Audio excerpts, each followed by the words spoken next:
안녕하십니까. 2023 글로벌 블록체인 인천 컨퍼런스 개막식 행사의 사회를 맡은 아나운서 김채영입니다. 2023 글로벌 블록체인 인천 컨퍼런스의 사회를 맡게 되어 진심으로 영광으로 생각합니다. 그럼 개막식 시작에 앞서 식전 공연을 감상하시겠습니다. 식전 공연은 샌드아트 퍼포먼스를 준비하였는데요. 글로벌 블록체인 허브 도시로서의 인천을 조성하고자 하는 인천시의 비전을 인천시 캐릭터 NFT와 함께 표현했다고 합니다. 함께 감상해 보시죠.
네, 글로벌 블록체인 허브 도시로서의 인천을 조성하고자 하는 인천시의 비전을 담은 멋진 샌드아트 공연이었습니다. 다시 한번 큰 박수 부탁드리겠습니다.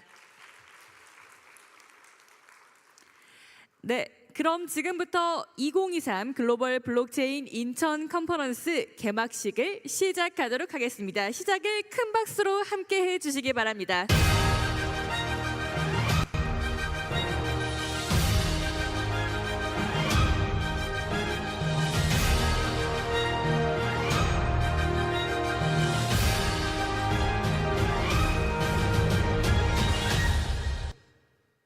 네, 먼저 국민의례가 있겠습니다. 내외빈 여러분들과 참석자분들께서는 모두 자리에서 일어나 주시기 바랍니다.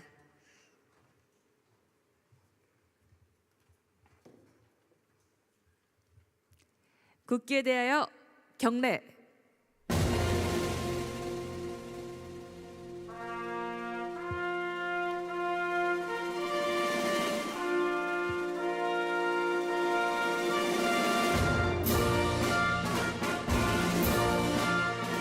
나는 자랑스러운 태극기 앞에 자유롭고 정의로운 대한민국의 무궁한 영광을 위하여 충성을 다할 것을 굳게 다짐합니다.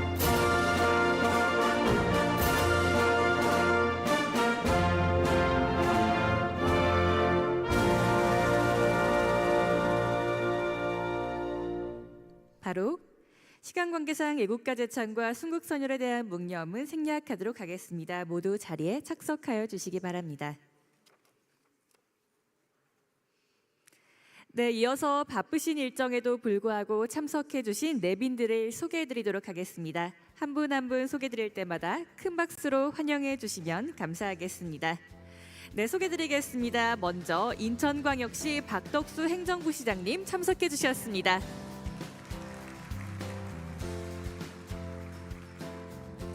네, 인천광역시 의회 산업경제위원회 정회권 위원장님 참석해 주셨습니다.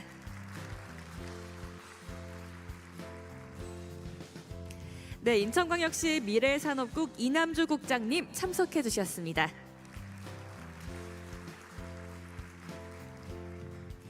네, 인천 테크노파크 이주호 원장님 참석해 주셨습니다.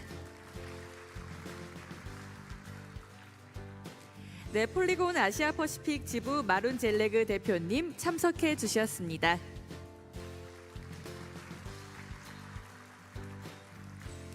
네, 크립토닷컴 코리아 패트릭 윤 대표님 참석해 주셨습니다.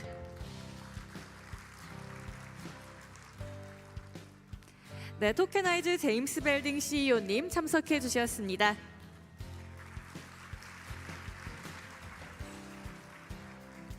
네, 5G 월드 얼라이언스 라티프 라디드 회장님 참석해 주셨습니다.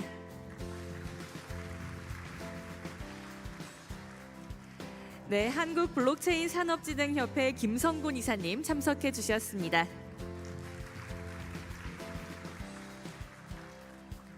네, 한국 핀테크 산업협회 이군주 회장님 참석해 주셨습니다.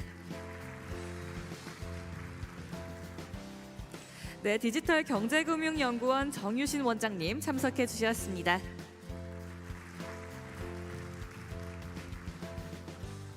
네, 웹 3.0 포럼 박수용 운영위원장님 참석해 주셨습니다. 네, 이 밖에 내외 귀빈들께서 참석하셨으나 시간 관계상 일일이 소개해드리지 못하는 점 양해해 주시기 바랍니다. 네, 이어서 오늘 행사의 개회사 및 축사를 듣도록 하겠습니다. 먼저 블록체인 허브 도시 인천 조성을 위해 불철주야 노력하고 계시는 박덕수 인천광역시 행정부시장님의 인사 말씀 있겠습니다. 큰 박수로 맞이해 주시기 바랍니다.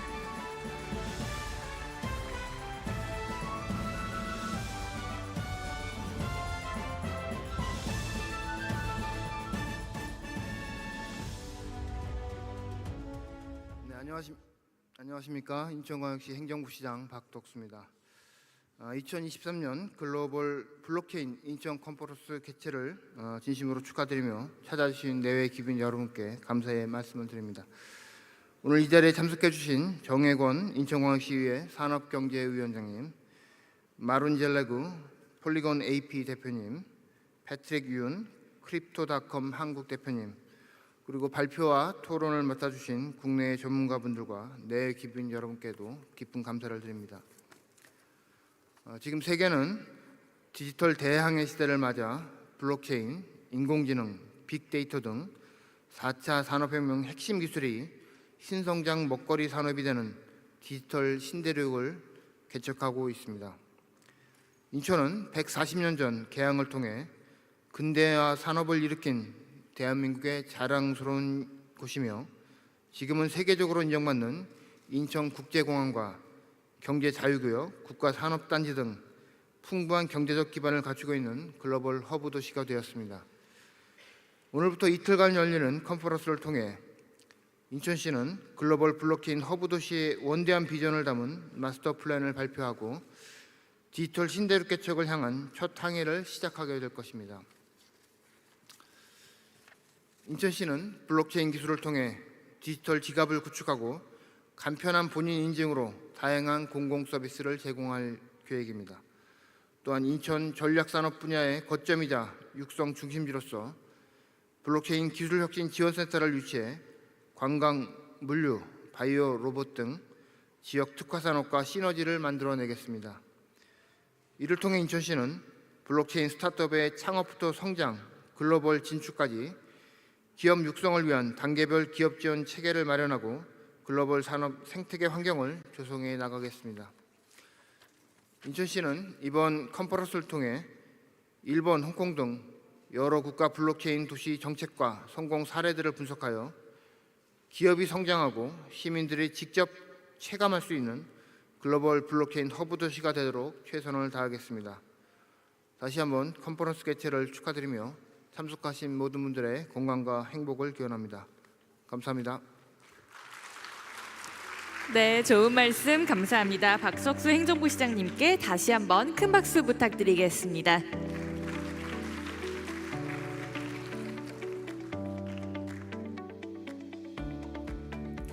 네, 다음은 정혜권 인천광역시의회 산업경제위원장님의 인사 말씀 있겠습니다. 큰 박수로 맞이해 주시기 바랍니다.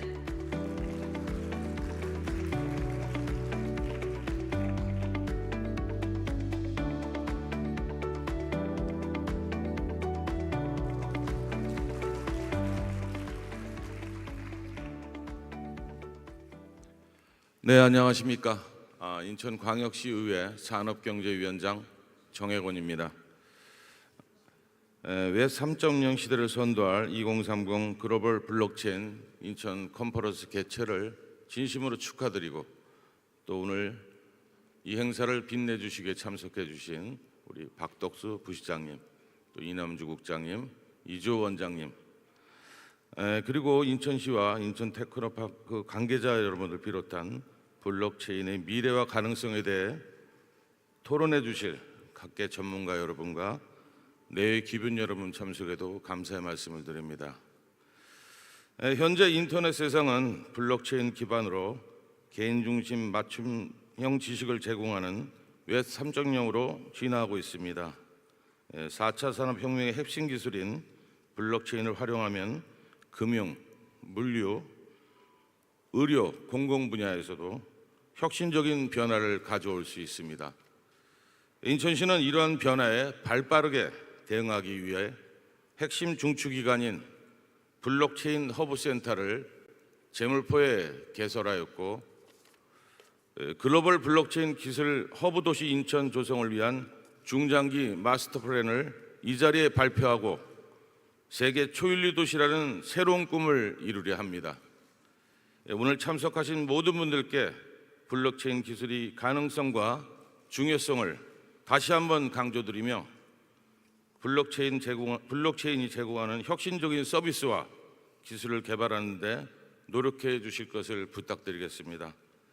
여러분께서도 마음껏 경제활동을 펼칠 수 있도록 인천광역시 의회에서도 다각적인 지원과 노력을 아끼지 않겠다는 말씀을 아울러 드립니다.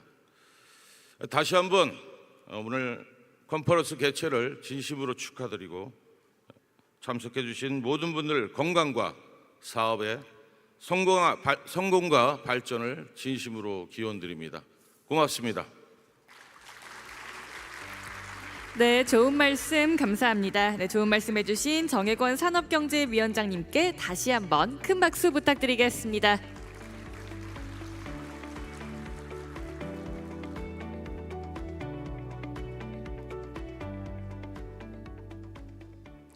네, 이어서 바쁜 의정 활동 관계로 참석하지 못한 대한민국 국회 첨단전략산업특별위원회 소속이신 안철수 의원님의 축사 영상 상영이 있겠습니다. 큰 박수 부탁드리겠습니다. 반갑습니다. 분당갑 국회의원 안철수입니다. 글로벌 블록체인 인천 컨퍼런스 개최 진심으로 축하드립니다. 내실 있는 행사 준비하기 위해서 애쓰신 인천광역시 관계자 여러분 노고에 큰 박수 보내드립니다.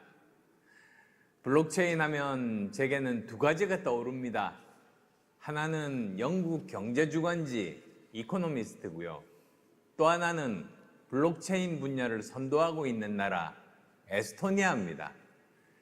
저는 2015년 이코노미지스트를 보고 블록체인을 다룬 커버 스토리를 보고 참 놀랐습니다. 세상을 바꿀 수 있는 기술로의 가능성을 확인했기 때문입니다. 그리고 2018년 에스토니아를 직접 방문했습니다. 에스토니아는 인구가 130만 명, 그러니까 수원시 정도 크기밖에 되지 않지만 세계 최초로 블록체인을 정부 시스템에 도입해서 국가 경쟁력을 높인 나라이기 때문입니다. 그 방문을 통해 에스토니아가 그러한 경쟁력을 갖출 수 있었던 이유를 알 수 있었습니다. 그것은 바로 시대 흐름을 읽을 수 있는 전문 관료, 또한 실패를 용인하며 과감한 투자를 할 수 있게 하는 국가적 시스템이 있었기 때문입니다. 우리 대한민국도 에스토니아처럼 블록체인을 포함한 신기술 개발에 힘쓰면서 도전을 계속해서 미래 먹거리 그리고 성장 동력을 확보해야 합니다. 그런 점에서 블록체인 허브 도시로 도약하려는 인천광역시의 도전과 노력 정말 의미 있다고 생각합니다. 오늘 열리는 컨퍼런스가 우리나라 블록체인 산업의 가능성을 확인하고 인천광역시 발전에 새로운 기회를 여는 뜻깊은 시간이 되기를 바랍니다. 다시 한번 컨퍼런스 개최 축하드립니다. 고맙습니다. 네, 안철수 의원님의 축사 영상이었습니다. 다시 한번 큰 박수 부탁드리겠습니다. 네, 이어서 기념사진 촬영이 있겠습니다. 내외빈 분들께서는 기념 촬영을 위해 무대 위쪽으로 올라와 주시면 감사하겠습니다.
다시 한번 2023 글로벌 블록체인 인천 컨퍼런스의 개막을 축하드리며 이상으로 기념사진 촬영을 모두 마치도록 하겠습니다. 내빈 여러분들께서는 자리로 이동해 주시기 바랍니다.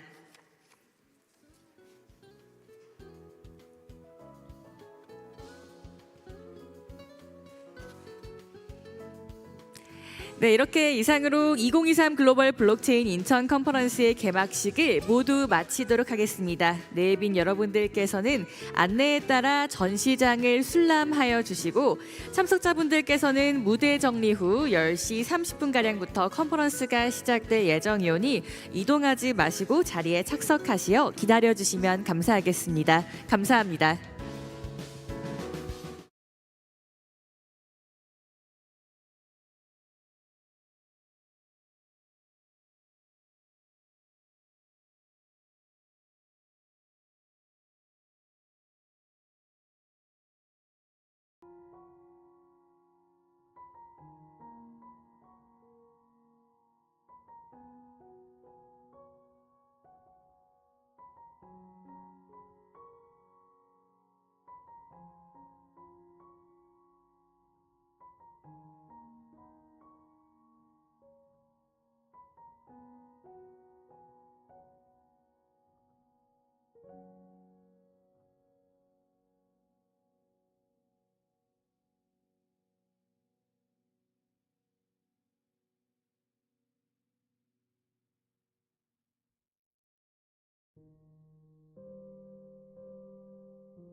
안녕하십니까. 2023 글로벌 블록체인 인천 컨퍼런스 1일차 시작하도록 하겠습니다. 행사 진행에 앞서 잠시 안내 말씀드리겠습니다. 행사 자료는 배부해드린 플랫폼의 QR코드를 통해 다운로드 가능하십니다. 그리고 동시 통역으로 진행되는 강연은 책상 위에 올려진 동시 통역기 리시버를 이용해 주시면 되겠습니다. 전원을 켜시고 1번 버튼 국어, 2번 버튼 영문 채널입니다. 채널 변경이 되지 않으실 경우에는 주변의 스태프들에게 문의해 주시면 도와드리도록 하겠습니다. 금일 컨퍼런스의 진행 순서는 폴리곤으로 성장하는 웹3 생태계라는 주제로 마룬젤레그 폴리곤 AP 대표님의 키노트 연설을 시작으로 손혜영 인천광역시 데이터 산업과장님의 블록체인 허브 도시 인천 조성을 위한 중장기 그랜드 마스터 플랜 발표, 패트릭 윤 크립토닷컴 코리아 대표님의 블록체인 기술 활용과 미래금융 서비스 키노트 발표를 진행해 주시겠습니다. 이후 인천 블록체인과 함께 미래로의 항해를 일부 세션으로 라티프 라디드 5G 월드 얼라이언스 회장님, 박수용 서강대학교 교수님의 강연이 진행되고 블록체인과 도시의 미래, 도시 문제 해소 가능성이라는 주제로 정유신 디지털경제금융연구원장님을 좌장으로 김영준 배재대학교 석좌 교수님, 조일현 클레이튼 재단 부사장님, 강봉석 캐리버스 부사장님, 김정은 인하대학교 교수님들을 모시고 토론이 진행될 예정입니다. 시민과 함께 안전한 도시로의 항해를 2부 세션으로 최명렬 디지털 ID 표준화 포럼 의장님, 정유진 SK텔레콤 웹3 플랫폼 개발팀 리더님, 김태진 라운시큐어 전무님께서 강연을 진행해 주시겠습니다. 그리고 점심시간과 휴식시간, 컨퍼런스 종료 후에 경품 추첨이 있을 예정입니다. 태블릿 PC, 스마트워치, 에어팟, 미니 와인셀러가 경품으로 준비되어 있으니 자리를 지켜주시기 바랍니다. 경품 추첨 시 자리에 안 계시면 경품 수령을 하지 못하오니 참석자 여러분들께서는 모두 자리를 지켜주시기 바라고 제세공과금을 입금 후에 경품을 발송드리오니 이 점 인지하여 주시기 바랍니다. 네, 그럼 강연을 바로 소개해드리도록 하겠습니다. 먼저 마룬젤레그 폴리곤 AP 대표님께서 폴리곤으로 성장하는 웹3 생태계를 주제로 키노트 강연을 해주시겠습니다. 큰 박수로 모시겠습니다.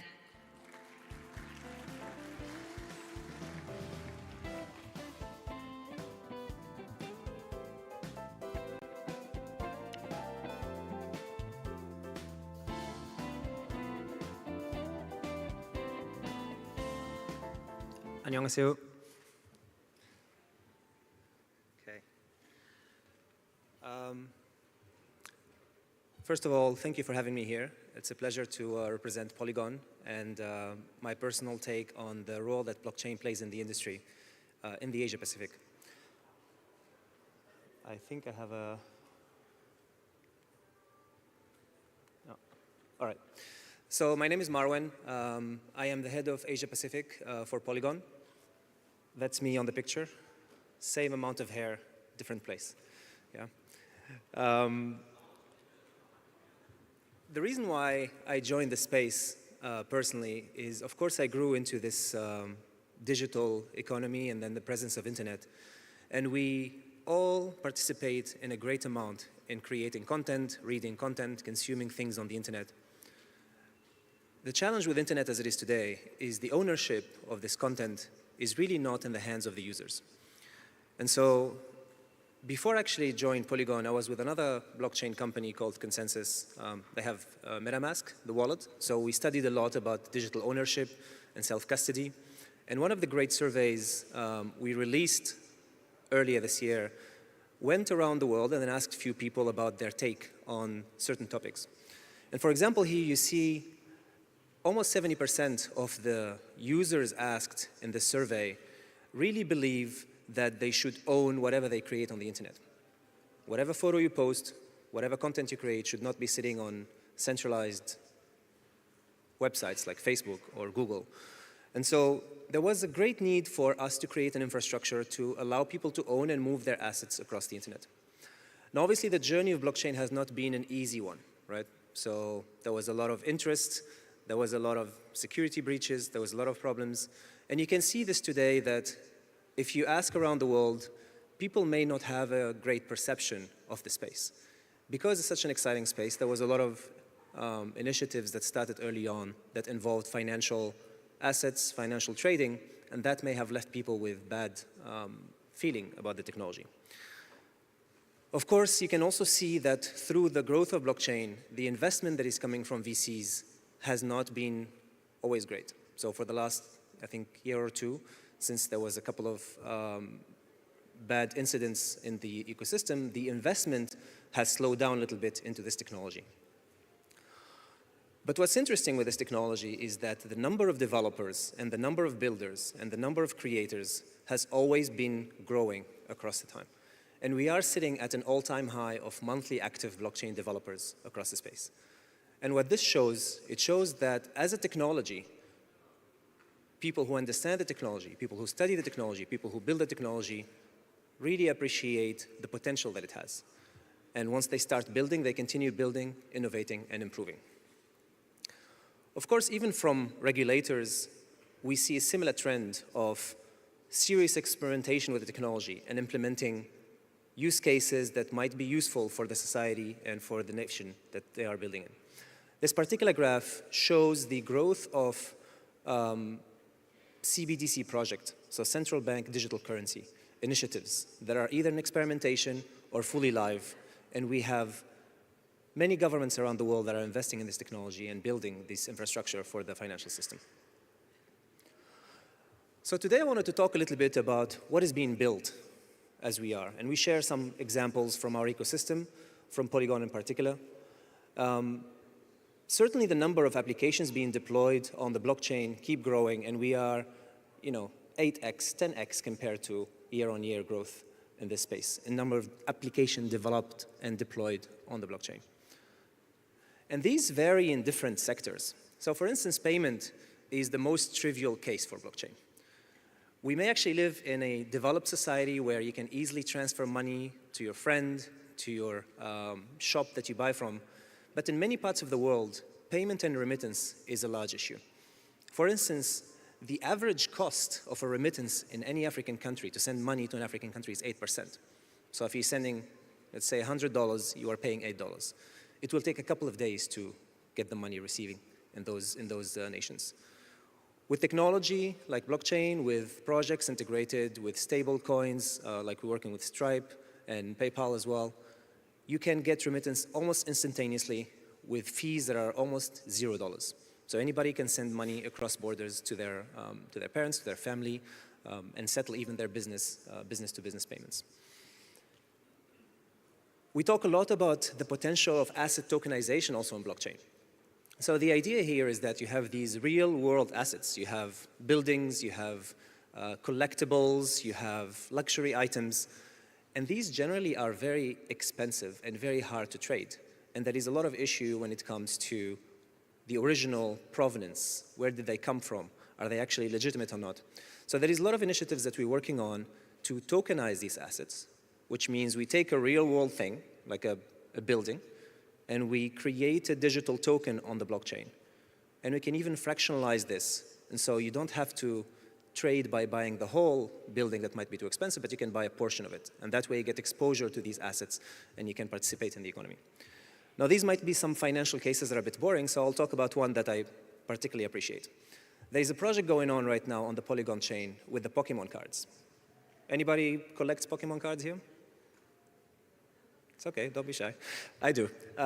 So with the company Courtyard, what's happening now is that you have these physical collectibles, Pokemon cards, that you can send to a custodian.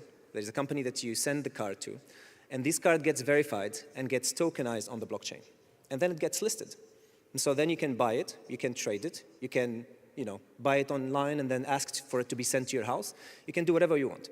So it becomes a very simple use case where you can essentially list a card, a Pokemon card, and then it goes into a vault, it gets checked, gets tokenized, and then you can do many things with it. And this is really a real-life example of real-world asset tokenization. Loyalty is also a big space that we see blockchain disrupting in a very, very large way.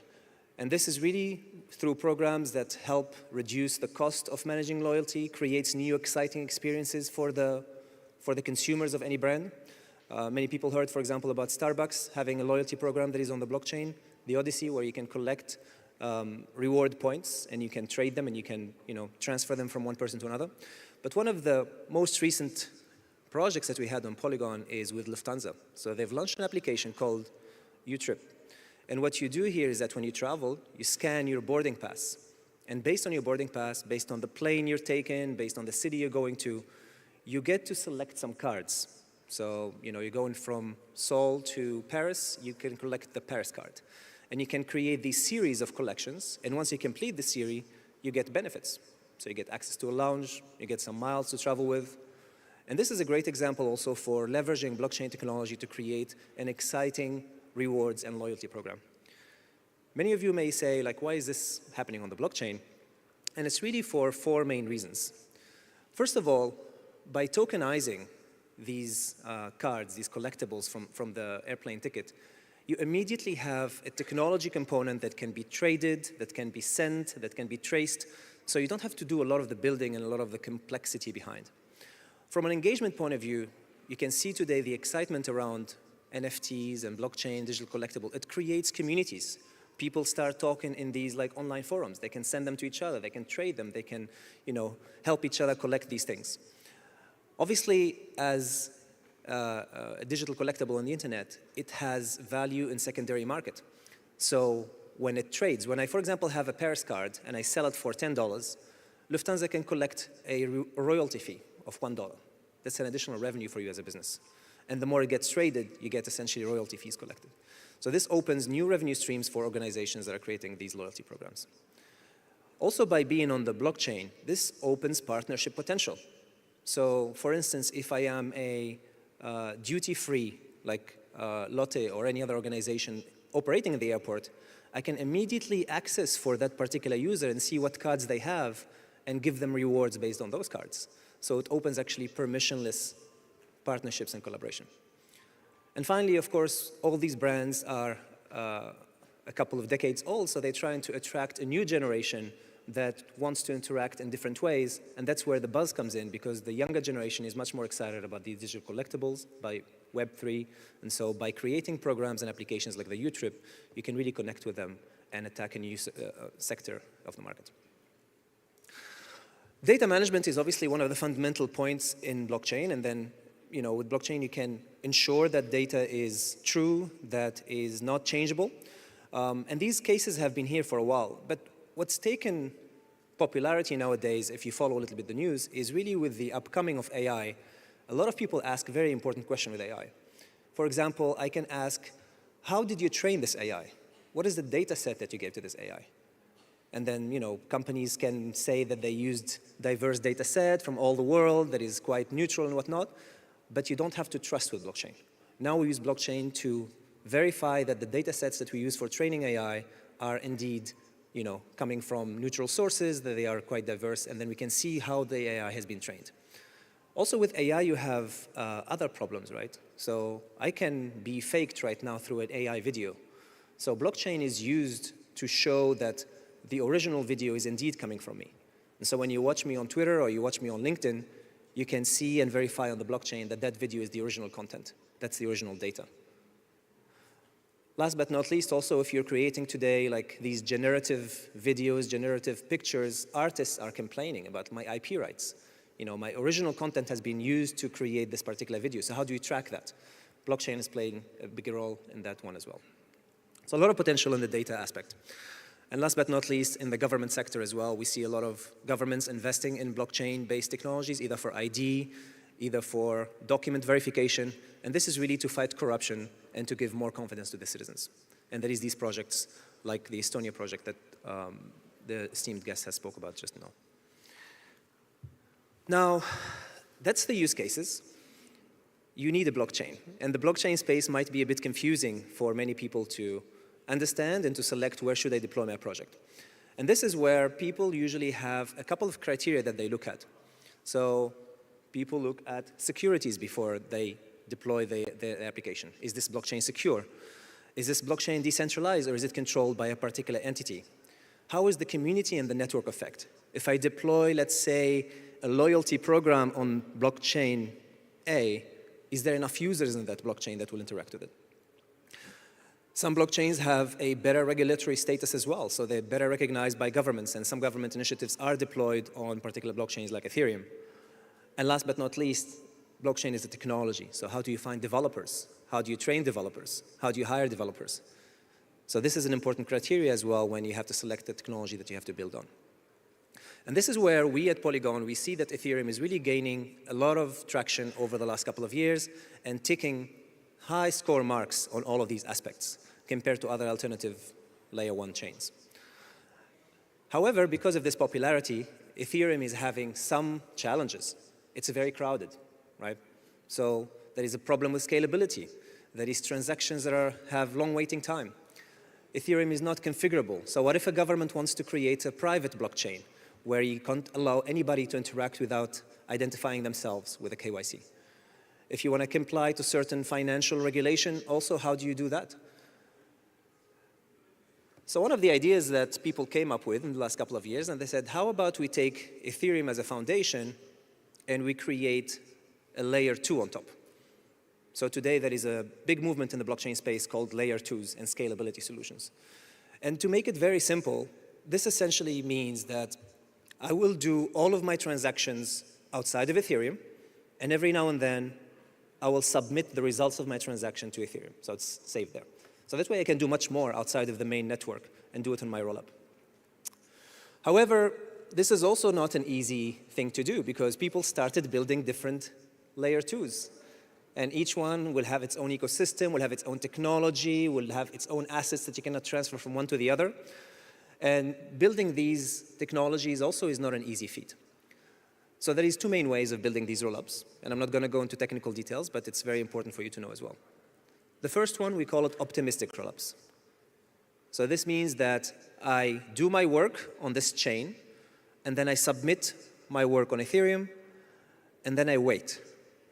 I give the community 7 days to go check my work, and if they find that I had a faulty transaction or a dishonest operation, they get rewarded. So this is a network that is powered by a socioeconomic incentive. Now, the challenge with this is that nothing is final on this network for 7 days, so you have to wait. But this is a very easy implementation to do over the rollup. A slightly harder implementation is what we call zero-knowledge rollups.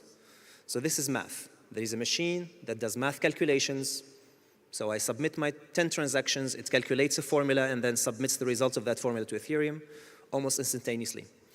This is, however, a very complex technology, and it takes a lot of time to build. And that's what we do very well at Polygon. We have the best ZK team in the world that has built this technology and allowed us really to deploy these chains around. And from here, we made the job potentially easy for anybody to take the technology stack, define how they want to configure their own rollup, and deploy it as an Ethereum scalability solution powered by Polygon. And that's what we do day to day. To close, we have actually a large number of projects today that are deploying on this ZK technology. We have banks, for example, like Nubank, that offers loyalty program to their users. We have government ID projects building on this. And we even have main blockchains that existed on other technologies that moved with us. So tomorrow you'll speak to A-Star, which is a partner of ours deployed here. There is also Immutable that is deployed on this chain. And this ecosystem is growing.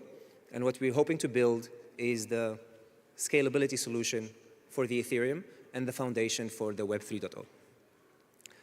I hope you read more about Polygon, and if you have any questions, I'll be around here to talk to you a little bit more.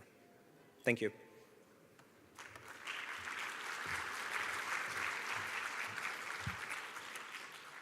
네, 좋은 강연 들려주신 마룬 젤레그 대표님께 다시 한번 큰 박수 부탁드리겠습니다. 네, 다음은 손혜영 인천광역시 데이터 산업과장님의 블록체인 허브 도시 인천 조성을 위한 중장기 그랜드 마스터 플랜 정책 발표가 있겠습니다. 이번 발표는 영어로 진행되도록 하겠습니다. 큰 박수로 모시겠습니다.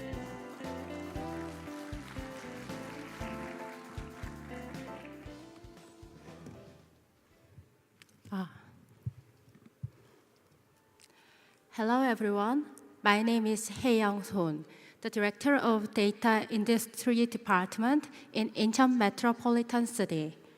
First of all, I'd like to extend my heartfelt gratitude to all of you for being part of 2023 GBIC. Actually, I'm feeling very excited and thrilled at this moment.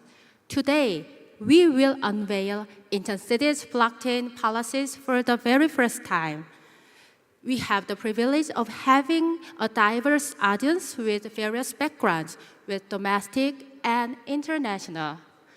Our aim is for all of you, much like venture capitalists would, to see Incheon City's policies if it's worth dedicating your time, budget, and effort.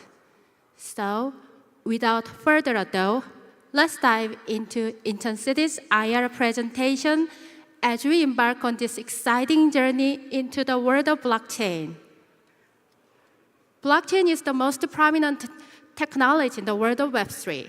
We are now exploring new terms like mainnet, DID, SBT, NFT, and paying attention to my data.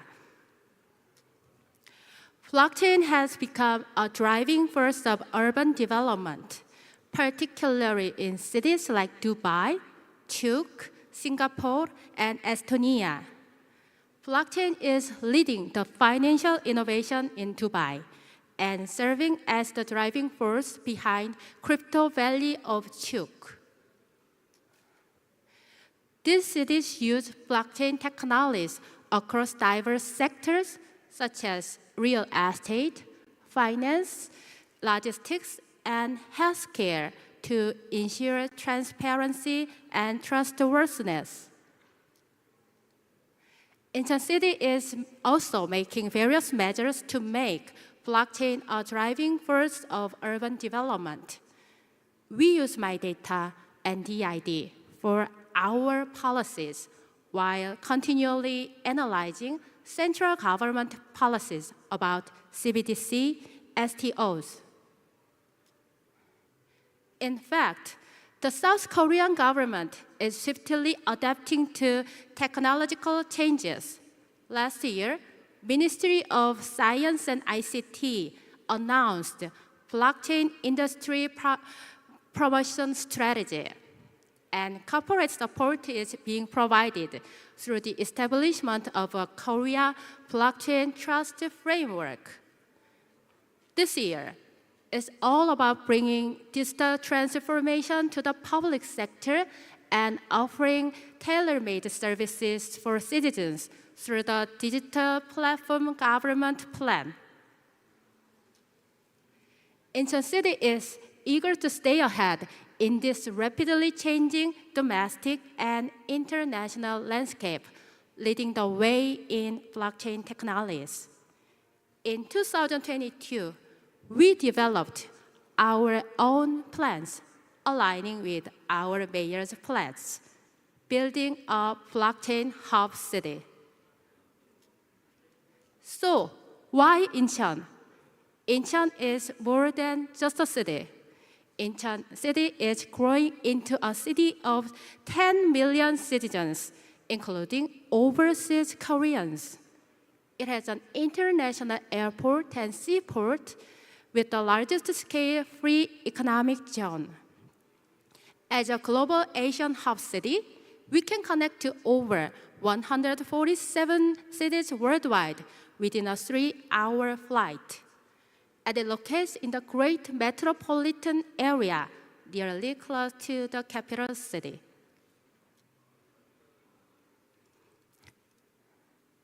In particular, the area housing this conference, Songdo, is a prime destination for international business, home to organizations like the GCF and IGC. In just about a year, we've witnessed remarkable growth in our blockchain endeavors.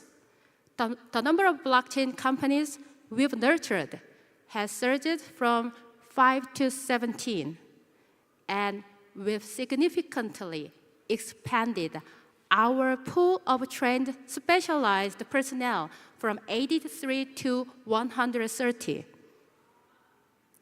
Furthermore, in 2022, we initiated exciting new projects related to parking and environmental solutions. This year, we've started the Incheon Blockchain Hub Center and the local blockchain alliance. These remarkable achievements came from our proactive will. We started on our own from the beginning. As a result, we've established an alliance with more than 50 organizations this year. But let me emphasize, we've only just begun. With your collaboration, Incheon has the potential to achieve even more remarkable growth. Incheon aims to advance as a global blockchain technology hub city based on a long-term blockchain master plan. Our vision is simple. We're gonna be a technology hub city. And we will make the blockchain ecosystem for the tech companies. As a global blockchain technology hub city, Incheon City has 5 key goals. The first one is citizen, a citizen-engaged city. The second is industry, a sustainable growth city. The third is talent, an advanced innovation city. The fourth is regulatory improvement, a business-friendly city. The final goal is dissemination, a global technology leader city. To achieve all these goals, we have 5 core strategies like this. What we are most excited to share with you today is our first strategy, building a citizen-centric blockchain-based infrastructure.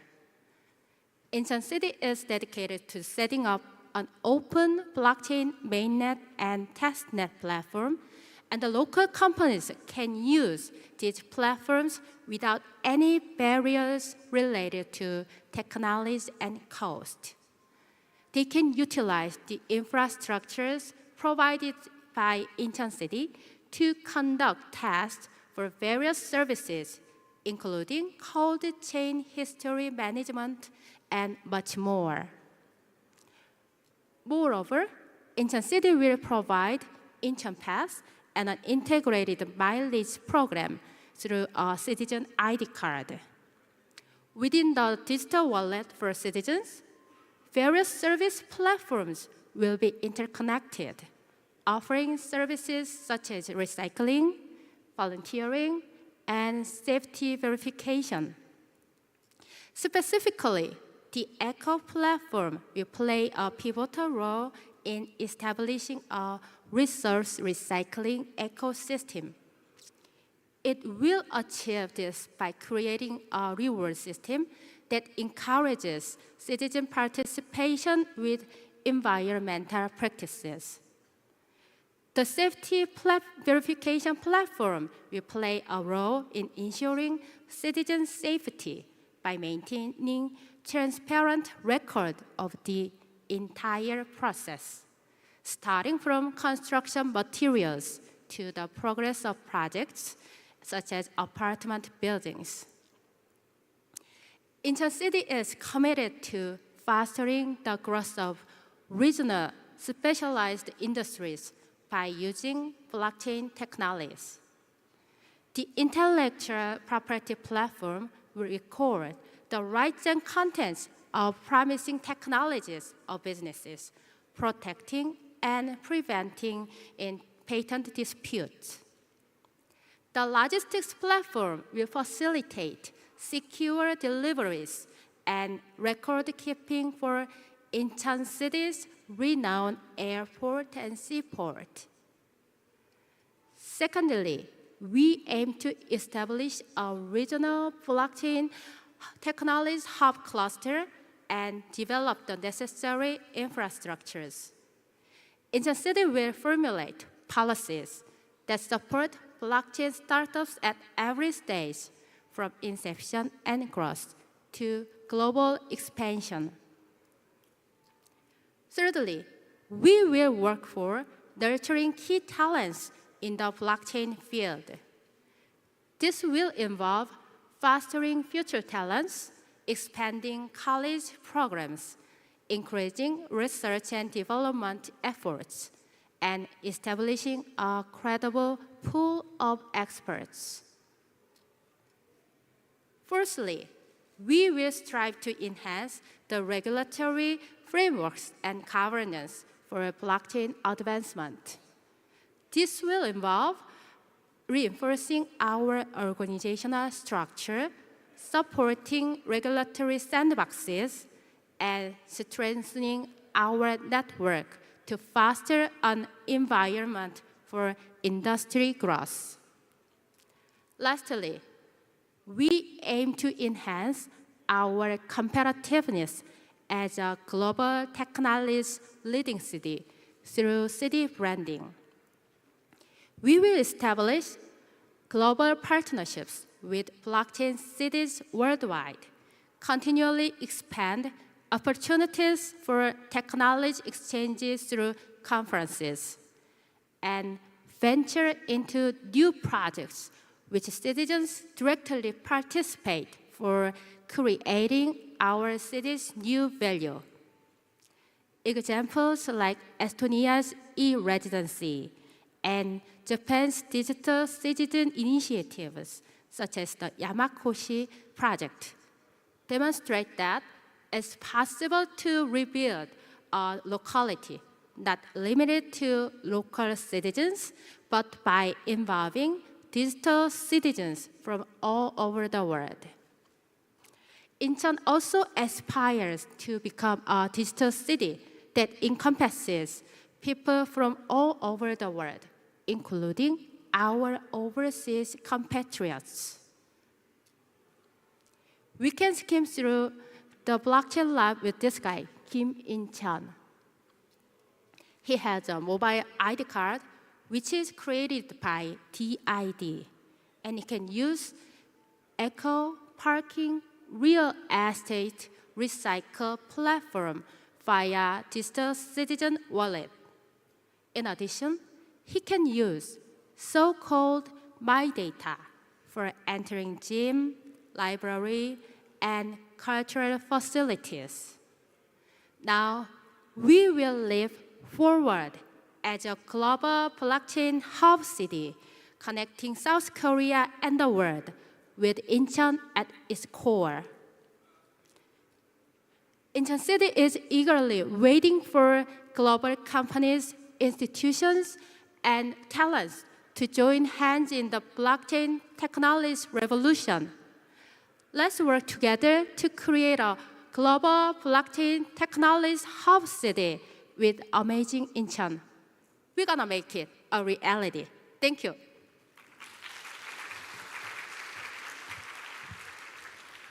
네, 인천을 블록체인 허브 도시로 만들겠다는 내용을 발표해 주신 손혜영 과장님께 다시 한번 큰 박수 부탁드리겠습니다.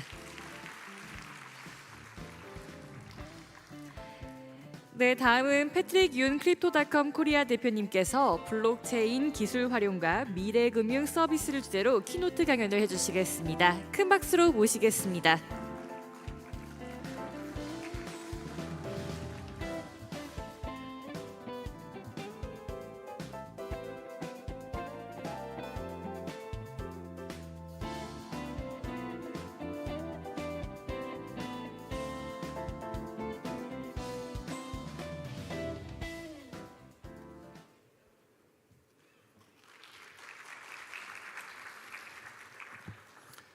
Good morning, everyone. Okay, so I'm the last speaker this morning before your lunch, so I'll try to make it as short and sweet as much as possible. So I would like to firstly thank 유정보 시장님, 박도수 부시장님, and all the organizer of this conference to really help raise the awareness of the blockchain industry and truly position Incheon as the next hub of blockchain in North Asia to drive the next phase of economic development and job creation. My name is Patrick Yoon. and I am the country manager for Crypto.com Korea. Prior to joining Crypto.com, I've spent almost 4 years running Visa, the payments company, in Korea and Mongolia. And prior to that, I was head of retail banking for a British bank called Standard Chartered Bank, also known as SC Cheoneng here in this market.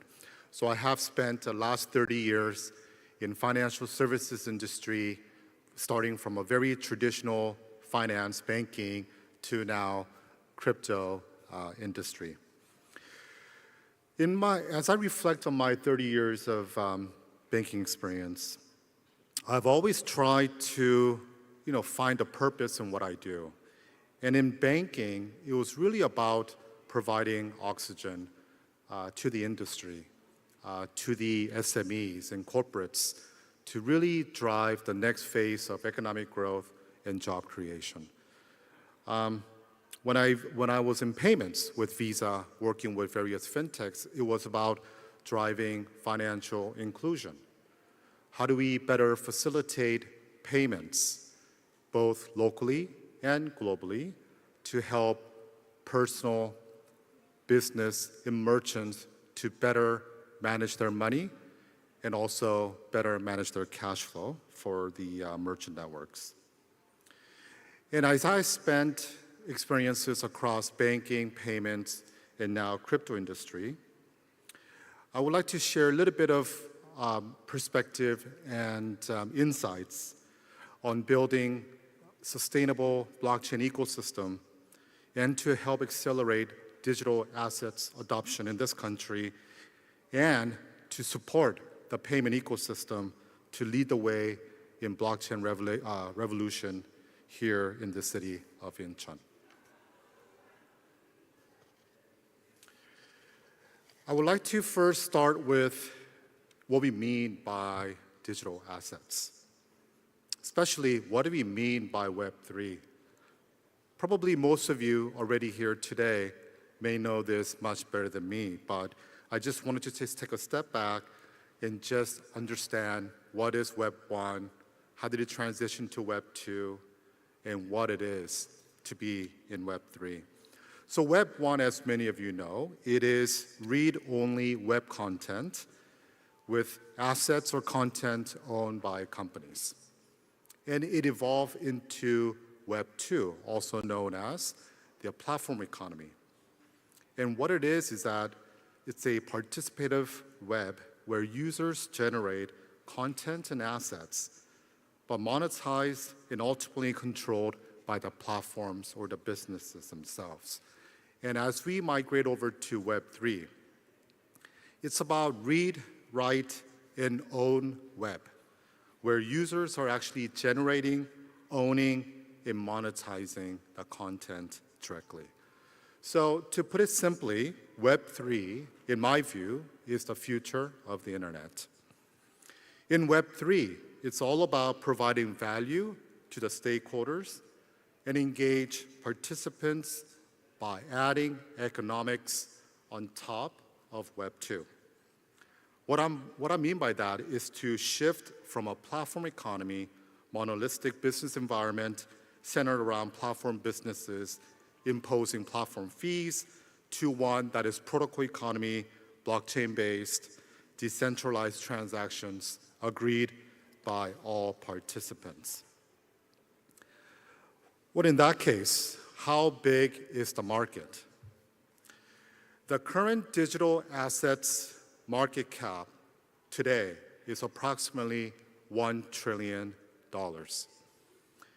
This is up 7 times from just 1.5 billion back in 2013.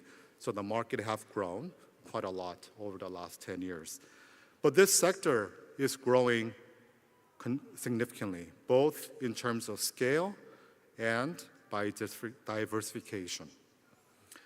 Digital assets market in total is expected to grow to about $8 to $15 trillion by 2025 and reach 50 to 60 trillion by year 2030. Now, this study has been put together by our friends at BCG consulting firm. Just wanted to reference that.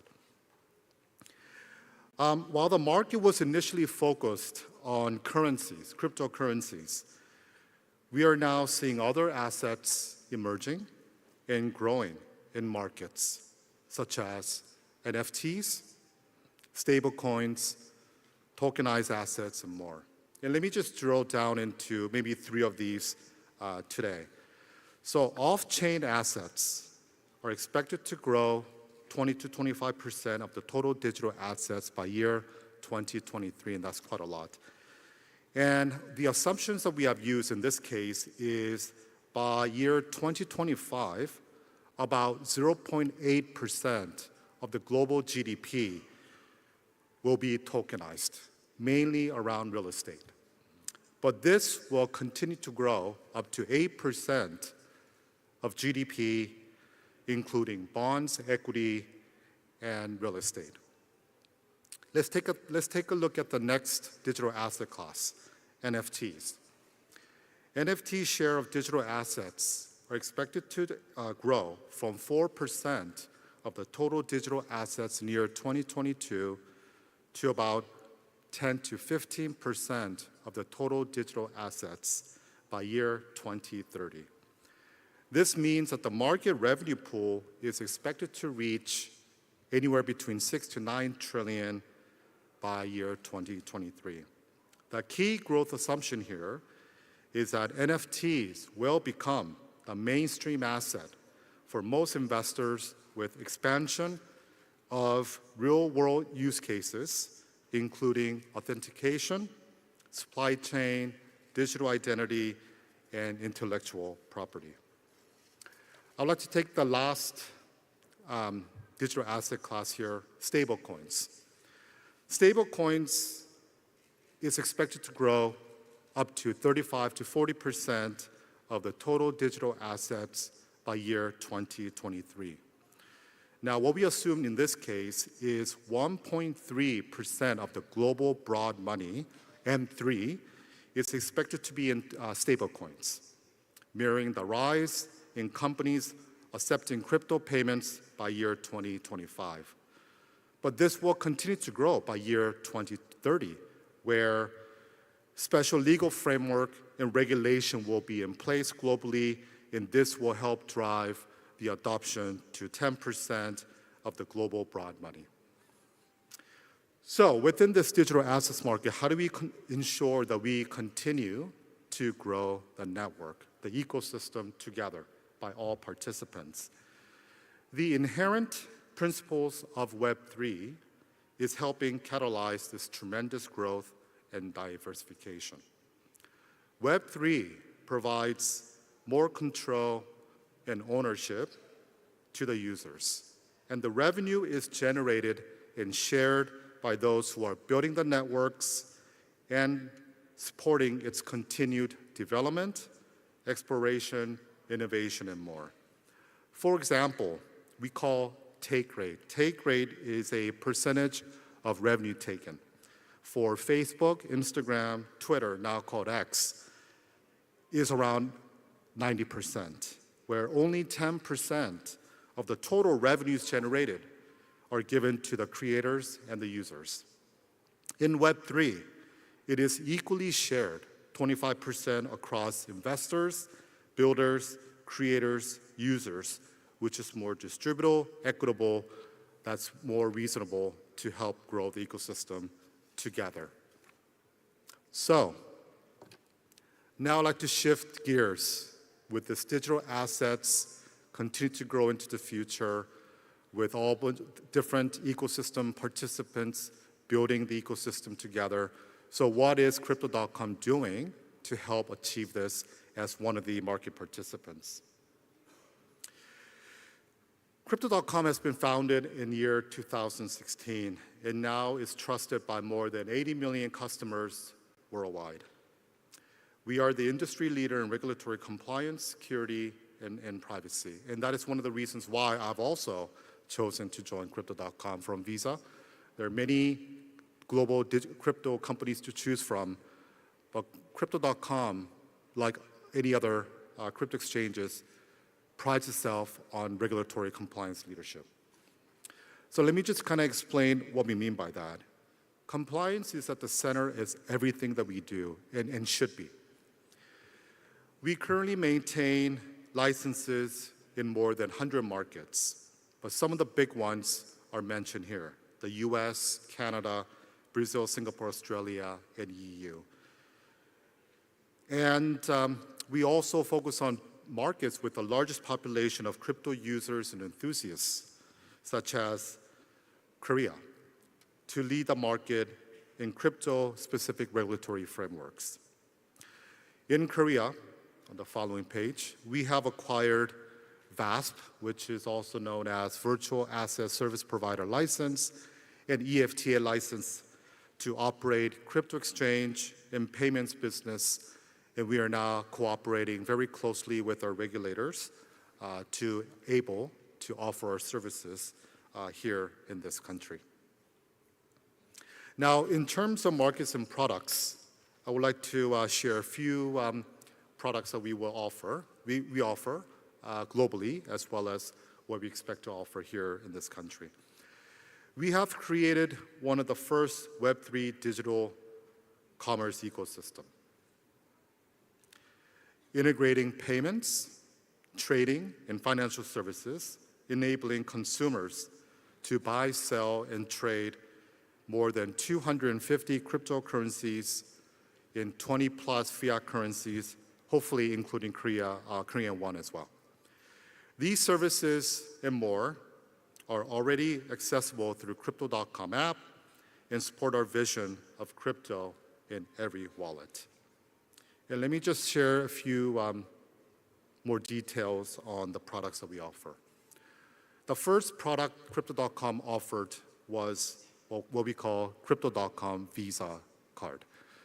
So what this is a prepaid card where you could upload your digital assets to spend across over 80 million merchants globally. Our Crypto.com Visa card is the largest in its category globally, with the cryptocurrency capability, and is accepted by more than 80 million merchants. Our prepaid cards support multiple coins, such as Bitcoin, Ethereum, Kronos, and more. Also offers high cashback rewards, up to 5% in crypto, and offer purchase rebates with known key global merchants, such as Spotify, Netflix, Expedia, Amazon Prime, and Airbnb.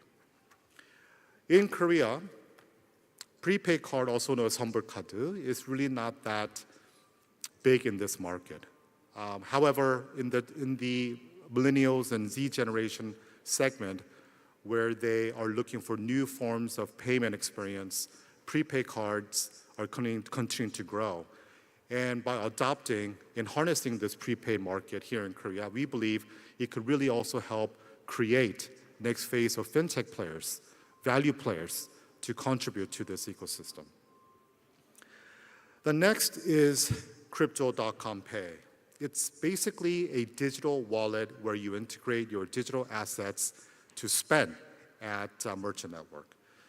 Crypto.com Pay, where customers could pay for goods and services and earn rewards through Crypto.com products.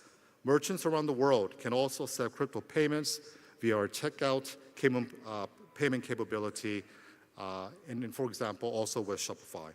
Some of the other key brands that we support are Apple Pay, Nike, Time Magazine, and so on. And the reason why this is so critical, especially in this market, is that many merchants in this market pay what is called merchant fees, also known as 가맹점 수수료, right? And as industry grows, the merchant discount rate will continue to decline, and to give more back to the merchant network by providing the freedom of how they want to get paid and manage their finances, this could really help drive the transaction costs down. So, other than this, we want to talk about some of the partnerships and investments that Crypto.com continues to make to really drive the Web3 ecosystem. We are leading the way to replicate the similar partnership ecosystem in Korea to help accelerate blockchain use cases and adoption of digital assets. Back in 2021, we have launched our first global brand campaign called Fortune Favors the Brave with this gentleman here, Matt Damon. Some of you may know him. We have also sponsored the iconic Crypto.com Arena, formerly known as the Staples Center where Lakers play. And also hosting K-pop to the arena, exporting K content. So at Crypto.com, we also work very closely with K-pop agencies here in this market to help promote Korean culture at a Crypto.com arena by hosting Korean K concerts and etc. And most recently, we have held K-pop concert at Crypto.com arena a few months ago. And I'd like to talk about some of the other strategic partnerships that we have done. Crypto.com engaged in series of strategic partnerships aligned with our brands and properties around the world. These partnerships enable Crypto.com to effectively connect with high-savvy, digitally engaged audiences in key markets and also help create unique experiences and showcase the impact and potential of our products and services. So for example, we have partnered with the major sports events such as Formula One, UFC, and PSG, a football club where Lee Kang-in 선수 also plays. Second is we also work with Samsung Mobile in their latest Galaxy Z Fold. We have worked with them to enhance Crypto.com app experience for the users.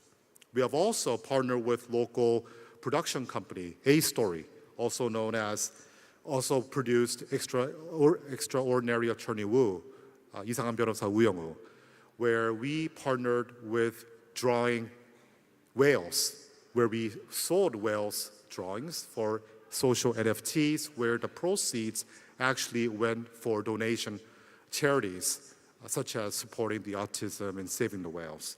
We have also worked with Studio Dragon, Crash Landing on You, on NFTs to help raise awareness of the K content globally. Xsola is another partnership that we have done recently.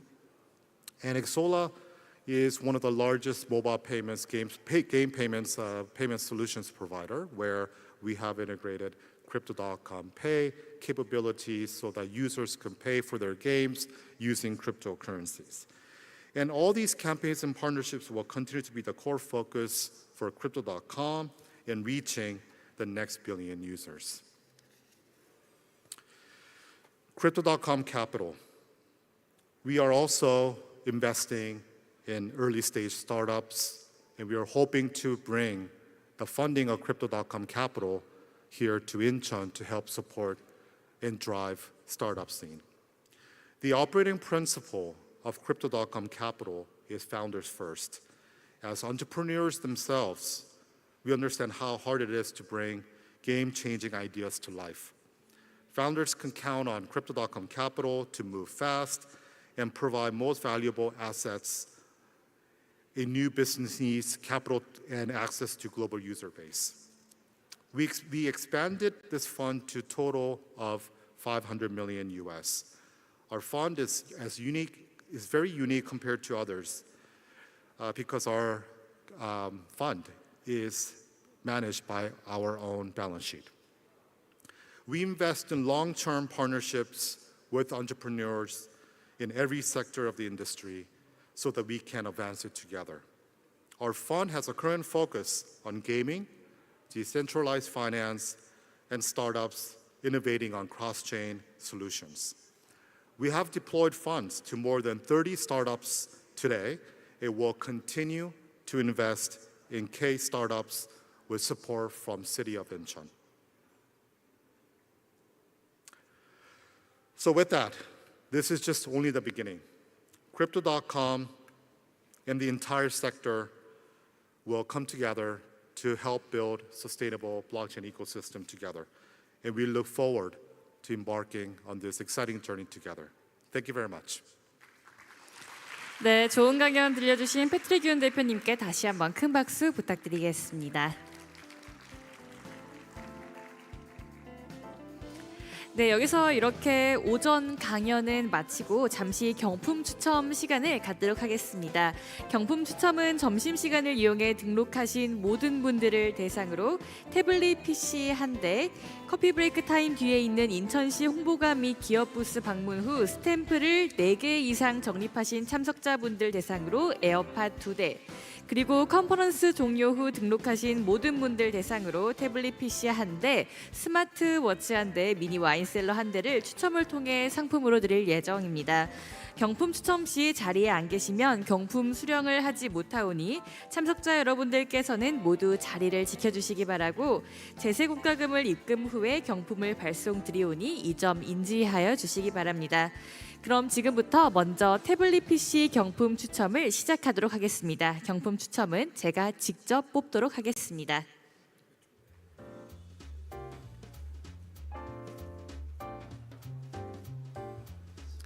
네, 호명 드리겠습니다. 번호 200435 허성님이십니다. 네, 허성님 계실까요? 다시 한번 호명 드리겠습니다. 네, 앞쪽으로 나와주시면 저희가 경품 인수 도와드리겠습니다. 여러분 박수로 축하해 주시기 바랍니다. 네, 진심으로 축하드립니다.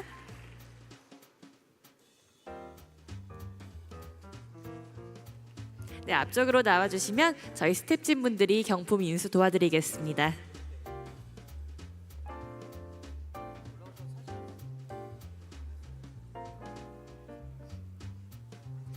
네, 진심으로 축하드립니다.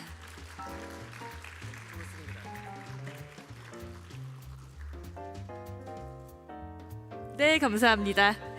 네, 이상으로 경품 추첨 모두 마쳤습니다. 잠시 후 1시부터 세션 1 인천 블록체인과 함께 미래로의 항해를 주제로 2023 글로벌 블록체인 인천 컨퍼런스 이어가도록 하겠습니다. 오후 세션은 1시에 시작되오니 점심 식사 맛있게 하시고 12시 55분까지 자리해 주시면 감사하겠습니다. 저는 잠시 후에 뵙도록 하겠습니다. 감사합니다.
당신이 꿈꾸는 미래는 무엇입니까? 인천에게 말해주세요. 당신의 꿈에 인천이 응답합니다.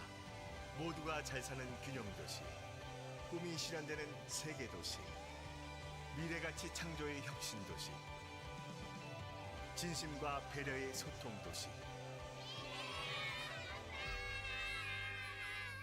인천의 꿈, 대한민국의 미래.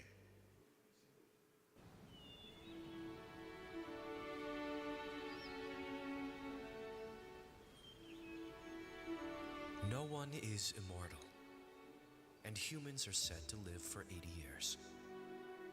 But it feels I have lived for 1,000 years.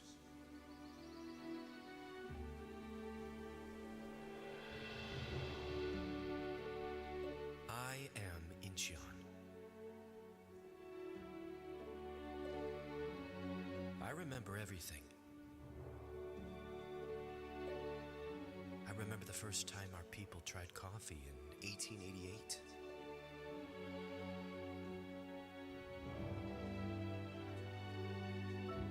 I remember the first cathedral being built.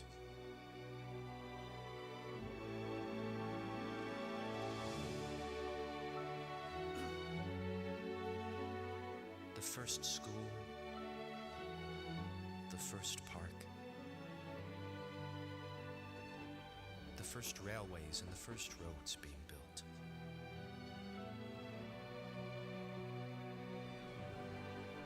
And I remember the very moment you were born.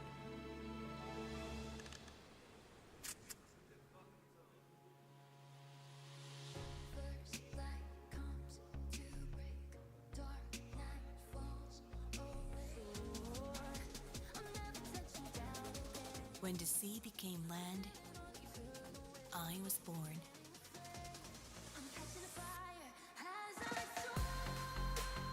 I am also Incheon.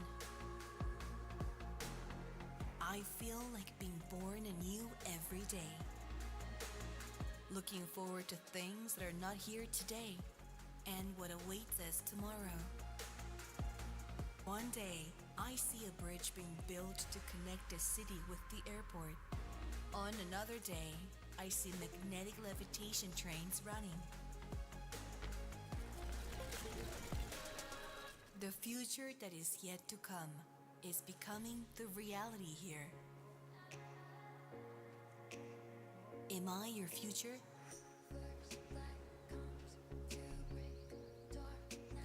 Well, perhaps we might be in the same time. Without realizing, we may be affecting each other. I have recently come to think that although old things may still seem new, and worn things may still seem beautiful, could the old and familiar things get any better?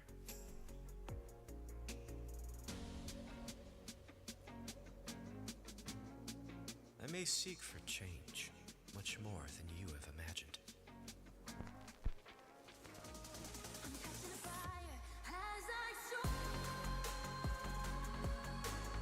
I wasn't the only one seeking for change.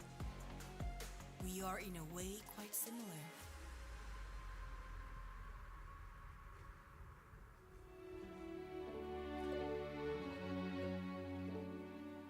Who are you? I feel you are always nearby.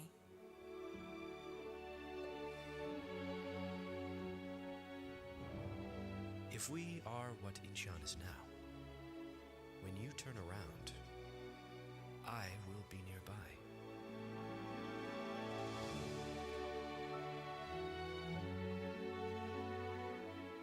I am Incheon.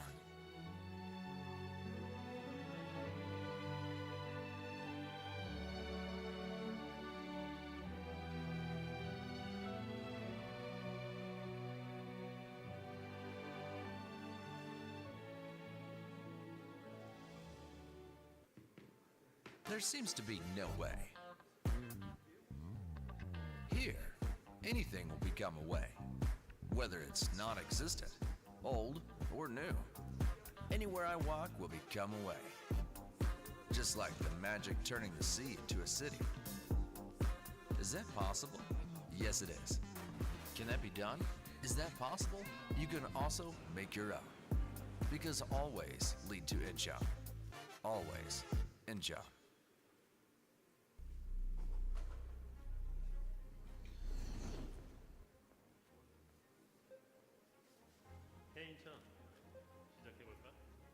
인천 AI를 시작합니다.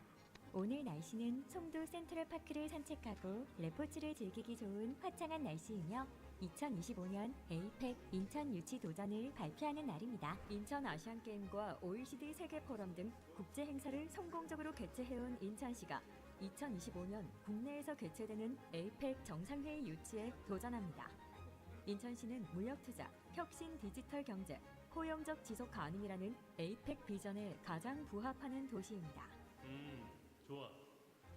2025년 에이펙 분석 시작해볼까? 스마트시티 시스템 구축으로 국제회의 개최 시 안전과 보안이 우수한 인천시 마이스 시설 분석을 시작합니다.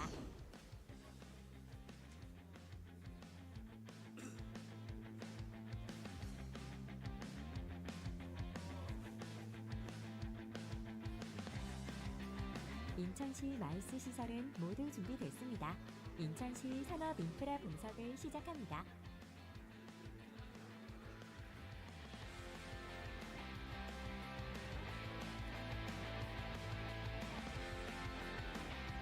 인천시 산업 인프라 역시 모두 준비됐습니다. 인천시 관광자원 분석을 시작합니다.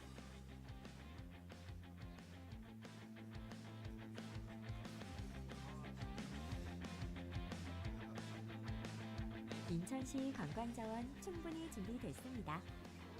인천시 데이터 분석 모두 준비됐습니다. 인천의 처음을 위해 완벽하게 준비했습니다. 2025 에이펙 이제는 인천입니다.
2023 글로벌 블록체인 인천 컨퍼런스의 첫 번째 세션, 인천 블록체인과 함께 미래로의 항해를 시작하도록 하겠습니다.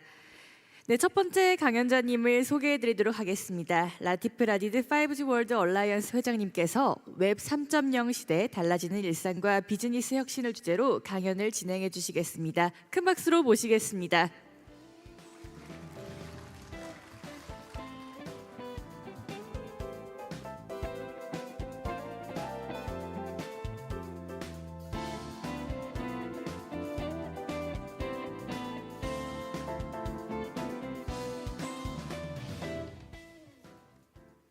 Right.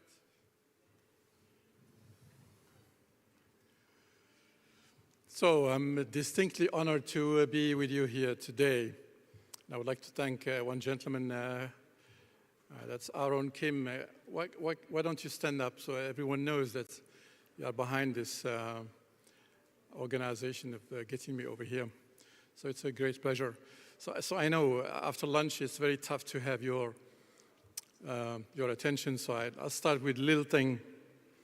You see whether this thing works.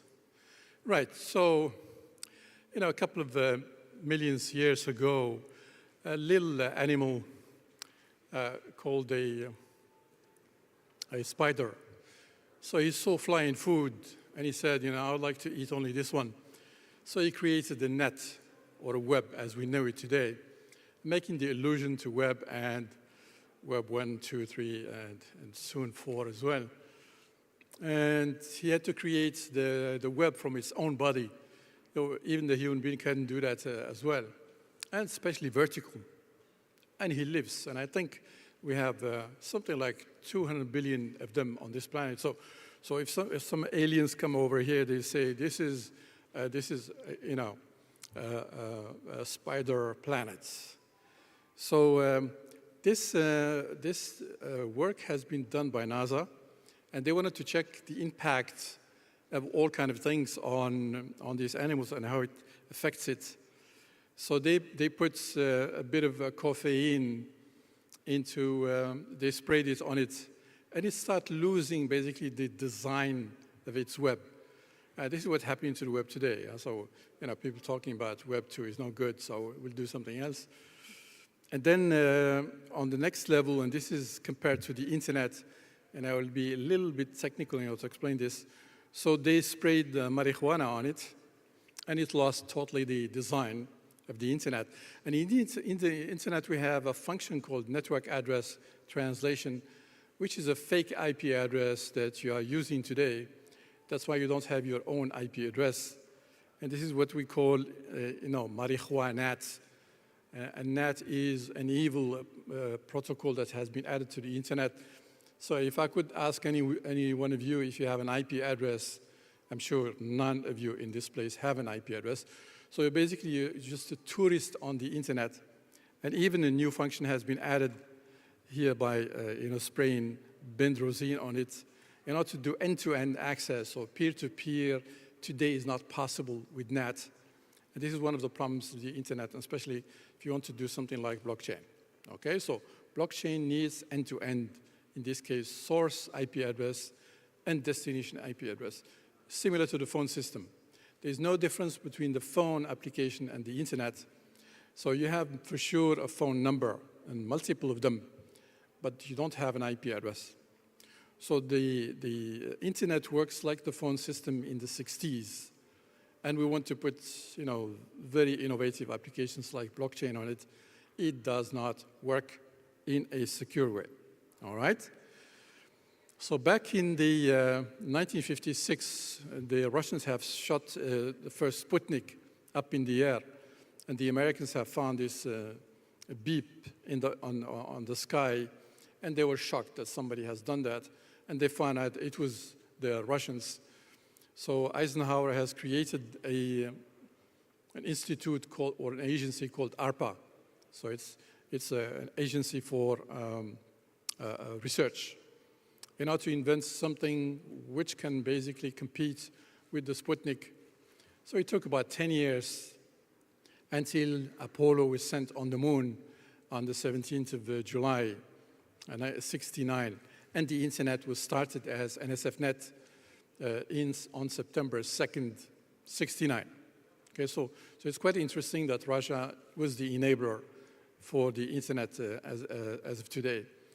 But the ARPANET had only 2 to the power of 8, which is 256 IP addresses, because at that time, a lot of people thought, you know, you need mainframes for this, and you cannot have 256 mainframes around the world.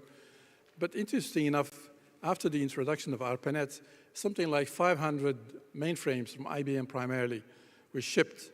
So there was not enough address space from ARPA. So 2 guys, and you see their pictures there, Windsurf or Bob Kahn, have invented the internet protocol at that time, IPv4. There was no 1, 2, 3. They jumped directly into version 4. And it took them about 10 years to convince the entire planet, you know, to move from ARPA to the internet, which happened in 1981.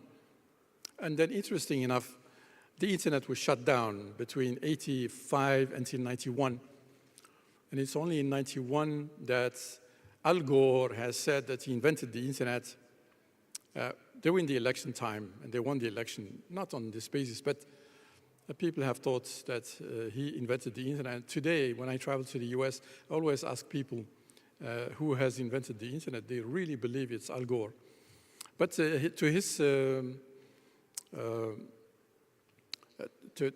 his legacy, because he has reopened NSFNet, which was the basis of the internet, so I think he did a good thing at that time.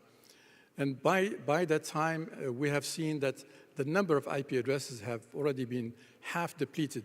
So only 50% of the address space was left. So a new protocol, a call for a new protocol has been done. And then 4 proposals were made, V6, V7, V8, and V9. And by 1998, V6 was selected. So that created also a division between what is called the IETF, so the Internet Engineer Task Force. Those that were on the part of 7, 8, and 9 didn't like IPv6. So I proposed that we start a totally separate organization called the IPv6 Forum in order to promote it, because that protocol is really unique in order to change and modernize the internet. And we've been working on this for the last 20 years. And I'll get you some of the details. So between IPv4 and IPv6, we have now about 1 billion nodes that are the current internet. And with IPv6, we'll go into multi-billion nodes, similar to the blockchain nodes. So a couple of functions that didn't exist on the internet, and which we have fixed with IPv6 is each one of you will have not only 1 IP address, but billions of IP addresses. As a matter of fact, as much as the current internet will be in your hands. You will be using it for sure in the next 10 years. At the time being, all of you do have certainly an IPv6 address, but you don't know it. Next thing is the internet has to be automatic. Because we have IoT and 5G and so on and so forth, you don't want to send an engineer in order to fix the new IP address on your devices. So it happens automatically. So it creates a certain scalability. And then one of the issues that we have on the internet today is by using broadcast in order to send information, so YouTube and so on. That's not very efficient, especially for mobile devices, because the spectrum, half of it is depleted by broadcasting. So multicast will be very efficient. And then obviously the mobility, and back in '98, we were looking for a killer application for IPv6, and we found 3G. So we could convince people on how to add the internet protocol to 3G. That's why we created this wireless internet revolution. The first one was basically Web 1. So I'll touch on this in the future. And very important is we have to create a certain security and also privacy. And all of you with IPv6 will have a privacy. So when you surf on the internet, you'll use only your privacy address, which is done automatically by the operating system. So you don't need to do anything. Okay, so when you connect to any website around the world with IPv6, nobody will know who you are. But if you want to do end-to-end, peer-to-peer, you will be using your own IPv6 address. So the model of end-to-end is really the beginning of the internet. So the web itself is an end-to-end model. In the meantime, we are using servers to take care of clients, and they call the model is a master and slave. So we have introduced colonialism in the internet, which is not good. So we are going into serious internet innovation down the road. So if we look at, for instance, so all of you are still in this luggage class in terms of internet, okay? Only the servers that are taking care of you, they have routable IP addresses. And those that have today IPv6, you are basically already in business class. But we want to move everyone by using IPv6 only, so we'll have to divorce or sunset IPv4 within the next couple of years in order to have one single internet, one single protocol running all kind of applications, especially scaling the internet in a real production internet, as today it is still a research internet, okay? So in terms of deployment, so by far China is number one with over 760 million users, and I think the number even has crossed 800 million. South Korea, I'll tell you the story about South Korea. There are only 9 million, and normally it should be a lot more. So you can see that between China and India and total Asia, the internet in the future will be basically in Asia. So up to 2/3 of the internet will be running in Asia, and most of the innovation will come from in Asia in the future. So this conference is really very important for you, especially by doing blockchain in this area. So the reason why South Korea is not among the top countries in the world, because we started it unfortunately too early. So back in 2001, and the Minister of Communication had what is called IT 839 strategy, and they wanted to do IPv6. And as a matter of fact, South Korea was number one with about 20 million IPv6 users until 2008. And Korea has seen that they are alone as the biggest deployer, so they didn't believe anymore in manufacturing, but also government. So in order to modernize and rejuvenate your internet, you should not run on old protocols, so you should run on new one. And this is really fundamental. And this conference is basically in this line of work. Now, let me tell you about the various generations of all technology. So let's start with web. So web was created by Tim Berners-Lee, and that's Web 1.0. And Tim Berners-Lee, and then Tim Wiley has started a Web 2.0. It's not a protocol, it's just a series of conferences. So he upset basically Tim Berners-Lee, who responded by creating Web 3.0, which is the semantic internet, semantic web. It didn't fly that much. And then with Dave Raggett, who works for Tim Berners-Lee, we started the Web of Things, because XML is too heavy for small devices and smartphones and so on and so forth. Then as of late, Gavin has started Web 3. So now, in the eyes of Tim Berners-Lee, after Tim Wiley, now another guy is coming up with something new, and he does not really accept it because he thinks Web 1.0 is the real decentralized internet. So people that are promoting Web 3.0, they should standardize it. Web 3 alone has to be standardized. It should not be just a couple of people together promoting it. So you have to be careful with the language here in this area. Wireless generations from 0 up to 5G today.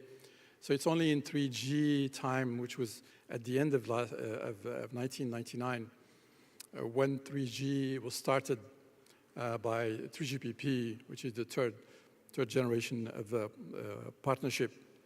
So all of the regulators and spectrum organizations are in that group. So I went to convince them to add the internet protocol into it in order to create basically the second revolution of the internet, So it took a bit of work, about 12 months, until they understood that 500 million of internet users were already there, and they should really take them because these are the best people on the planet. So it took about 12 months, and then we had a protocol embedded into 3G, but they could not do IPv6 right away because we didn't have yet large-scale, especially mobile operator networks ready with IPv6. At that time, I was VP at Ericsson, so I could influence Ericsson in order to do that. So you have to be in the right position in order to make these things happen. So it's only with 4G that IPv6 was implemented. That's why you have the first time, the kind of applications, YouTube and the likes. And then 5G, in the same vein, has the best spectrum today. Okay, so the spectrum below 6 gigahertz is quite fundamental. And you will see that 6G is coming up. It's for sure you will have terabit access. So that's why we have to upgrade all the backbone in view of supporting terabit access on the mobile devices. But it has certain deficiencies. So using terahertz, it has a problem, first of all, of distance. So you can do only 10 meters. Second, it does not cross walls or windows. And if you are outside, if it rains, or there is wind, or leaves are falling, it stops the communication. So terahertz will be more for indoor access, to access, for instance, in a data center where you have a pile or a spaghetti of a fiber optic on the back. So you can just put terahertz modems instead.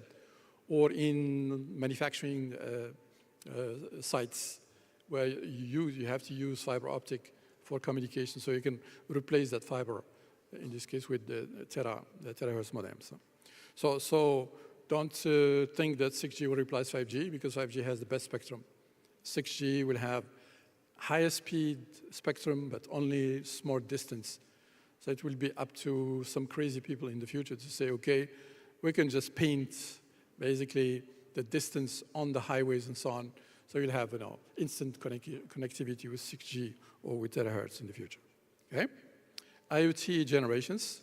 It started with the fake news.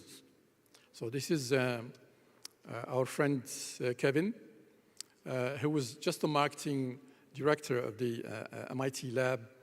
And RFID was invented by an Indian gentleman. And during the press in '99, he said, well, RFID is basically Internet of Things.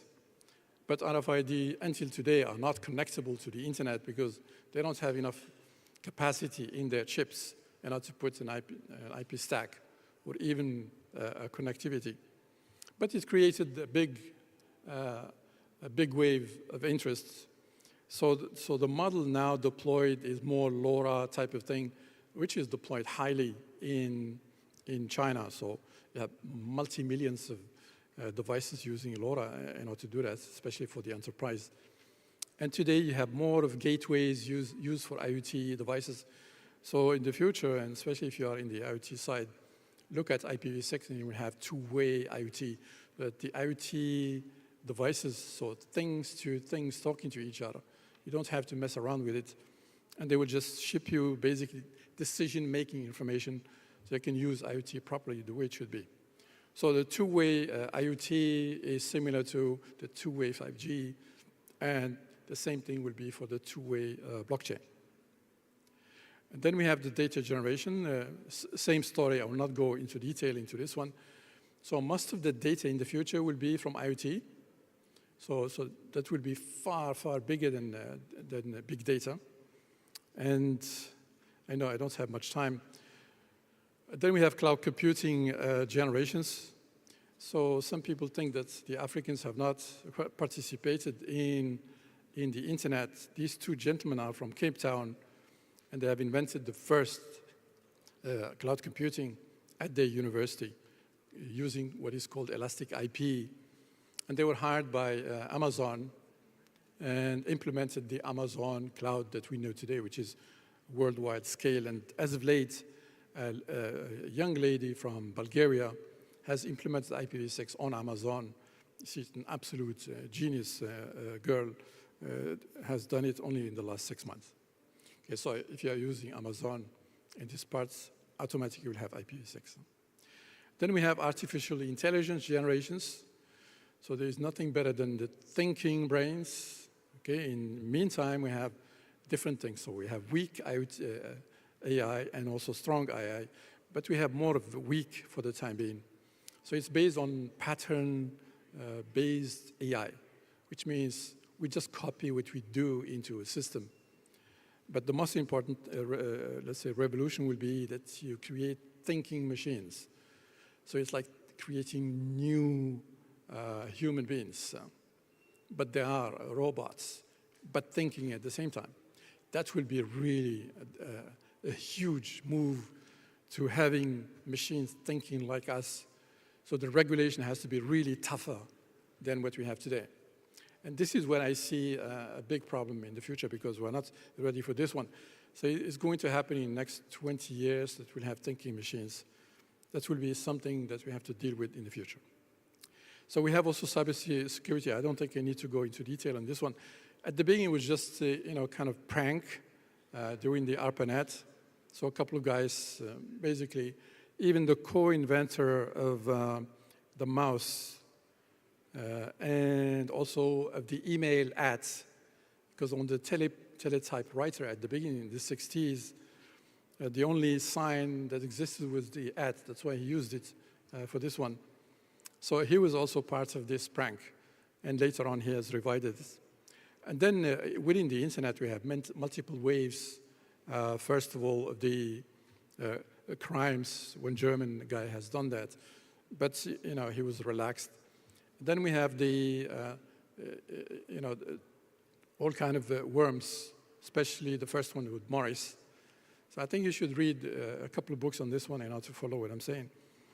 And then when we look at the cybersecurity threats, so you can see that almost 1/4 of the IP addresses of today are in the spam box, which means we cannot use 25% of the IP addresses today because they are used by hackers, okay? So if you go and buy an IPv4 address today from the market, which costs about 60 euro, but you cannot buy one single IP address, you have to buy a block, and the smallest block has 256 IP addresses. So times 60, it's $15,000 in order to buy just one single IP address.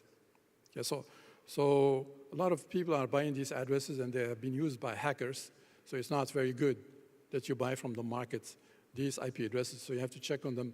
But still, I will not propose them to banks or to governments. I will not go into detail. We have done some research on this one in one of the projects I had a couple of years ago. So the hacking countries are in red. So I'm not going to go into details in this one. But some smaller countries, unfortunately, are used by our friends from Russia, especially Virgin Islands, Lithuania, even Luxembourg, where I live. They have been used in Luxembourg. They just put board into a network, and from there they launch their attacks, especially during elections and so on and so forth. So the only country that has a very good cybersecurity program today is Finland. And the Finnish regulator itself has about 100 people looking at all of the attacks coming from abroad. And they put in the constitution the rules of cybersecurity so that the regulator itself can directly decide to stop somebody. As today in the world, you have to get a judge to give you an affidavit in order to stop somebody, which most of the judges do not have the knowledge to do that. That's why we have so many cyber attacks and so many hacks, and nobody can stop it because the Constitution is not allowing anyone to just send somebody to stop these guys unless there is a crime behind it. So I won't go into these details. So the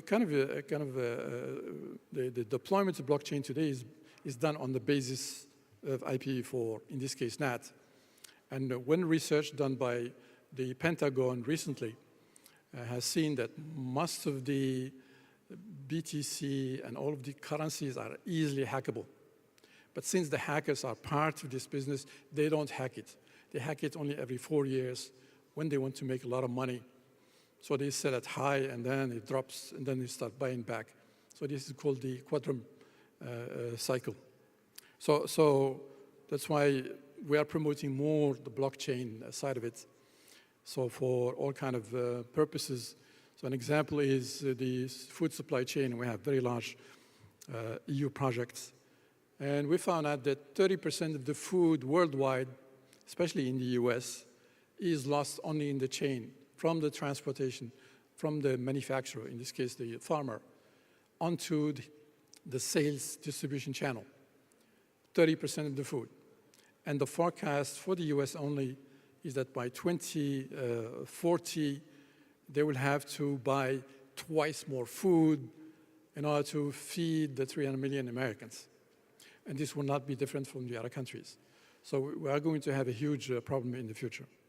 So by introducing an end-to-end system like blockchain, in this case, you will see what kind of Ponzi schemes are in between, because most of the food is produced at low cost and sold at a very high cost. So when you know through a blockchain, basically the steps that the food has made and who is picking up the money, you can take out a lot of people in between. And this is the case for all kind of chains, manufacturing, car manufacturing, all kind of stuff. You have in between dealers that are making a lot of money without adding anything. So the communication between the customer and the producer is very important. And we have a few examples, like McDonald's. McDonald's has its own blockchain system. It's a private one. And they produce the meat themselves in Brazil, the potatoes in Ohio, in Boise. And that's why they can produce McDonald's, a Mac for $1. How can you do that if you have in between a lot of dealers? So it shows that when you control the whole chain, you can produce something which is affordable to everyone. And the same thing applies to many other things as well. So you can see that blockchain, and even I'm mentioning Web3, so I'm giving a lot of confidence that these guys are going to standardize it, and not everyone is calling it Web3, although it's a different solution. And today, in the blockchain world, everyone is coming up with a new version. So we have to harmonize that, and we have to have the same protocol to do this in the future in the various areas. So currently, a lot of people are obviously attracted by crypto. So you got something like 3,000 different cryptos today. But more important is blockchain 2 and 3, especially 3 when you get into what I discussed earlier on. So the enterprise blockchain systems, to benefit people directly. So this is really a topic that the conference is about. It's not about cryptocurrency. Although in future, most of the governments will have their own crypto currency as well. Okay, so the banks, I would expect all of these companies that have been attacked, like Visa and Amex, they will have their own crypto solutions to fence off all the razzmatazz they hear from the other part of the world. So I'll finish with this one.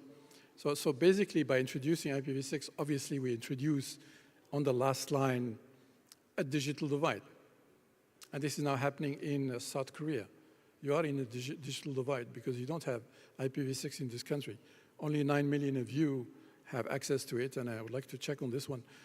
So with Aaron, we will be going after KT, so Korea Telecom, and ST as well. And the two Arab bigs, between them, they have about 60 million users. And how to get them to activate or reactivate IPv6 and be even better than North Korea, which is a shame that North Korea is even #1 in terms of IPv6 capability. So with this, let me ask you to join Aaron and Vincerf, who is the inventor of the internet, as well as my honorary chairman for the IPv6 Forum. Have a good conference. Thank you.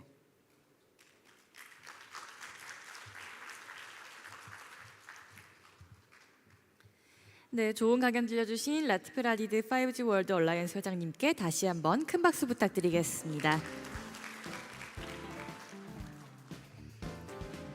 네, 두 번째 강연자님을 소개해드리도록 하겠습니다. 박수용 서강대학교 교수님께서 웹 3.0 시대의 디지털 산업 전략을 주제로 강연을 진행해 주시겠습니다. 큰 박수로 모시겠습니다.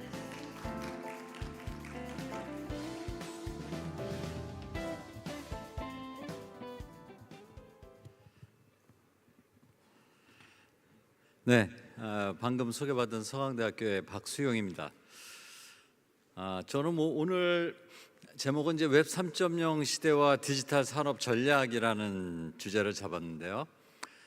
그래서 이제 웹 3.0 시대, 웹 3.0이라는 것이 도대체 어떤 의미인지 좀 아까 좀 전에 발표하신 분께서 굉장히 어떤 기술적, 히스토리적인 측면에서 굉장히 정리를 잘 해주셨는데, 저는 이제 산업적 측면에서 어떤 의미를 가지고 있는지, 그다음에 이 산업 전략은 좀 국가 차원에서 우리가 앞으로 어떻게 가야 되는지 뭐 이런 말씀을 좀 드리려고 합니다. 저는 이제 서강대학교에 있으면서 지금 이제 웹 3.0 포럼 또 운영위원장을 맡고 있고, 또 작년까지는 제가 이제 블록체인 학교 회장을 맡았었습니다. 저희가 뭐 우리가 항상 이제 이런 얘기 많이 하잖아요. 우리의 사는 세계는 이제 두 개의 세상으로 구성되어 있다. 하나는 우리가 이제 발을 딛고 사는 우리 현실의 세계가 있고, 또 하나는 여러분들께서 지금 이렇게 강연을 들으면서도 아마 또 이제 핸드폰으로 뭐 박수용 이렇게 쳐보기도 하고, 또 뭐 카톡도 보내고 뭐 이런 어떤 디지털 세상. 그래서 이제 두 개의 세상이 이제 공존하고 있다 이런 얘기를 하는데, 근데 이제 중요한 것은 이전에는 사실은 이 디지털 세상은 현실 세계를 보조하는, 현실 세계를 서포트하는 그런 어떤 지원적 성격의 세상이었어요. 그러니까 우리 기업에도 보면은 뭐 은행이라든지 여러 큰 기업들 보면은 이제 IT 부서가 있고, 그 IT 부서는 현업을 지원하는 그런 지원 부서였었잖아요. 근데 이제 최근에 뭐 4차 산업혁명이다 여러 이런 기술적 혁신들이 나오면서 이제는 점점점 이 현실 세계의 그 비중이 디지털 세계로 좀 넘어가고 있고, 또 디지털 세상에서의 경쟁력이 어쩔 때는 현실 세계 경쟁력보다 더 중요한, 디지털 세상에서의 경쟁력을 잃으면 현실 세상에서의 경쟁력도 잃게 되는 뭐 이런 현상들이 최근에는 많이 이제 나타나고 있는 것이 우리가 살고 있는 그런 세상이 아닌가 이렇게 생각을 합니다. 그래서 그런 측면에서 MIT의 피로 웨일이라는 교수님이 조사를 해보니까 모든 산업, 이거는 꼭 뭐 IT 기업뿐만 아니라 뭐 자동차 산업, 무슨 하다못해 뭐 신발 산업, 뭐 의류 산업, 모든 산업을 쭉 통계적으로 한번 분석해 보니까 이 디지털 경쟁력을 가진 기업이 디지털 경쟁력을 갖추지 못한 기업보다 이 수익도 한 30% 높고 마진율도 한 30%, 27%니까 한 30% 높더라. 이런 보고서가 나온 적이 있습니다. 이제 그만큼 어떠한 산업이건 간에 어떠한 기업이건 간에 이 디지털 경쟁력을 갖추는 것이 매우 이제 중요하다. 이제 이런 말씀을 하시는 거죠. 그래서 이제 그런 측면에서 저는 그런 말씀을 드리고 싶어요. 이제는 우리는 지금 이제 디지털 중심의 시대가 와 있고, 우리는 이제 디지털 중심의 시대를 살고 있다라는 말씀을 감히 드리고 싶습니다. 그러니까 디지털 중심의 시대라는 것이 어떤 시대를 얘기하고 있느냐? 바로 이 디지털 기술이 어떤 새로운 혁신이나 성장이나 또 새로운 가치 창출의 중심이 되고, 이런 것을 기반으로 해서 새로운 문화와 경제 구조가 만들어지는 시대, 이것이 바로 디지털 중심 시대고, 우리는 이제 여기에 이제 한가운데 와 있는 것이 아닌가. 이제 아마 그런 측면에서 뭐 요즘은 기업들도 뭐 디지털 전환, 디지털 트랜스포메이션, 또 디지털 대전환 뭐 이런 얘기들을 하고 있잖아요. 이것이 바로 이제 우리가 디지털 중심 시대에서 뭔가 서바이브하기 위한 그런 모든 기업과 그런 개인들의 어떤 몸부림이 아닌가, 이제 저는 그런 생각을 하는데요. 근데 그런 가운데 지금 이 디지털 세상, 이 디지털 세상의 이제 패러다임이 자꾸 변화하고 있는 거죠. 그러니까 이제 우리 디지털 중심의 시대에 살고 있는데, 이 디지털 세상의 패러다임이 자꾸 이제 변화하고 있는데, 이 변화를 우리가 잘 인지해야 되지 않을까 이런 생각을 합니다. 뭐 이제 디지털 세상의 시작은 아마도 1980년대 퍼스널 컴퓨터로부터 아마 디지털 세상이 시작되지 않았나 이런 생각을 합니다. 물론 여러분, 이 퍼스널 컴퓨터 이전에 이 컴퓨터가 발명되면서 디지털 세상이 시작됐다라고 얘기할 수도 있어요. 그런데 이 이전의 세상은 이 이전의 컴퓨터라는 기계는 정말 여기 강연장처럼 이렇게 큰 그 방에 엄청나게 큰 기계 덩어리였어요. 그러니까 이 컴퓨터를 이용해서 일을 처리할 수 있는 것은 뭐 대기업이라든지 아니면은 뭐 국가 정부 기관 같은 곳에서만 컴퓨터를 사용할 수 있었어요. 그런데 이제 80년대 들어오면서 바로 이 퍼스널 컴퓨터가 등장함으로써 개인들이 이제 컴퓨터를 사용할 수 있는 시대를 연 것이죠. 그러다 보니까 이제 전 세계에 수억 명의 사람들이 컴퓨터를 가지고 일을 하기 시작했고 전 세계 수억 대의 컴퓨터가 팔려 나간 것이죠. 그래서 이제 그야말로 이제 컴퓨터의 세상이 시작한 것이고 이것이 바로 이제 디지털 세상의 아마 시작이 아닌가 이런 생각을 합니다. 그런데 그래서 이제 전 세계에 수많은 컴퓨터가 이제 그 사용이 되기 시작했는데 그러면서 이제 어떤 이슈가 발생했냐면은 이 사람들이 이제 컴퓨터를 사용하다 보니까 전 세계에 퍼져 있는 수많은 컴퓨터에는 엄청나게 많은 양의 이제 정보들이 쌓이기 시작한 거야. 이제 그러다 보니까 그 다음에 이슈는 이 각각에 쌓여 있는 정보들을 컴퓨터와 컴퓨터 사이에 어떻게 교환하느냐가 굉장히 중요한 이슈가 된 거예요. 그래서 이제 저도 옛날에 뭐 80년대 초반에 이제 컴퓨터를 공부를 시작한 사람 중에 한 사람이지만 여러분 옛날에는 그래서 이 컴퓨터와 컴퓨터 사이에 이 정보를 어떻게 교환했습니까?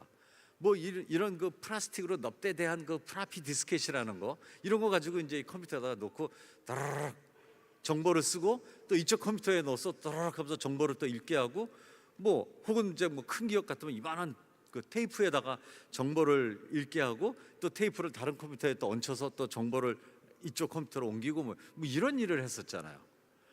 그러니까 이렇게 이 정보를 교환하는 방식은 뭐 물리적으로나 시간적으로나 굉장히 제약이 많은 그런 정보의 이동 방식이었죠. 그런데 이 문제를 한 방에 해결시키는 사건이랍니다. 그게 뭡니까? 아까 강연자 그 회장님께서 말씀하신 바로 인터넷의 등장이에요.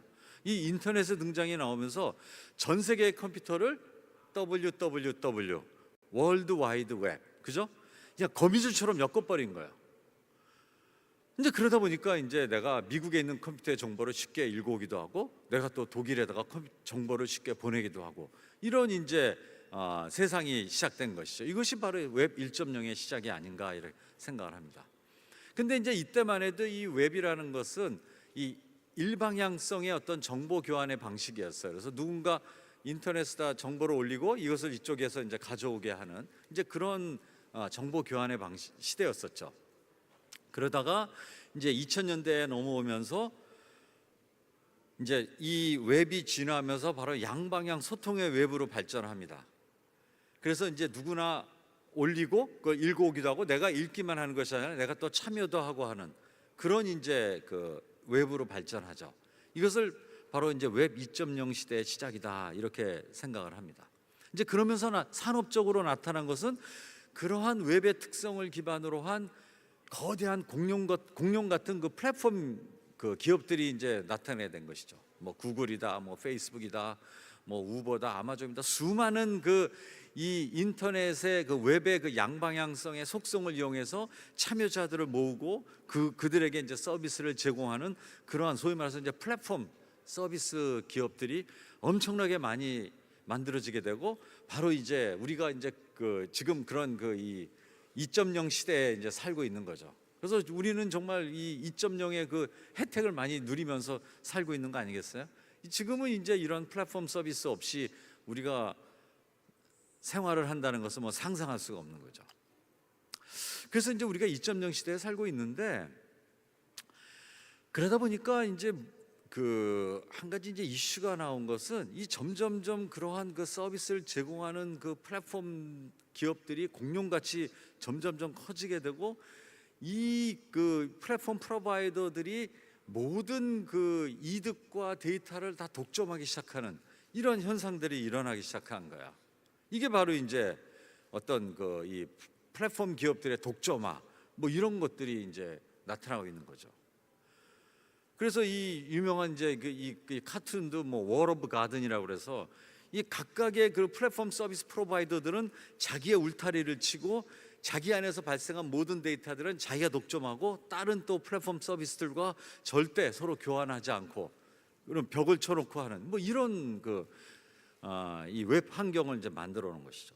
그러면서 이제 빅텍 같은 그런 큰 기업들이 다 이제 나를 믿어라, 나를 따라라, 이제 뭐 이런 어떤 그 시대에 우리가 살고 있는데, 이런 것에 반발해서 이러한 그런 그 플랫폼 기업들의 독점화, 이런 것에 반발해서 이 인터넷, 이 웹이 이 플랫폼 중심이 아닌 사용자 중심, 개인의 권리와 소유를 보장해야 된다는 움직임이 시작됩니다. 이것이 바로 웹 3.0이다 이렇게 말씀드릴 수 있어요. 뒤에서 조금 사례를 더 말씀드리겠지만, 그래서 이 웹 3.0은 바로 이 그 인터넷의 그 사용자 중심의 인터넷으로의 변화, 또 개인의 권리와 그 이 소유가 보장되는 그러한 인터넷, 그러한 웹으로의 그 변화가 바로 웹 3.0이다 이렇게 말씀드릴 수가 있겠습니다. 이제 이러한 변화가 지금 이 디지털 세상에서 이제 일어나고 있는 거죠. 그래서 제가 좀 저의 그냥 개인적인 경험인데 말이죠. 저는 이제 멜론을 많이 써요. 그래서 멜론이 굉장히 편리해요. 저 멜론에서 이제 음악 듣고 뭐 아침에도 이제 출근하면서 음악 듣고 그러면은 이제 얘가 이제 제가 다 그 이제 구매하고 뭐 들은 그런 그 내역들을 다 가지고 있으니까 뭐 아침마다 이제 뭐 박수영님을 위한 추천 음악 이런 것도 해주고 그래요. 굉장히 편리합니다. 그래서 이런 그 플랫폼 서비스를 잘 쓰고 있는데, 제가 가만 보니까 이 뮤직박스라는 또 서비스가 가격도 좀 저렴하고 또 제가 좋아하는 취향의 음악들이 더 많이 있고 그런 것 같아요. 그래서 저도 좀 옮기고 싶어요. 그러면 제가 이제 멜론 쓰다가 뮤직박스로 옮기면은 그 뮤직박스는 제가 그동안에 뭐 그 어떤 음악을 들었으며 어떤 음악을 구매했는지 압니까? 모르잖아요. 그러니까 처음부터 다시 시작해야 되는 거예요. 근데 여러분, 내가 그 멜론에서 음악을 듣고 내가 구매하고 한 이러한 데이터는 이게 멜론 겁니까? 제 겁니까? 사실은 제 거잖아요. 이거 제가 다 행위해서 다 만들어진 데이터잖아요. 그러나 멜론이 절대로 다른 기업과 공유 안 하죠. 저한테도 주지도 않아요. 그러니까 이런 것이 뭐냐 이거죠. 이러한 것은 이거 옳지 않다. 그래서 이 지금의 인터넷이 이 플랫폼을 중심으로 돌아가는 인터넷이 아니라 나를 중심으로 한, 사용자를 중심으로 한 인터넷으로 바뀌어져야 된다는 것이 바로 웹 3.0이다 이렇게 말씀드리고 싶어요. 그래서 여기 그림에 있는 것처럼 지금은 말이죠, 저희가 이제 우리가 그 지금 플랫폼에 이렇게 들어가기 위해서는 뭐 예를 들면 뭐 페이스북이라고 그럽시다. 그럼 페이스북에 나의 정보가 이렇게 있잖아요. 그러면 페이스북에 적어놓은 나의 그 정보대로 뭐 유저네임, 로긴 네임, 그다음에 패스워드 이거 갖다 이렇게 해서 페이스북한테 제가 이거 압니다라고 그 페이스북이 가지고 있는 정보하고 딱 맞추면은 딱 보고 너 맞네라고 해서 이제 입장할 수 있는 거잖아요. 그러니까 제가 플랫폼에 들어가서 뭔가 나 자신을 갖다가 이렇게 보여줘야 되고, 혹은 뭐 이제 또 다른 어떤 플랫폼 기업들이 이제 커지다 보니까 자기네들끼리 뭔가 트러스트가 생겼잖아요. 그래서 뭐 구글 계정으로 뭐 로그인 뭐 그래서 하여튼 플랫폼을 중심으로 한 인증을 하고 있잖아요. 근데 이것이 3.0 시대가 보면 이제 내가 내 자신을 증빙하는 거예요. 나 이런 사람이야. 너 나 이런 사람을 오케이 하면 네가 들어와서 접속해. 내가 접속해 줄게. 뭐 이런 나를 중심으로 한 인증이 되는 거죠. 예를 들면 그래서 이 3.0 시대에는 이런 것도 가능한 거예요. 제가 브라우저예요. 그래서 여러분 이제 제가 네이버에서 어떤 기사를 이렇게 하나 읽다 보면은 이렇게 항상 뭐 광고가 뜨잖아요. 뭐 임플란트 뭐 어쩌고저쩌고. 근데 뭐 저희야 뭐 그냥 뭐 내가 기사 공짜로 읽으니까 그런가 보다라고 지나가잖아요. 근데 이 브레이브는 내가 광고 보지 않을래 그러면은 이렇게 깔끔하게 그냥 기사만 읽을 수 있습니다. 너무 깔끔해요. 그러니까 여기 있는 것처럼 막 무슨 뭐 예를 들어서 뭐 레고다 이런 거 치면은 일단은 뭐예요? 구글도 레고의 그 선전서부터 뚝뚝 뜨잖아요. 근데 브레이브 딱 치면은 그냥 내용만 딱 떠요. 아주 굉장히 깔끔해. 근데 얘네가 또 다른 서비스를 해주고 있어요. 뭐냐면은 그런데 내가 만약에 광고를 봐준다 그러면은 여기 있는 것처럼 내가 만약에 광고를 봐주면은 그 본 것에 대해서 내가 그 참여한 것에 대한 보상을 줘요. 그래서 BAT 토큰이라는 것을 보상을 줍니다. 근데 제가 보기엔 이름도 굉장히 잘 졌어요. 베이직 어텐션 토큰의 약자예요. 그러니까 내가 어텐션 하면은 당신으로부터 발생한 이익에 대해서 같이 나누겠다는 거예요. 여러분 그 BAT 토큰은 지금 업비트에도 상장돼 있어요. 하시면 돼요.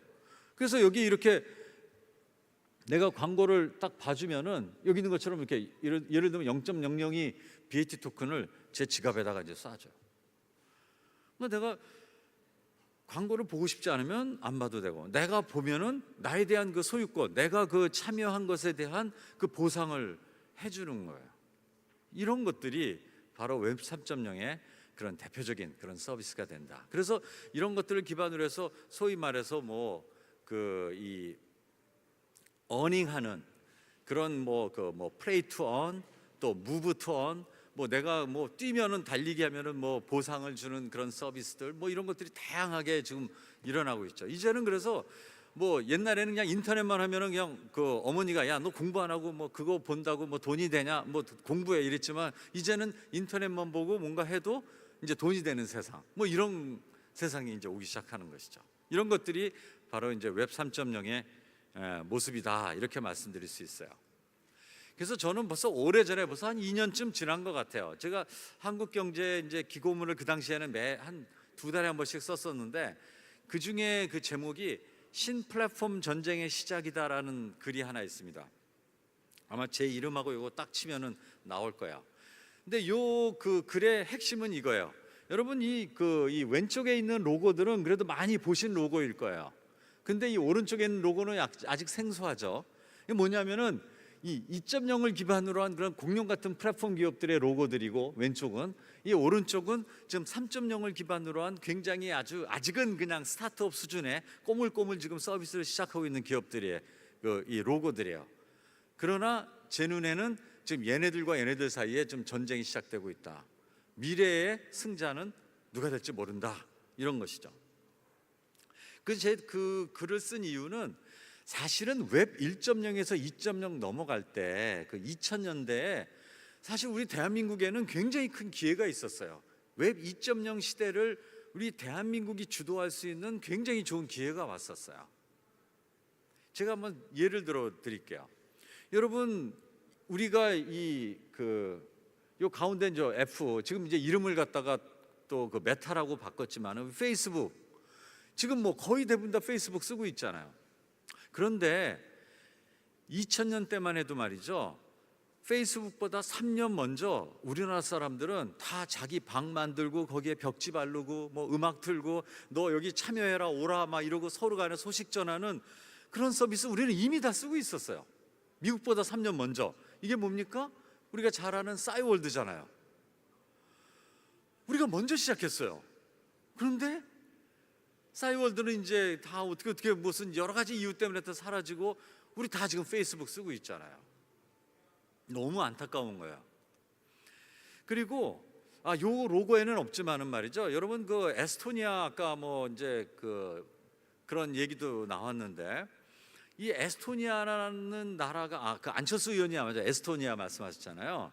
그 에스토니아가 자랑하는, 마치 우리나라의 정말 대표적인 기업, 그럼 예를 들면 삼성전자 뭐 이렇게 얘기하듯이 자기네가 굉장히 자랑스럽게 생각하는 기업이 하나 있어요. 그 기업의 이름은 바로 인터넷에서 무료로 전화를 할 수 있다라는 서비스를 하고 있는 스카이프라는 회사입니다. 아마 여러분들 스카이프 대부분 다 쓰실 거예요. 인터넷 무료 전화. 근데 이것도 공교롭게 말이죠, 이 스카이프라는 서비스가 나오기 3년 전에 벌써 우리나라에서는 인터넷을 통해서 전화를 하는 서비스를 하는 그 서비스가 있었어요. 여러분 혹시 다이얼 패드라는 서비스 아시는지 모르겠어요. 그런데 그보다 3년 먼저 시작했는데 그 기업도 그냥 제대로 싹을 못 키우고 뭐 여러 가지 또 뭐 규제도 많았겠죠. 우리나라에 뭐 통신법이니 뭐니. 그래서 그냥 사라지고 말았고, 이 스카이프라는 회사는 창업한 지 8년 후에 마이크로소프트가 무려 8억 달러를 주고 인수를 합니다. 그러니까 에스토니아로서는 뭐 아주 자랑스러운 국가기업 역할을 하는 거죠.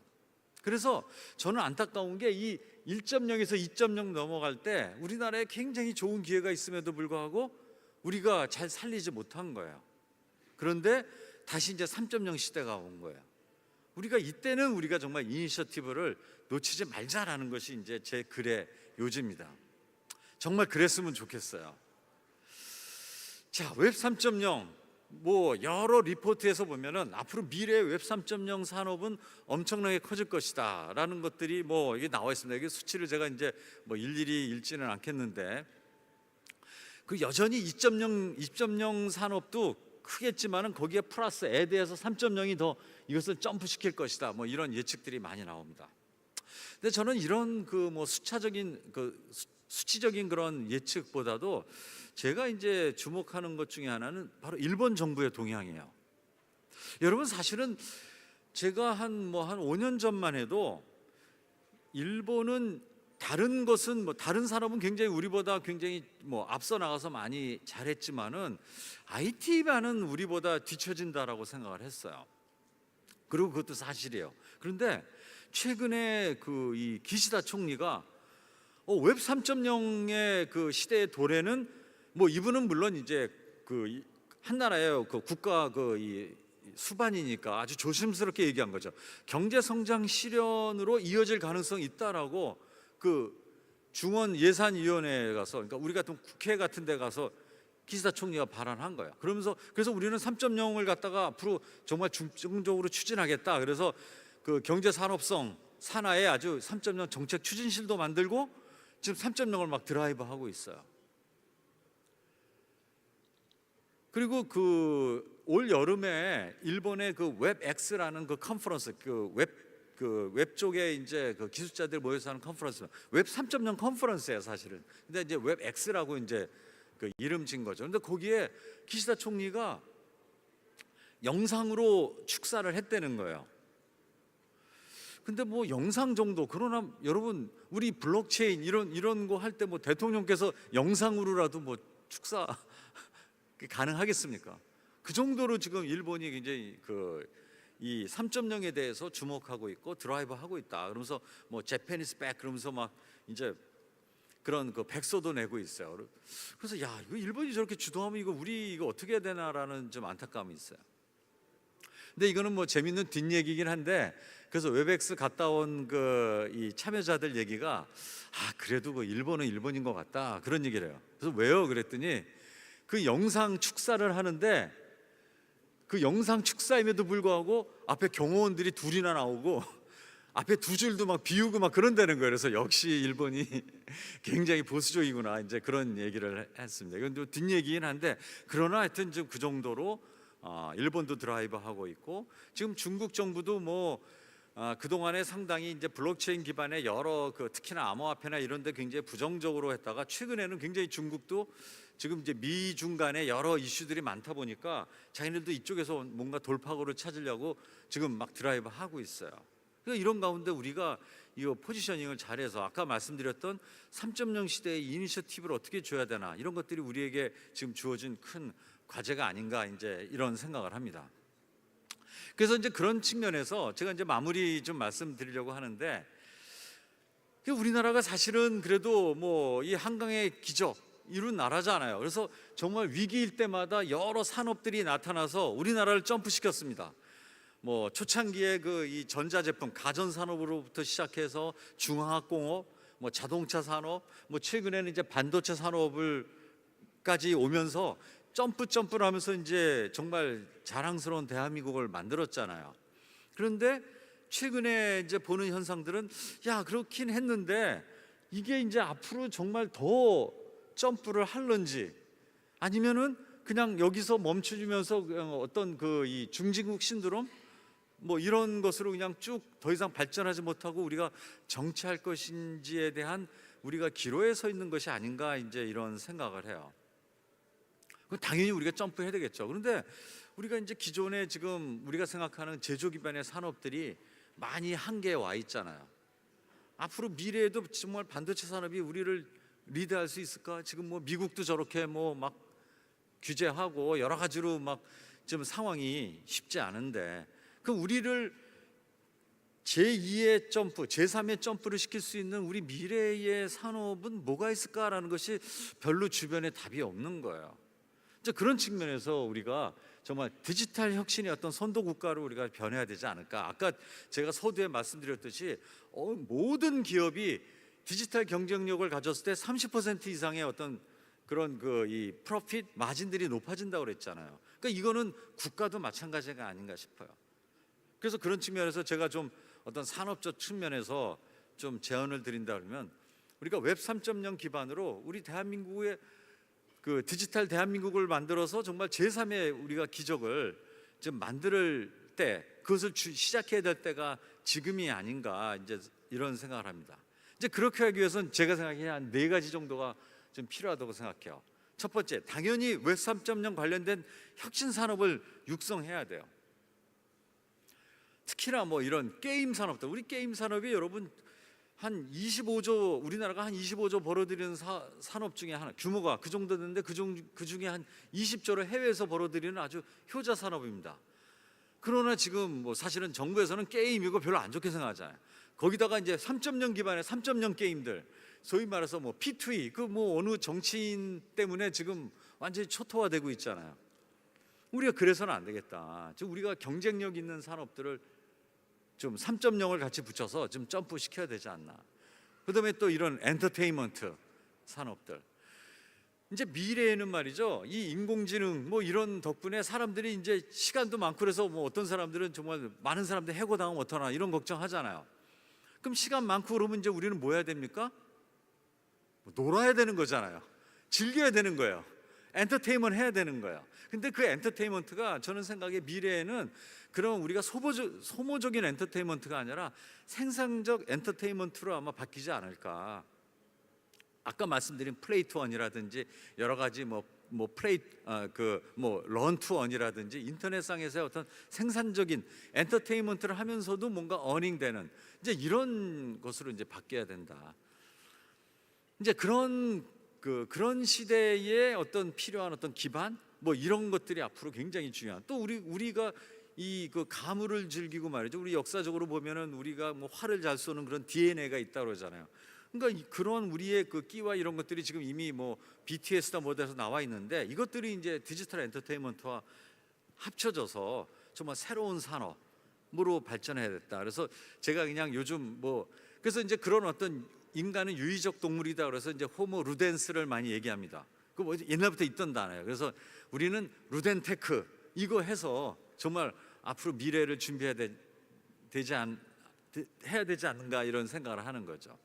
당연히 3.0 혁신 산업을 육성하기 위해서는 또 혁신 인재들 육성해야 됩니다. 아주 디지털 기반의 또 혁신적 아이디어와 창의적인 인재들. 근데 그것도 지금 요즘 걱정이에요. 요즘 뭐 정부에서 과학기술 분야 R&D 줄이고 하면서 지금 인력 양성 분야도 한 30%씩 막 줄이고 이런다는 얘기들이 막 흉흉하게 들어옵니다. 그러나 우리가 미래 이런 인재들 육성 안 하면은 큰일 나잖아요. 이런 미래 인재들 육성해야 된다. 그 다음에 또 중요한 것이 금융 분야잖아요. 이 디지털 자산, 아까도 이제 그런 사례들 많이 얘기했는데 폴리곤에서도 말이죠. 그런 디지털 자산, 또 디지털 금융 이런 것들에 대한 혁신, 뭐 이런 것들 우리가 좀 앞서 나가서 좀 해야 되는데 반대로 우리는 지금 그런 디지털 자산이라든지 이런 쪽에 어마어마한 규제 때문에 도리어 다른 나라들보다도 훨씬 더 지금 못하고 있는 부분이 너무 많은 거죠. 이런 것들이 좀 타파돼야 된다. 또 마지막으로 우리 디지털 대한민국을 만들기 위한 정부 조직도 좀 변화해야 된다. 적어도 이 총리실 산하에 디지털 혁신청 이런 것들이 있어서 모든 부처가 디지털로 혁신하는. 그렇잖아요. 엔터테인먼트 산업은 문체부 소속이고 말이죠. 또 디지털 자산 분야는 금융이 소관이고 다 이렇게 나눠져 있잖아요. 이런 것들을 같이 묶어서 혁신할 수 있는 이러한 것들을 만들어서 정말 대한민국이 디지털 혁신을 통해서 아까 말씀드린 중진국 신드롬이 아닌 제3의 점프를 하는 그런 것들을 시도해야 되고 이것의 기반이 바로 웹 3.0이 돼야 될 그런 시점이 아닌가 이런 생각을 하고 이런 중요한 시점에 또 이런 인천시에서 이 블록체인 컨퍼런스를 열어서 이것에 대한 좀 힘도 보태고 같이 또 이렇게 마음을 모을 수 있는 이런 시간을 마련해 주신 것에 대해서 감사드리며 제 발표를 마치도록 하겠습니다. 네, 감사합니다. 네, 좋은 강연 들려주신 박수영 교수님께 다시 한번 큰 박수 부탁드리겠습니다.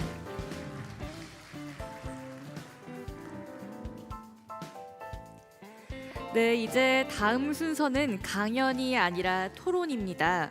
정유신 디지털금융연구원장님을 좌장으로 김현준 배재대학교 석좌 교수님, 그리고 조일현 클레이튼 재단 부사장님, 강봉서 캐리버스 부사장님, 김정은 인하대학교 교수님께서 블록체인과 도시의 미래, 도시 문제 해소 가능성이란 주제로 토론을 진행해 주시겠습니다. 네, 무대 위로 모시겠습니다. 여러분 큰 박수로 환영해 주시면 감사하겠습니다.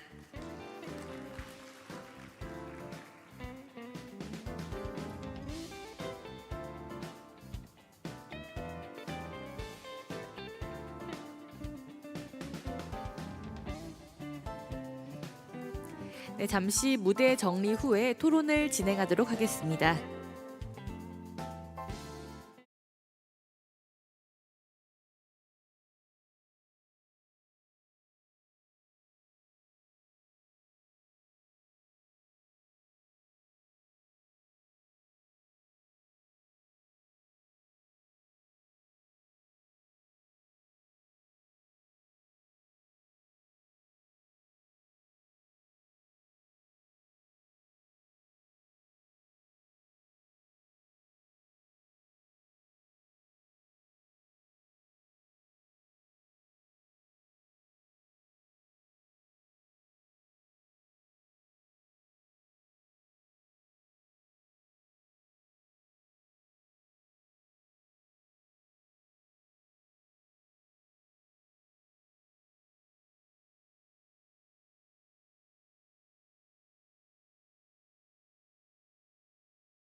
네, 그럼 토론 진행 부탁드리도록 하겠습니다.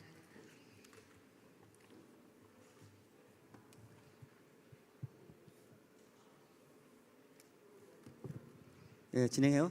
10분 지난 거죠? 저희 몇 시에 끝내요? 네, 진행해 주시면 되겠습니다. 네, 진행해 주시면 되겠습니다. 원래 시간은 2시 50분까지인가요? 네, 좀 10분 지나긴 했는데 원래 계획대로 되는 법은 없으니까 이렇게 이해해 주시고, 여러분들 보시기에 뭐 이게 이제 방송도 되네요. 그러니까 보시기에 제 오른쪽, 제 왼쪽이니까 여러분들 보시기에 오른쪽이죠. 오른쪽에 우리 김영준 석좌 교수님 계시고, 그 옆에 여러분 보시기에 제 오른쪽 계신 분이 이제 인하대 우리 김정은 교수님, 여러분 보시기에 제 저 오른쪽이죠. 오른쪽인가? 오른쪽 여기 우리 클레이튼의 조일현 부사장님, 클레이튼 재단의 정확하게는, 그리고 또 옆에 저 캐리버스의 우리 강봉석 부사장님 이렇게 계십니다. 그래서 두 분은 좀 그 현업적인 쪽에, 그 다음에 또 두 분은 학계, 우리 또 김영준 교수님 또 정치 쪽, 여러분들 많이 또 보셨을 거예요. 그래서 또 김정은 교수님도 그리고 우리 또 블록체인 쪽에 학계 쪽에 또 유명하신 분이어서 좀 균형적인 그런 감각을 갖고 있는 것 같습니다. 오늘 저희가 이제 블록체인과 함께 미래로 향해, 이제 앞에서 계속 이제 그 발표가 좀 있었는데 지금은 이제 토론이에요. 특히 이제 저희 분들은 블록체인과 도시의 미래입니다. 그래서 현재 뭐 진행되는 것들도 있지만 앞으로 블록체인을 활용해서 도시의 미래를 어떻게 좀 바꿀 수 있는가, 그 가능성을 얘기해 보도록 하겠습니다. 지금 현재까지는 뭐 이제 블록체인이 우리가 이제 뭐 21세기 그 새로운 인터넷 뭐 이런 얘기도 많이 했었고 새로운 플랫폼으로 여러 가지 다양한 산업들과 그 기업이 이제 있다 하면 이제 비즈니스 모델들 갖다 다 아울러서 하는 그런 인프라가 될 거로 생각을 했는데 아직까지는 좀 그런데 여러 가지 뭐 기술적 이슈도 일부 있을 수 있고 그다음에 이제 신산업에 항상 중요한 게 이제 그 법과 규제인데 이런 부분들이 약간 이제 불비적인 측면이 있어가지고 충분히 카바는 좀 덜 되고 있는 것으로 보이고요. 그러나 각각의 어떤 그런 그 인프라 성격보다는 그 블록체인이라는 어떤 그런 기술적 성격 때문에 다양한 어떤 그런 부분에서 각각의 비즈니스 모델이나 이런 쪽에 좀 많이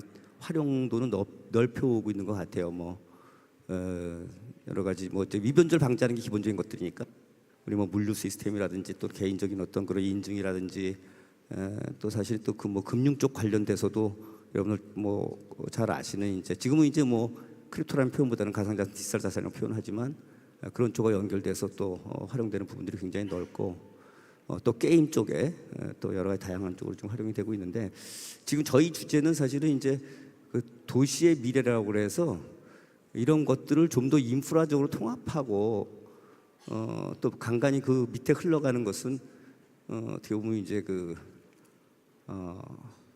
지금까지 오던 거하고는 또 다른 아까 뭐 일부 좀 발표 쪽에서 이제 웹 3.0이기도 했었는데 웹 3.0적인 그런 차원에서의 어떤 그런 블록체인 기술 이런 것이 앞으로 도시의 미래와 관련해서 어떤 쪽으로 좀 변화가 있을까 그런 부분들을 얘기하도록 하겠습니다.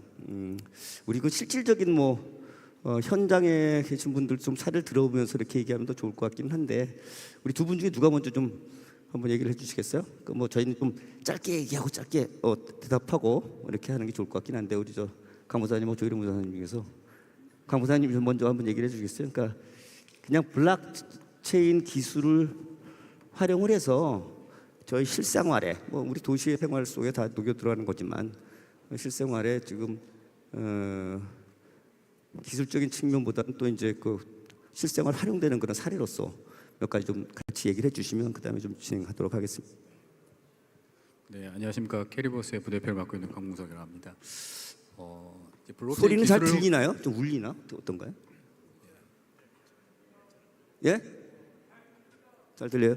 네, 블록체인 기술을 활용한 다양한 산업군들의 유즈 케이스들이 많이 나오고 있는데 조금은 소멸된 이슈이기도 합니다. 저희는 이제 저희가 운영하고 있는 메타버스 가상 도시를 통해서 얻을 수 있는 몇 가지 사례 또 이용자 경험 이런 것들 중심으로 잠깐 말씀을 나눠보고자 합니다. 일단 저희가 운영하고 있는 메타버스는 하나의 가상 도시이기는 합니다. 뭐 블록체인에서 가장 핵심 요소인 뭐 디센트럴라이즈드라든지 뭐 오너십, 뭐 크립토 커런시에 대한 이코노미 이런 부분들이 좀 충실하고자 초기에 빌딩된 프로젝트인데 저희가 얼마 전에 이제 베타 서비스를 런칭하면서 사용자들하고 다양한 커뮤니케이션을 해나가고 있습니다.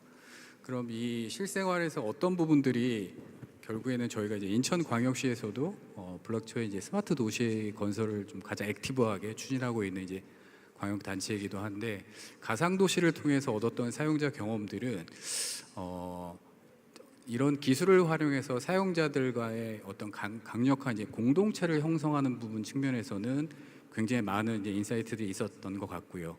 저희가 흔히 얘기하는 이제 커뮤니티라는 부분보다는 조금은 더 축약된 함축적인 전 공동체라는 표현을 좀 쓰고 싶은데 지역 공동체가 있고 뭐 국가 공동체가 있고 아니면 내가 소유한 디지털 에셋에 대한 공동체가 있는데 그런 공동체들의 커뮤니케이션들을 통해서 지속적인 내가 하고자 하는 사용 애착심과 그다음에 이 프로젝트에 대한 이제 방문율을 높이는 실사례들을 저희가 이제 서비스를 통해서 좀 경험을 하고 있습니다. 그럼 이제 결국에는 그들이 참여하고 그들이 가지고 있는 디지털 에셋인 하나의 뭐 NFT나 FT 또는 뭐 에셋들을 서로 공유하고 공감하고 그 안에서 그 주제로 토론을 하고 이런 부분들이 결국에는 현실 세계 스마트 도시에서도 동일한 경험과 체험을 줄 수 있을 것이라고 좀 예상을 하고 있고요. 그런 측면에서 가장 중요한 이제 핵심 요소 공동체를 만들고 그런 어떤 디지털 민주주의를 실현을 하기 위한 여러 가지 제도적인 장치 이런 부분들이 실제 가상 세계인 메타버스 안에서도 동작을 하고 있음을 저희가 이제 경험을 통해서 좀 알고 좀 선행 학습을 하고 있지 않을까 이렇게 한번 말씀드려볼 수 있을 것 같습니다. 예, 그 여러분들 잘 들리시는 거죠? 저 피선 잘 조금 좀 안 들리긴 하는데 여러분들만 잘 들리시면 될 것 같습니다. 잘 들리세요? 앞으로는 잘 나가는데 음파가 옆으로는 잘 안 되는 것 같아요. 예, 근데 하여간 뭐 저희가 좀 열심히 듣도록 하고요, 옆에서는. 근데 지금 이제 어떻게 보면 이제 지금까지는 그 블록체인의 어떤 기술적인 그런 특성 때문에 어떤 개별적인 어떤 수익 모델로 이렇게 가거나 이렇게 연결돼 있다가 지금 우리 강 부사님 얘기하신 거는 이제 뭐 그 본인 회사의 어떤 그런 경험이나 또 비즈니스 모델 관련된 거지만 캐리버스라는 걸 통해서 일종의 이제 어떤 하나의 비즈니스 모델 뭐 이런 것이 좀 도시로 확산되는 그런 인비트윈 그런 구조 속에서 지금 가상 체험적인 그런 그 스마트 시티 같은 경험할 수 있는 그런 것 같다 지금 한번 그 비즈니스 모델 차원으로 한번 얘기를 해주셨는데 거기에 지금 필요하신 게 기술적인 것도 있고 행정적인 거, 네, 정책적인 것도 있는데 지금 그 말씀을 좀 주신 건가요? 잘 들리지 않는데 기술적인 거는 정확하게 뭐 딱 한마디로 하면 어떤 거예요? 어떤 게 필요한 거예요? 일단은 가장 중요한 게 이제 소유권에 대한 신원 인증이죠. 소유권에 대한 신원 인증. 소유권에 대한 신원 증명을 그러니까 해야 되고. 우리 보통 여러분들도 다 아시지만 우리 보통 뭐 우리 블록체인 얘기로 하면 DID 그죠? DID 컨셉으로 그거 말씀하시는 거예요? 네, 맞습니다. 그런 부분들이 일단 들어가는 관문으로 해서 좀 명확히 돼 있어야 그 다음으로 좀 넘어갈 수 있다. 이런 것들은 공통적인 뭐 생각이라고 할 수 있을 것 같고요. 굉장히 중요한 인프라인데 그런 인프라가 지금 뭐 정책적으로나 뭐 행정적으로 좀 걸림돌이 있나요? 아무래도 한국에서는 조금 규제 요소들이 좀 있다 보니까 서비스 사이드에서는 좀 규제를 좀 피해야 되는 조금 애로사항이 좀 있기는 합니다. 네? 뭐라고요? 한국 쪽에는 이제 블록체인을 통해서 실제 프로젝트 안에서 경제 활동에서 수익화하는 부분들에 대한 규제 요소들이 좀 강하다 보니까 해외에 비해서 그런 부분들이 조금 현업에서는 좀 어려운 부분이 없지 않아 있습니다. 지금 DID 비즈니스를 지금 하고 계시나요? 네, 하고 있습니다. 그게 좀 규제 때문에 못 하고 있는 건 아니잖아요. 아니, 그 규제가 아니라 한국에 이제 그 프로젝트 내에서 이제 경제 활동을 해야 되지 않습니까? 현실 세계와 동일한 소위 말하는 이제 P2E나 뭐 여러 가지 경제 활동을 통해서 그러니까 얻어지는 DID 비즈니스는 지금 되고 있는데 그걸로 다른 비즈니스 하려고 할 때 규제가 있는 거죠? 그 DID 규제가 아니고. DID 기술적인 규제가 있는 건 아닙니다.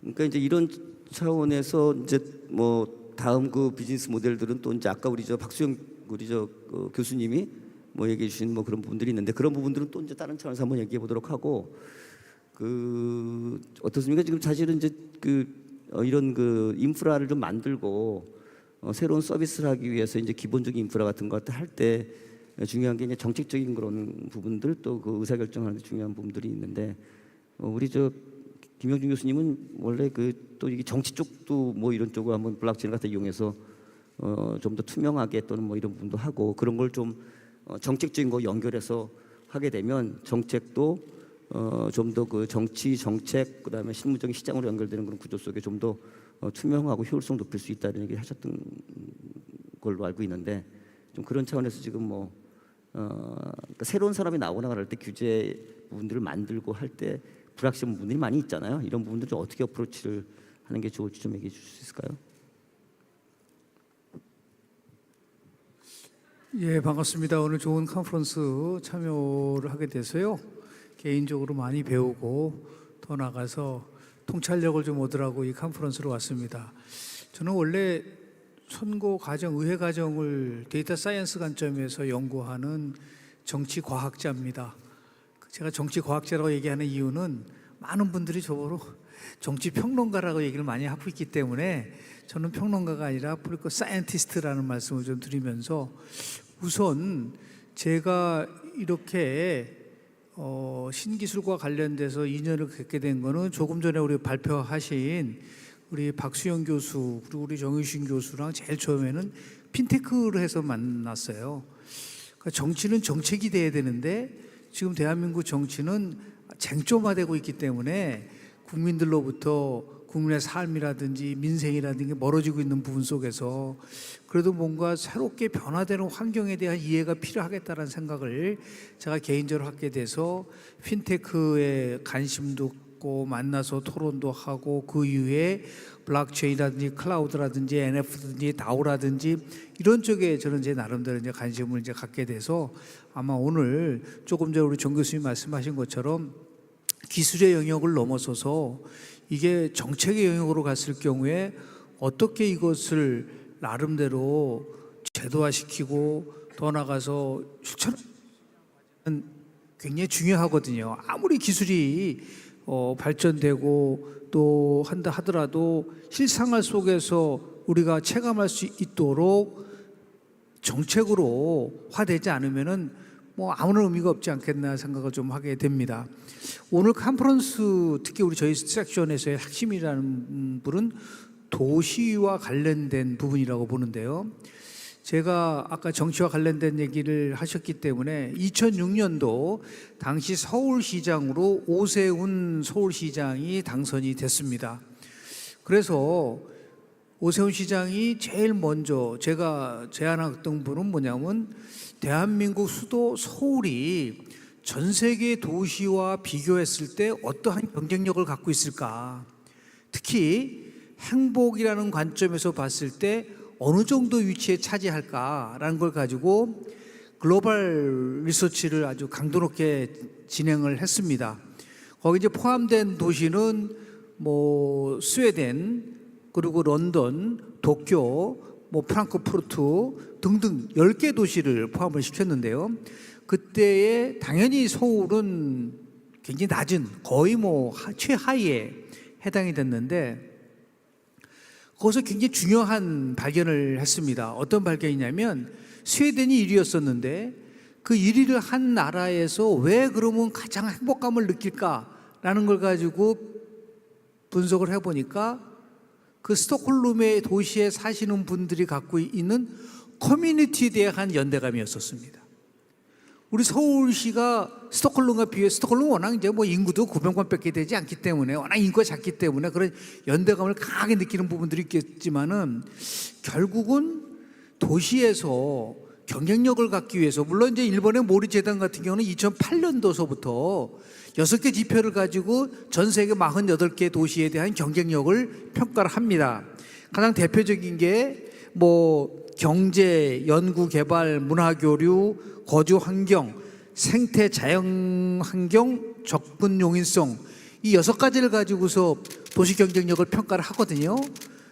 그런데 이러한 6개를 가지고 평가하는 걸 넘어서서 분명한 거는 뭐 우리 조금 전에 박수현 교수가 얘기한 것처럼 왜 3.0 시대에 새로운 디지털 시대 속에서는 그 지표의 효용성이 떨어질 것이다. 다시 얘기해서 거기서 포함되지 않는 예를 들어 블록체인 기술 등등을 포함해서요. 그래서 뭐 사회적 자본이 도시 경쟁력에 미치는 논문들은 굉장히 많습니다. 그러나 블록체인 기술이 도시 경쟁력에 미치는 영향력에 관련돼서는 지금 굉장히 초기 단계라고 좀 보거든요.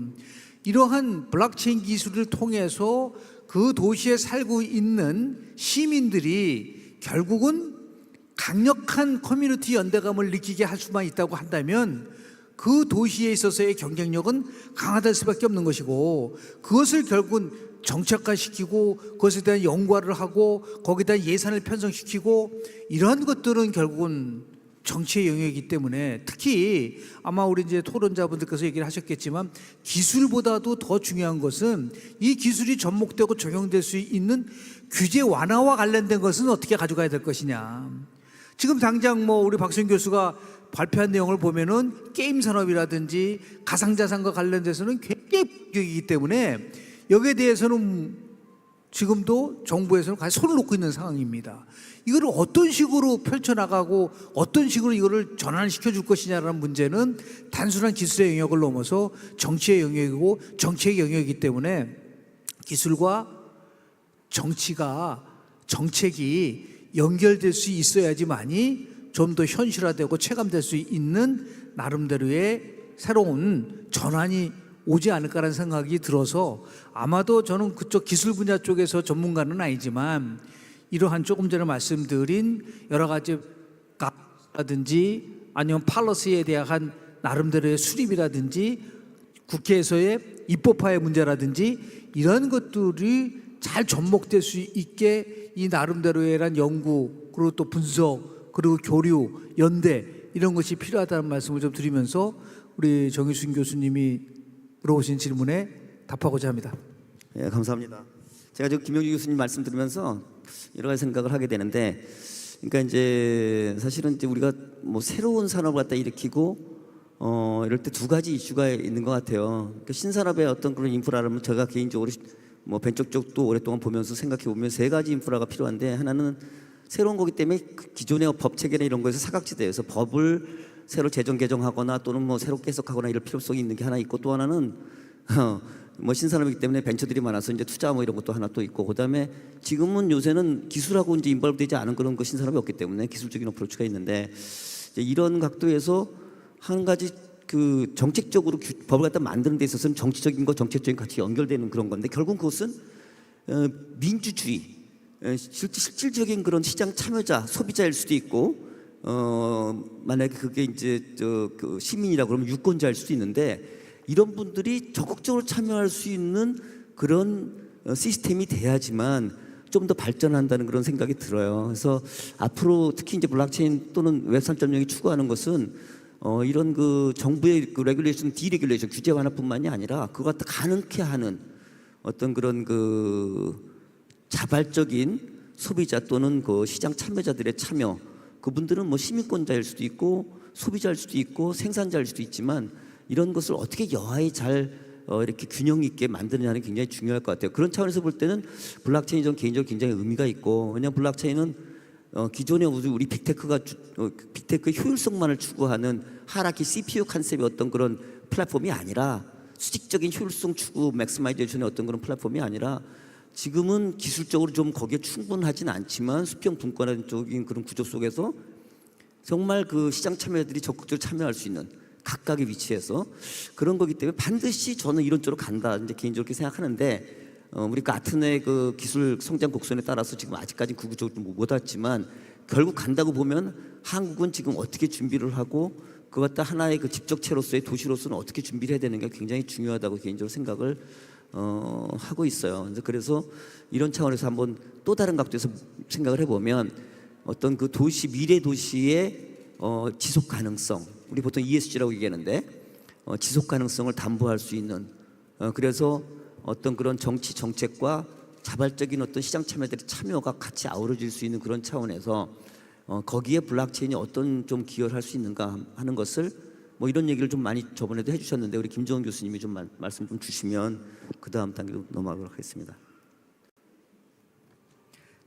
네, 안녕하세요. 저는 인하대학교에서 디지털혁신전략센터와 블록체인 센터의 센터장을 맡고 있는 김정은입니다.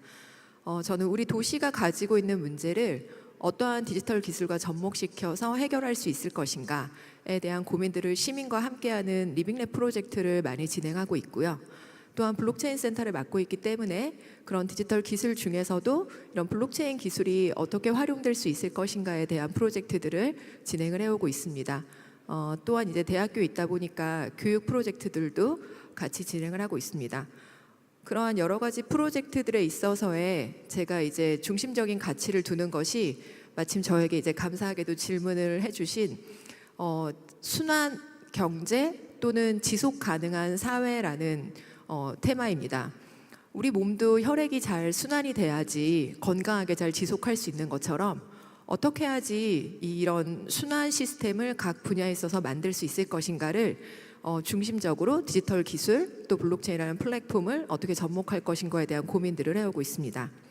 그런 관점에서 오늘의 키워드는 도시와 이제 블록체인, 그리고 우리 도시가 이런 블록체인 기술을 접목해서 어떻게 지속 가능한 더 많은 사람들을 포용하고 안전하고, 또 우리는 코비드19와 같은 얼마든지 비상 상황에도 놓일 수 있는데, 그러한 상황에 놓였을 때 우리가 함께 회복력을 가질 수 있는 도시가 될 것인가에 대한 그런 답을 간단히 제 고민한 걸 나눠보고자 합니다. 저는 먼저 도시라는 단어는 여러 가지로 정의 내릴 수 있지만, 도시 역시 전통적인 플랫폼이었다라고 말할 수 있을 것 같습니다.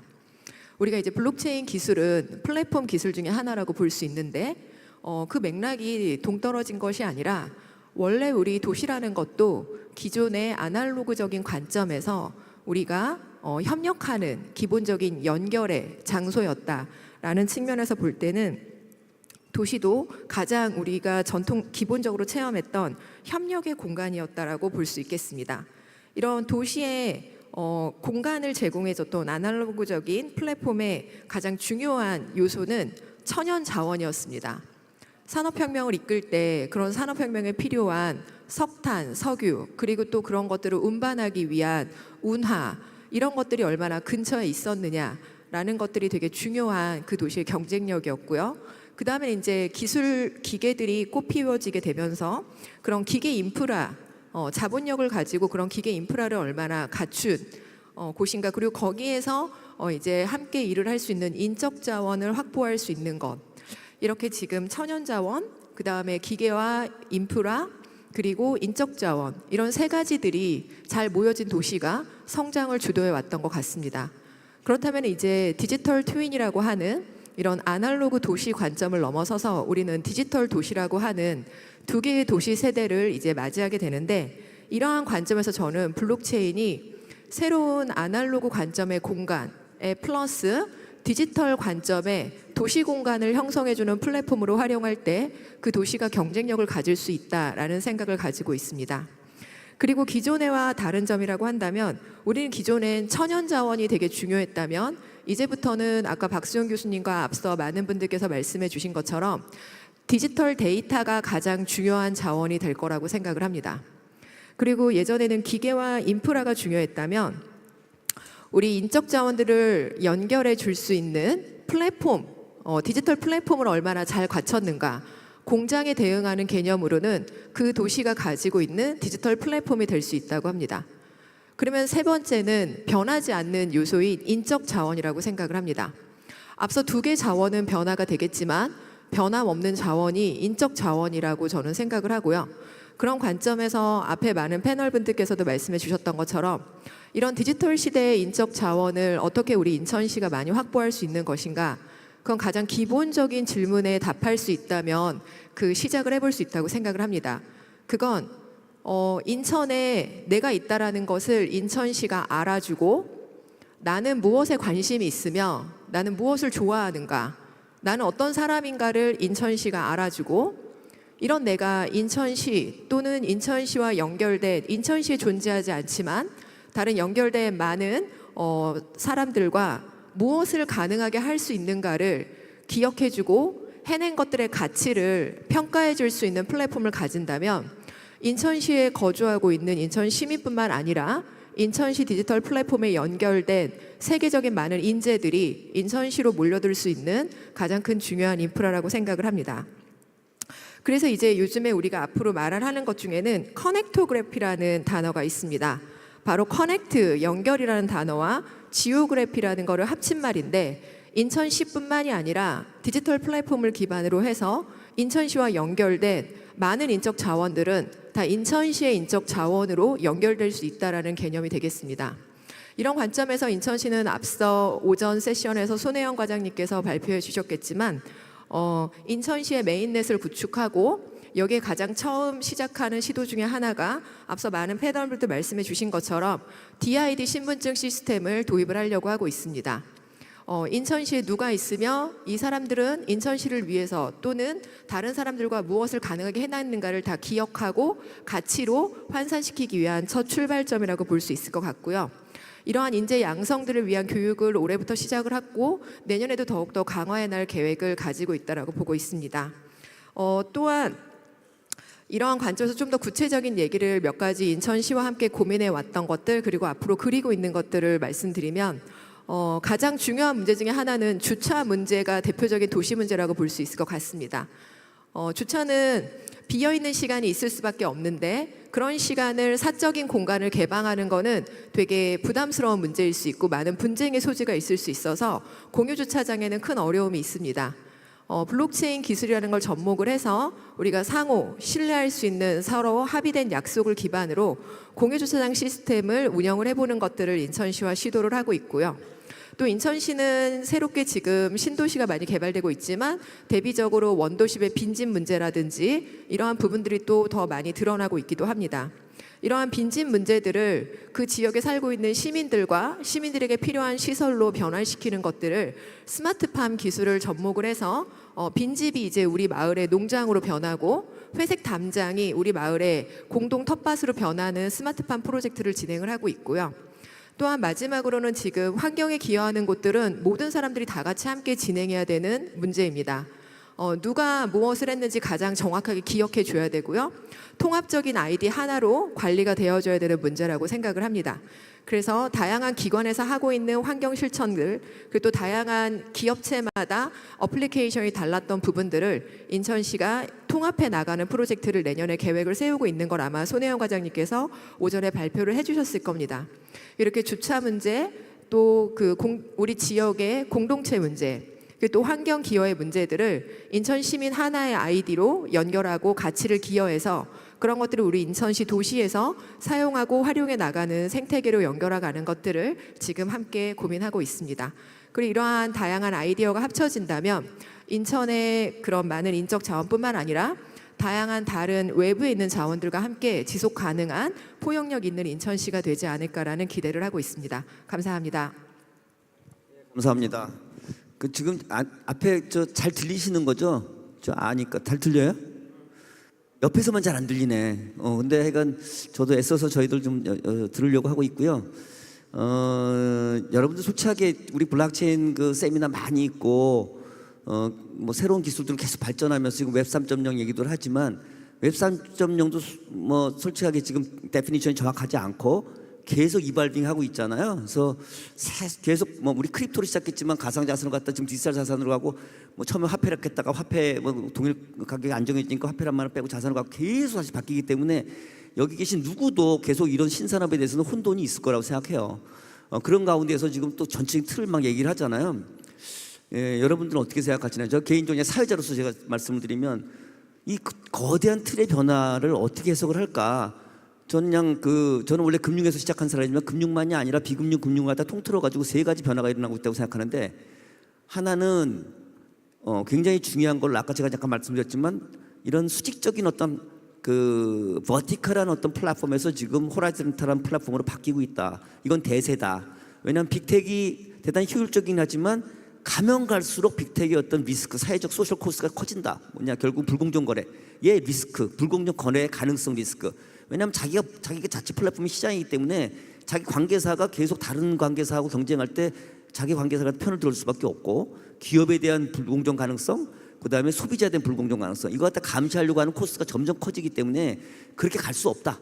그리고 그거 갖다 계속 사실은 시민들 자발적 참여를 갖다 끌어낼 수가 없다는 거고 그런 게 있고 또 하나는 2D에서 지금 메타버스 지금 2D에서 3D로 가는 건 필연적이다. 왜 3D로 가야지만 참여가 내가 참여한다는 느낌이 확실해지기 때문에 그다음에 세 번째는 금융과 비금융의 융합이에요. 금융에서 시작했지만 지금 금융의 지금 자산 자체도 이제는 금융 상품이 아니라 비금융 상품인 디지털 자산도 전부 지금 금융에서 다 처리하고 있거든요. 가격 있다는 차원에서. 그래서 이런 거대한 변화가 일어나고 있는데 문제는 뭐냐면 그걸 갖다 커버할 수 있는 기술이 아직 블록체인 기술이나 IoT 기술이나 이런 것들이 아직 커버가 안 됐어요.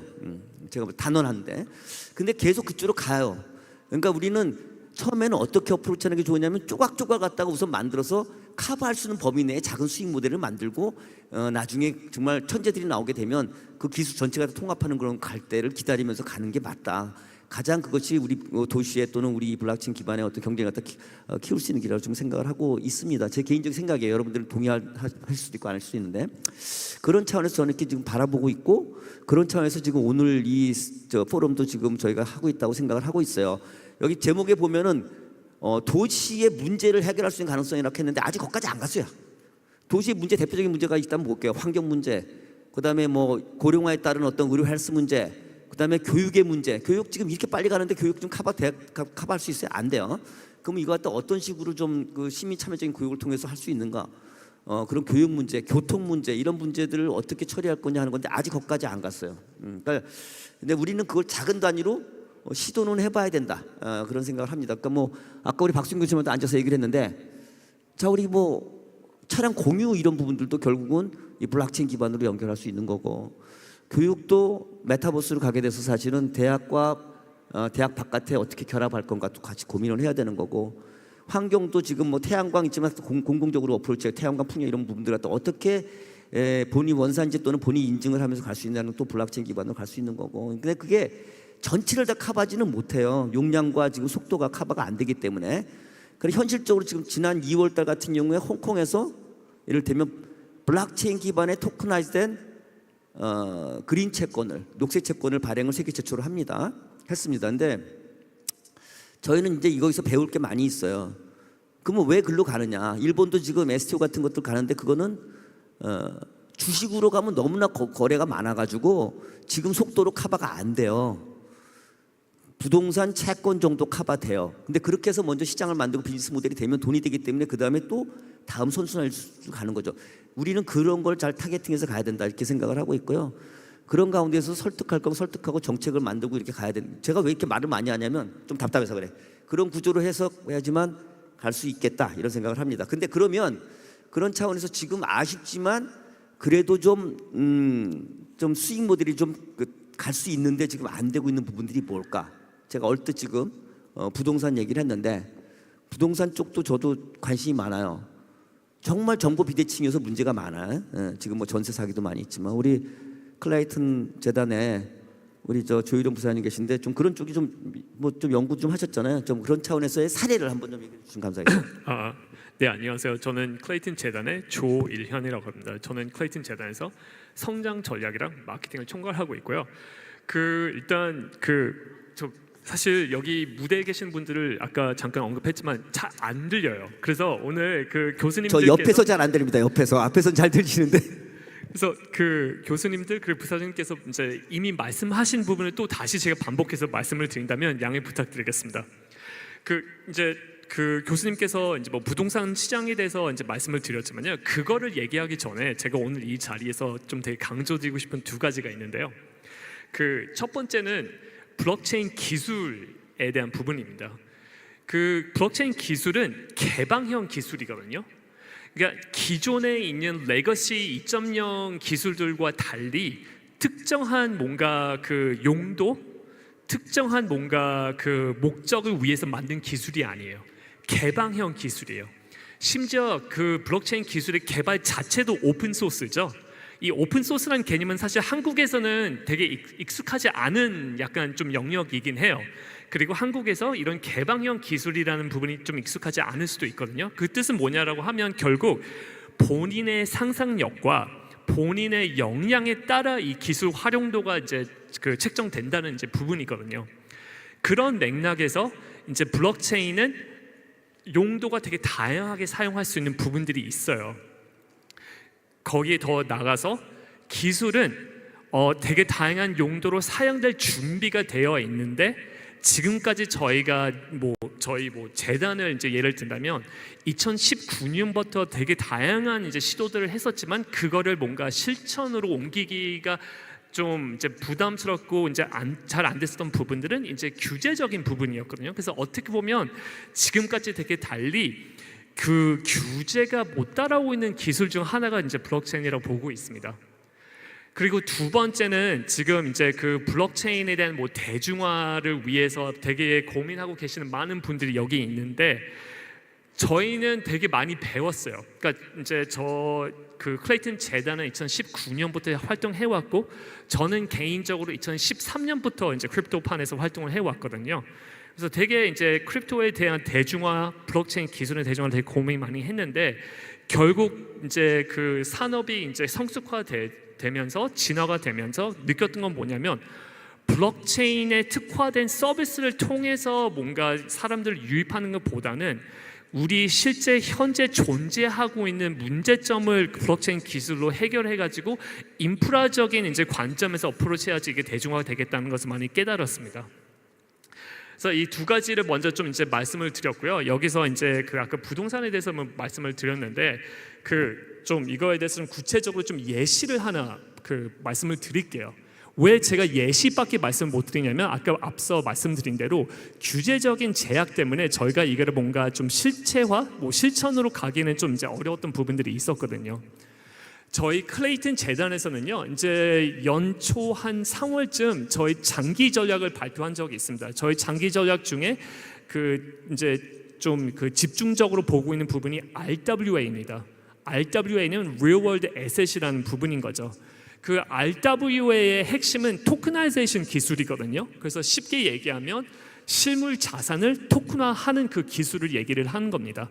사실 이게 기술 관점에서는 어렵고 복잡하고 그런 게 없어요. 이게 운영적인 부분과 규제적인 부분에 대해 걸려 있는 부분이거든요. 근데 앞으로 저희는 이제 앞서 말씀드린 대로 이제 블록체인의 대중화는 결국 실제 생활에 뭔가 영향 주고 실제 생활을 개선할 수 있는 부분을 통해서 대중화될 거라 보고 있어서 저희는 RWA, Real World 자산, 실물 자산 토큰화가 이제 되게 대중화의 이제 그 핵심 이제 그 부분이라고 이제 보고 있어서 저희 클레이튼에서는 RWA를 위한 인프라 파트너들 그 자산들을 지금 이제 되게 적극적으로 이제 확보를 하고 있습니다. 예를 들어서 그 아마 아시아 그리고 이제 국내 최초로 저희가 이번 달부터 토크나이즈된 금을 클레이튼 위에 올릴 겁니다. 근데 지금과 달리 토크나이즈된 금은 많이 나와 있거든요. 근데 보통 토크나이즈된 금은 중앙화된 플랫폼을 통해서 이제 그 거래할 수밖에 없어요. 근데 저희는 지금까지 되게 달리 그 토크나이즈된 금을 디파이 이제 그 생태계로 저희가 출시를 할 거거든요. 그래서 이 뜻은 뭐냐고 하면 아까 제가 잘못 들을 수도 있었지만 지금 인천시에서 자체 메인넷에서 고민을 하고 있다고 하는데 저는 뭐 대기업이 됐던 뭐 이제 공공기관이 됐던 사실 뭐 한국은행 저희 아마 아시는 분들 아시겠지만 저희가 한국은행이랑 CBDC도 같이 진행했거든요. CBDC는 좀 다른 이야기이긴 하지만 근데 공공기관에서 뭔가 자체 메인넷을 이제 개발하겠다고 했을 때 저는 좀 되게 좀 아쉬움이 많이 남은 거거든요. 왜냐면 블록체인의 핵심은 인터커넥티비거든요. 그러면 인터커넥티비티를 뭔가 이제 활성화하기 위해서는 이제 탈중화적인 부분 그리고 이제 오픈 플랫폼을 이제 활용해야 되는 부분들이 있는데 근데 이거를 이제 그 말씀을 드리는 이유가 저희가 이런 금 토큰을 이제 그 오픈 플랫폼에 이제 출시를 함으로써 무슨 효과를 보냐고 하냐면 아까 인터커넥티비티 말씀드렸죠. 지금 현재 실물 금을 이제 사면 할 수 있는 게 없어요. 그냥 들고만 있어야 돼요. 특히 일반 이제 리테일 투자자들은 기관들은 그 실물 금 기반으로 뭔가 담보 대출을 받아가지고 뭐 이렇게 할 수 있지만 일반 투자자들은 실물 금에 투자를 하면 할 수 있는 게 없거든요.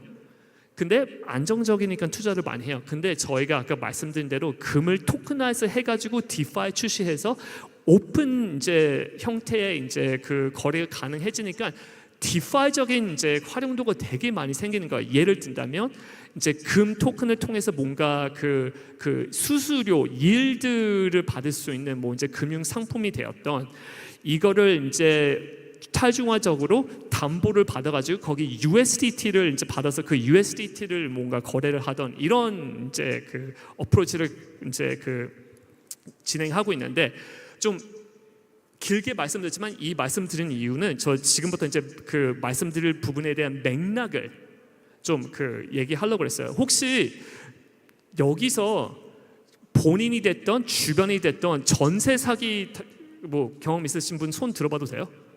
본인이 아니도 뭐 주변에 나 전세 사기 당한 분은 안다.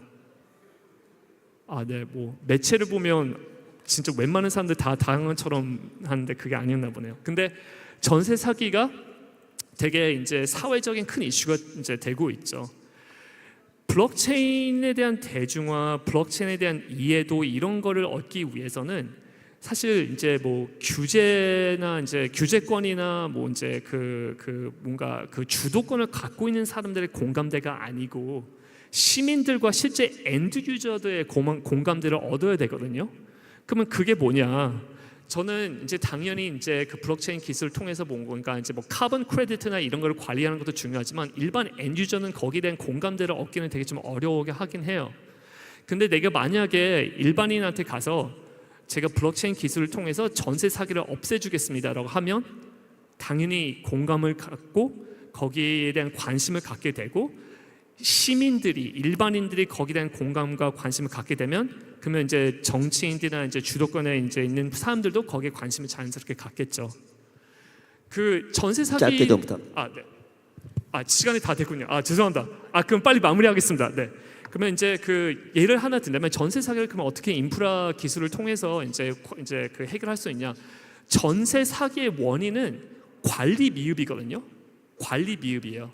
이제 정부에서 이 전세 시스템은 유일하게 한국밖에 없고 사실 전세 시스템 없었으면 많은 사람들이 자기 자가를 얻기 되게 어려워할 거예요. 왜냐면 매매 아니면 월세밖에 없을 테니까. 근데 월세는 경제적으로 이제 부담되는 부분이 있으니까. 그래서 전세가 한국 문화상 되게 중요한 이제 그 제도이긴 하지만 이거를 제대로 관리하고 운영할 인프라가 국가에서는 없고, 솔직히 말씀드리면 앞으로 그런 걸 만들기 되게 어려울 것 같아요. 그러면 블록체인 기술 가지고 어떻게 전세 사기를 없애냐? 토크나이제이션 기술. 앞서 말씀드린 대로 실무 자산을 토큰으로 만드는 토크나이제이션 기술이 되게 핵심이에요. 왜냐면 블록체인의 핵심은 이뮤터빌리티거든요. 누구나 뭔가 한번 트랜잭션이 발생되면 바꿀 수가 없어요. 그래서 지금은 우리가 전세 그 과정을 보면 우리가 집주인한테 개인 은행 계좌한테 돈을 입금을 하죠. 근데 그 전세 제도 돌아갈 수 있는 이유가 뭐냐면, 이제 집주인이 그러면 그 자금을 얻어가지고 이것을 가지고 뭔가 뭐 투자를 하거나 아니면 이제 뭐 돈을 굴려서 이제 거기에 이제 그 수수료를 이제 이익을 받아가지고 그거로 이제 돈을 버는 건데, 그런 이제 부분들을 유지하면서 돈을 실제 안 가게 하는, 그 집주인한테 돈을 안 가게 하는 게 그 블록체인 기술이 될 수 있거든요. 그래서 예를 든다면 이제 그 임대인이 이제 전세 집을 얻었어요. 돈을 주인한테 가는 게 아니라 에스크로우 계정에 가요. 그래서 그 에스크로우 계정에 있는 그 금액, 그게 뭐 10억이 됐든 20억이 됐든 그 금액을 토큰화해서 해가지고 이 토큰을 집주인한테 주는 거예요. 이 토큰이 20억에 대한 그 전세금을 대표하는 토큰인 거죠. 이 에스크로에 대한 이제 시간 락을 이제 하는 거예요. 스마트 컨트랙트 통해서. 그래서 2년 뒤에 무조건 임대인한테 다시 돌아가게 돼 있는 그런 구조거든요. 그럼 집주인은 이 토큰 가지고 뭐를 하냐면, 이제 이 토큰 가지고 담보 대출을 받을 수도 있고, 이 토큰 가지고 투자를 할 수 있고, 근데 원금은 여전히 그 에스크로 지갑에 남아 있는 거예요. 이게 좀 막연한 부분들이 없지 않아 있는데, 이런 예시를 그냥 말씀을 드리는 이유가 뭐냐면, 기술은 준비되어 있다.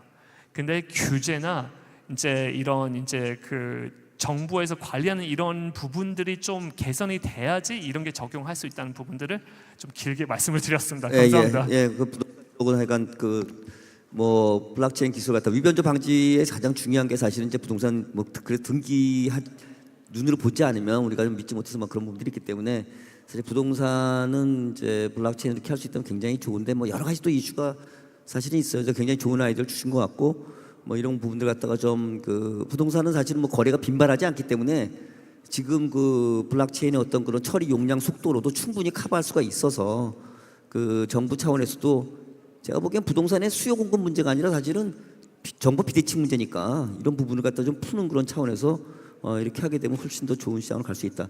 교육도 아까 우리 김정은 교수님 말씀하셨지만, 우리 메타버스 쪽에서는 사실은 3D 그 교육을 좀 뭐 굉장히 중요한 분야 중에, 그러니까 어떻게 보면 이제 블록체인과 메타버스가 결합해서 쓸 수 있는 그런 어떤 분야 중에서 교육이 비교적 그 활발한 편 아니에요? 좀 그 다른 쪽보다 뭐 본인 인증이 막 뭐 뻑세게 필요한 데도 아니고, 그러니까 어떤 그런 차원에서 좀 향후에 어떤 뭐 짧게 어떤 식으로 좀 활용할 수 있는 부분이 좀 얘기해 주시죠. 블록체인을 활용한 사례들은 굉장히 많이 나와 있는데, 그 교육용 콘텐츠를 블록체인 기술로 활용하는 유즈 케이스들도 최근에 많이 나오고 있습니다. 실제 그 메타버스 안에서도 현실 세계하고 동일한 경험을 주기 위한 다양한 교육용 콘텐츠를 구독형 모델로 제공하는 케이스들이 좀 나오고 있고요. 뭐 저희 그 메타버스의 순기능 중에 하나인 상호 인터랙션 기능이 있죠. 결국에 이제 서비스 측과 사용자들 간의 상호 소통을 통해서 시스템적으로 다양한 교육용 콘텐츠를 학습하고 경험하고, 또한 그걸 통해서 교육을 참여한 참여자들에 대한 리워드와 보상을 통해서 지속 가능한 교육 시스템을 구축하는 사례들이 저희 프로젝트 안에서도 이루어지고 있고, 실사례로도 최근에 많이 도입이 되고 있습니다. 그래서 실제 뭐 글로벌 디지털 교육 업체인 뭐 해외 사례에서도 굉장히 많이 나오고 있는 사례들이고, 이런 부분들이 조금 대중화된다라면 실제 다양한 비즈니스 모델로도 사용자들한테 많은 서비스 기회가 확대될 걸로 예상이 됩니다. 당초에 10분에 시작했는데 우리가 3시에 끝내도 괜찮은 거예요? 1분 정도씩만 얘기 말씀 좀 드리고, 우리 뭐 뭐니 해도 약간 정치적인 뭐 이런 것들, 우리 오늘 인천 시가 사실 적극적으로 도와서 막 하고 있는 건데, 우리 김현 교수님 뭐 좀 이런 차원에서는 꼭 좀 이런 걸 좀 유념했으면 좋겠다. 예, 우리 지금 조희룡 부사장님이 굉장히 큰 통찰력을 제시했다고 좀 보는데요. 과거에 우리 창조경제란 말을 굉장히 많이 들었는데 아무도 창조경제가 뭔지 몰랐었어요. 근데 그 창조경제 사례를 들면은 금방 이해가 됐었는데도요.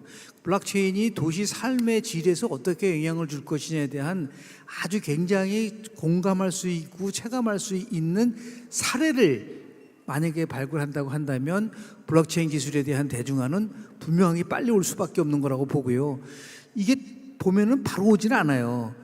통상적으로 보면 몇 단계를 거치거든요. 처음엔 지금 우리 블록체인이라는 것에 대한 공론화 단계가 있고, 이 공론화가 누군가 참여를 통해서 나름대로 많은 사람들이 이 문제가 정말 중요하다는 것을 체감하는 단계가 지나가게 되면은, 그 다음에는 그거를 확산시키기 위해서 가장 필요한 게 뭔가, 탈규제화가 나오게 되고, 탈규제화가 나오면서 구체적인 이제 사례가 나오게 되면 대중화로 가는 부분들이 있거든요. 그래서 블록체인 기술을 이용을 해서 우리 사회에서 가장 한 번도 제대로 개선되지 않은 영역, 가장 대표적인 것이 정당 영역이죠. 그래서 지금 한 국회의원은 블록체인 기반한 정당을 만들겠다. Decentralized and Autonomous Organization, DAO라는 조직을 통해서 정치 조직의 개혁을 하겠다라는 것도 실은 즉각 만약에 그것이 활성화되고 체감한다고 한다면은 이런 것이 블록체인 기술을 위해서 블록체인에 기반한 스마트 컨트랙트에 의해서 조직이 움직일 수가 있고 거기에 참여하고 보상을 받을 수 있다는 것을 사람들이 체감을 하게 되면은 이 블록체인 기술이 이런 거를 알 수 있는 거기 때문에 이 모든 부분 속에서 우리 기술하시는 분이 특히 사례에 대한 부분들 그리고 체감할 수 있는 거를 얘기해 주신다고 한다면 훨씬 더 많은 이해도와 대중화가 되지 않을까라는 생각을 좀 합니다. 인천을 이렇게 바꿔야 될 것 같네요. 마지막으로 우리 김정희 씨 30초. 그러면 저도 30초 얘기할 거니까. 지금 인천 프로젝트 많이 하신다고 했는데 여기 또 인천에 계신 분들 많이 계시니까 어떤 순서로 갈 거다. 그냥 뭐 어떤 블록체인 기반 또는 블록체인 메타버스 기반 또는 블록체인 메타버스 웹 3.0 기반. 네. 아까 잠깐 말씀드렸던 것처럼 공간이라는 플랫폼을 넘어서 이제 디지털 플랫폼이라는 공간 하나, 디지털 공간 하나 더를 이제 갖는 시대가 왔고, 인천시는 그런 디지털 공간이라는 것을 어떻게 많은 인재들을 함께 모으고 상호작용하게 연결시킬 수 있을 것인가, 그 다음에 인천시에 있는 인재 자원뿐만 아니라 글로벌한 인적 자원을 어떻게 연결하게끔 할 수 있을 것인가에 대한 얘기를 아까 앞서 말씀드렸고, 그런 거에 있어서 가장 중요한 건 인적 자원 자체를 기억하고 그 사람이 무엇을 했는가를 우리가 함께 알아주고 우리가 함께 무엇을 할 수 있는지를 같이 얘기할 수 있고, 그런 과정에서 기여한 기여 가치들을 정확하게 인천시는 기록해 줄 수 있어야 된다는 생각을 합니다. 그리고 그런 면에서 가장 중요한 건 결국에는 아날로그 공간이건 디지털 공간이건 빠지지 않는 공통된 자원은 인적 자원이라고 강조를 드렸습니다. 우리 인천시가 앞으로 나아가야 될 방향은 짧게요. 인간 중심의 접근을 제1 가치로 둔다면 더 많은 이러한 지금 오늘 오신 패널분들 뿐만 아니라 인천시가 하는 프로젝트는 뭔가 다르다라는 메시지를 전달할 수 있을 거라는 생각을 하고, 그 메시지가 많은 인적 자원들의 마음에 울림을 울릴 수 있다면 인천으로 오라고 하지 않아도 올 수 있는 그런 다양한 프로젝트가 멋지게 펼쳐지지 않을까라는 생각을 하고, 저도 그런 관점에서 열심히 하도록 하겠습니다. 감사합니다. 예, 여러분들 저 앞에 듣는 데는 그 부담 없이 잘 들리신 거죠? 그러면 뭐 다행이고요. 뭐 저도 마지막 그냥 코멘트로 아까 그냥 그 세 가지 방향으로 바뀌고 있다, 제 개인적 생각이지만 이렇게 했는데, 그래서 결국 웹 3.0으로 계속 이발병에서 가고 있다 이렇게 말씀을 드렸는데, 저는 블록체인 기반으로 갈 수밖에 없는 이유를 이렇게 생각하고 있어요.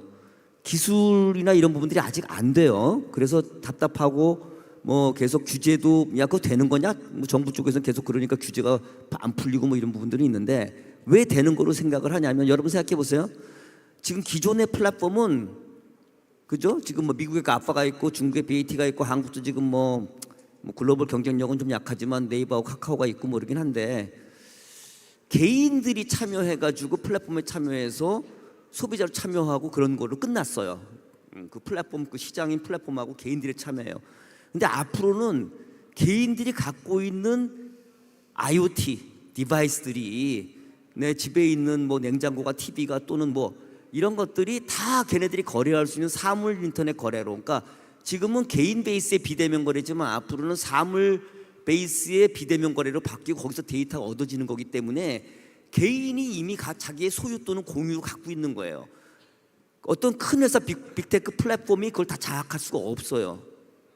그렇기 때문에 차원이 완디멘전 더 증가하는 것이고, 그거를 포함해 갖고 기술적으로 커버하면서 가려면 기존의 플랫폼, 버티컬한 플랫폼 갖고는 안 돼요. 그래서 웹 3.0으로 가야 되는 거고, 블록체인이 반드시 그걸로 갈 수밖에 없다라고 저는 개인적으로 생각하는 거예요. 여러분도 생각하실지 모르겠는데, 이런 생각을 좀 공유 같이 하면서 지금 기술적인 부분이 약하기 때문에 답답하지만 미리 준비하고 가야지만 한국의 경쟁력과 그 인천의 경쟁력이 생긴다라고 개인적으로 생각합니다. 장시간 들어주셔서 감사합니다. 감사합니다. 네, 아쉽지만 시간 관계상 토론은 여기까지 진행하도록 하겠습니다. 좋은 의견들 많이 내주신 토론자님들께 다시 한번 큰 박수 부탁드리겠습니다.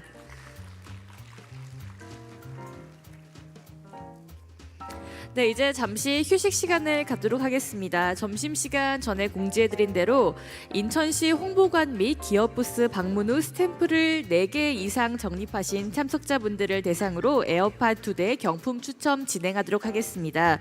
네, 경품 추첨에는 서강대학교 박수용 교수님께서 수고해 주시겠습니다. 네, 박수용 교수님 무대 위로 올라와 주시기 바랍니다.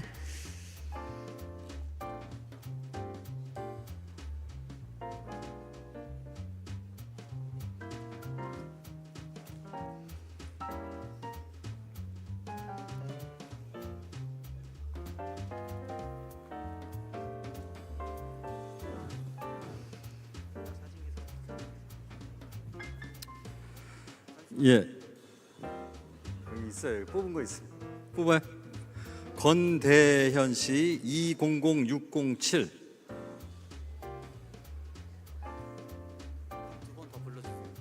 아, 200607 권대현 씨.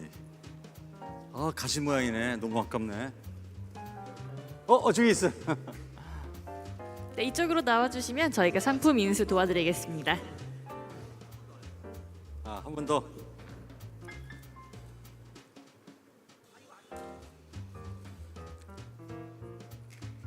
(2000104) 정민혁 씨.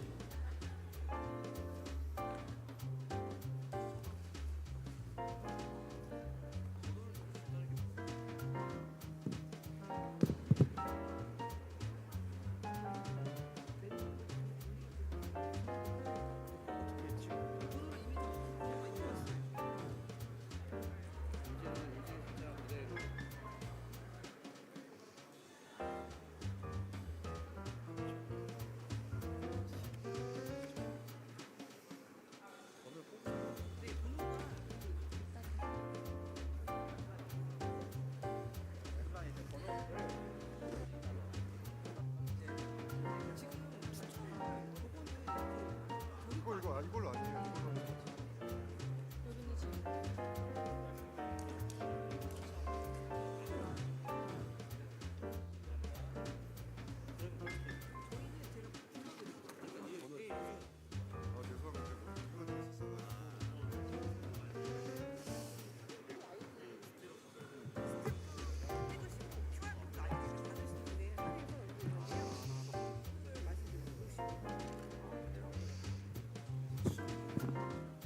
그 스탬프 찍으신 분만 가능한.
블록체인 인천 컨퍼런스의 두 번째 세션 시민과 함께 안전한 도시로의 항해를 시작하도록 하겠습니다.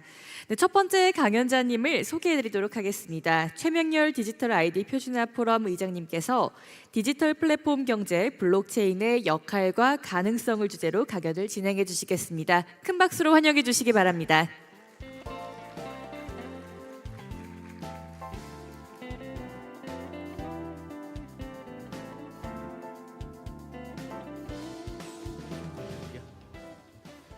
안녕하세요. 한양대학교 최명열입니다. 저는 한양대 전자공학부에 있고요. 2000년부터 국제표준을 같이 활동을 하면서 지금까지 와서 최근에는 아이디 관련된 표준을 담당하고 있습니다. 오늘은 제가 시민과 함께 해야 되는데 좀 약간 학구적인 개념에서 좀 원론적인 얘기를 조금 먼저 얘기를 하고 그 다음에 우리 블록체인의 가능성과 미래에 대해서 어떻게 하면은 미래에 정말 블록체인 기술이 잘 적용이 돼서 우리의 생활을 잘 윤택하게 해줄까에 대해서 같이 한번 논의를 해보려고 생각을 하고 있고요. 그리고 또 하나는 제가 제공하는 자료는 이제 주로 나중에 참고하시라는 자료의 개념으로 자료를 드린 거고, 그리고 그 중에서 중요한 내용만을 가지고 좀 가볍게 논의할 계획입니다. 2023 글로벌 블록체인 인천 컨퍼런스 세션 2에서 다음과 같은 강연을 하게 돼서 큰 영광입니다. 첫 번째는 좀 딱딱한 얘기를 먼저 시작을 하겠는데요. 이제 국제 표준이라는 것은 얼마나 중요하고 왜 필요한 것인가에 대해서 한번 같이 논의를 하고, 그것이 여태껏 어떻게 쓰여져 왔나를 한번 같이 살펴보고, 그리고 그러한 실제적인 표준 문서들 이런 게 있다. 너무 딱딱한 거기 때문에 자세히 설명은 안 드리고요. 그리고 어떠한 지금 현재 어떤 상태에 와 있다. 그런 걸로 해서 마치도록 하겠습니다. 굉장히 딱딱한 얘기인데요. 표준의 분류가 있는데 이 분류를 어떻게 하느냐? 제가 저 글씨가 잘 안 보여서 공적 표준과 사실상 표준이 있습니다. 그러니까 말 자체가 굉장히 딱딱하죠. 표준이라는 말도 딱딱하고 공적, 사실상 뭐 말은 의미가 오는데 좀 확 이렇게 쉽게 다가오지 않는 것 같아요. 공적 표준이라고 하는 것은 일반적으로 ISO 표준을 얘기하고 세계적으로 같이 사용하는 강제적이진 않지만 강제적으로 이렇게 추구를 하는, 그래서 채용을 해야 비즈니스적으로 어떠한 효과를 얻어낼 수 있는 그러한 것이 이제 공적 표준이라고 생각하시면 됩니다. 그것에 비해서 사실상 표준, 디팩토 스탠다드라고 하는 것은 우리가 많이 사용하고 있는, 그래서 널리 사용돼서 누구나 다 사용할 수 있는 그런 것들이 표준 없이 만들어졌는데, 그것이 이것은 이제 세계적으로 같이 표준화해서 사용하면 좋겠다라고 해서 이제 표준화하는 것이 이제 사실상 표준인데요. 사실상 표준은 남아서 그대로 통용이 될 수도 있지만, 일반적으로는 사실상 표준이 세계적으로 다 공용으로 사용되고 있기 때문에 ISO에 똑같은 내용이 상정이 돼서 ISO 표준으로 돼서 각 국가에서는 WTO 협정에 의해서 각 국가에서 국가 표준으로 사용해야만 하는 그런 이제 공적 표준으로 바뀌게 됩니다. 그것의 대표적인 것이 이제 최근에 아이디 분야에서 나타나는 것이 우리나라 행안부에서 지금 시행하고 있는 디지털 아이디 관련된 표준인데요. W3C에 있는 일부 표준의 항목을 채택을 해서 국가에서 과감하게 디지털 아이디를 선도해 나가고 있습니다. 세계적으로 이 W3C 표준을 채택을 해서 국가 신분증을 발행한 나라는 우리나라밖에 없습니다. 우리나라는 항상 뭔가 굉장히 빠르고 저돌적이고 어떻게 보면 무모할 수도 있는데 가능성은 있는 그런 것을 벌이고 있죠. 이 W3C가 만일에 우리나라에서 잘 성공을 하고 우리가 국제 표준을 통해서 잘 ISO 쪽으로 전달을 한다면은 국제 표준으로 채택될 가능성은 아직 많이 남아 있습니다. 그러니까 우리가 더 많이 안전된 시스템을 보여야 되겠죠. 그런 것들이 이제 국제 표준과 살상 표준에 대한 개념입니다. 국제 표준이 되면은 일단 비즈니스적으로 모든 나라가 다 사용할 수 있기 때문에 물건을 하나 만들어서 우리나라에서만 파는 게 아니라 세계적으로 다 똑같은 물건을 팔 수 있기 때문에 국제 표준을 채택하는 것은 매우 중요합니다. 그거에 대해서 이따가 실제 사례를 가지고 설명해 드리도록 하겠습니다. 그리고 국제 표준, 지역 표준, 국가 표준, 단체 표준, 사내 표준 뭐 이런 것들이 있어요. 국제 표준은 이제 ISO 같은 것이고, 지역 표준은 우리나라뿐만이 아니라 유럽으로 따지면 유럽 내에서만 사용하는 표준, 미국으로 따지면 미국에서만 사용하는 표준, 아시아는 아시아 내에서 사용하는 표준, 이런 것들을 이제 지역 표준이라고 생각할 수 있고, 지역 표준의 대표적으로 좋은 내용들은 전부 ISO에 상정이 돼서 역시 국제 표준이 됩니다. 국가 표준은 거꾸로 국제 표준이 될 수가 거의 없습니다. 하지만 가능성은 있습니다. 그러니까 ISO에 없는 표준을 국가 표준으로 만들고, 그래서 ISO 없는 굉장히 좋은 기술이 표준으로 만들어야 되기 때문에 국가 표준으로 만들었어요. 근데 그 국가 표준은 ISO에 없기 때문에 국가 표준이 됩니다. 그런데 이제 ISO에서 그것을 채용해서 이제 국제 표준으로 만들고 싶어요. 그럴 경우에는 국가 표준을 가지고 ISO에 상정을 합니다. 그래서 ISO에 우리나라의 표준을 적용을 해서 국가 표준을 새로 만든다는 거죠. 이런 식으로 이제 국가 표준이 국제 표준으로 올라갈 수 있다는 거죠. 단체 표준은 아까 말씀드린 것처럼 W3C 같은 많이 사용되고 있는 세계적인 국제적인 표준을 그렇게 적용할 수 있다는 거고요. 그런 내용이고요. ISO는 ISO, IC는 여러 분야가 있는데 그 중에서 크게 보면은 TC하고 JTC1의 SC라는 그룹이 있습니다. 굉장히 261개의 TC 그룹과 23개의 SC 그룹이 굉장히 큰 활동을, 매우 중요한 활동을 하고 있는데요. 그 중에서 ID에 관련된 내용을 담당하는 것은 SC17에 해당이 됩니다. 그래서 디지털 ID랑 블록체인이랑 무엇이 관계가 있을까? 라고 의문을 던지는 분들이 있는데 우리나라에서는 매우 밀접한 관계를 갖고 있습니다. 그 이유는 우리나라 행안부에서 채택하고 있는 것이 블록체인 기반의 디지털 ID이기 때문에 그렇습니다. 자, 그럼 디지털 ID 표준에 대한 한번 정의를 한번 살펴보고, 여기까지가 딱딱한 얘기고 요 다음부터는 이제 조금 편한 상태로 가겠습니다. 디지털화한 데이터를 IC 카드 혹은 스마트 디바이스, 스마트 디바이스라 하면 이제 우리가 사용하고 있는 스마트폰, 스마트워치도 마찬가지고, 그다음에 태블릿, 그다음에 노트북, 그리고 미래에는 이제 AR, VR 글래스가 되겠죠. 이런 것들에다가 저장을 해서 개인의 ID, 신원과 개인의 자격을 증명해주는 그런 신분증이 되겠습니다. 이것은 과거에는 플라스틱 카드에서 얼마 전에 우리나라에서는 크게 적용이 안 됐지만 IC 카드에 데이터가 내장이 돼서 전자화돼서 굉장히 시큐리티를 높였습니다. 그것이 여러분들이 사용하고 있는 학생증 혹은 사원증에 해당이 됩니다. 근데 그것들이 이제는 카드 자체를 별도로 들고 다니는 것이 별로 또 하나의 이제 성가스러운 일이 됐기 때문에 모바일에다 올리자. 그래서 모바일에 심어서 모바일 아이디가 탄생을 하게 됩니다. 그것에 발맞춰서 국제 표준에서는 똑같은 것을 주도해 왔고, 최근에 모바일 아이디가 국제 표준으로 제적이 되면서 국가기술표준원에서는 그것을 KS로 채택이 돼서 지금 현재 국가 표준으로 사용이 되고 있습니다.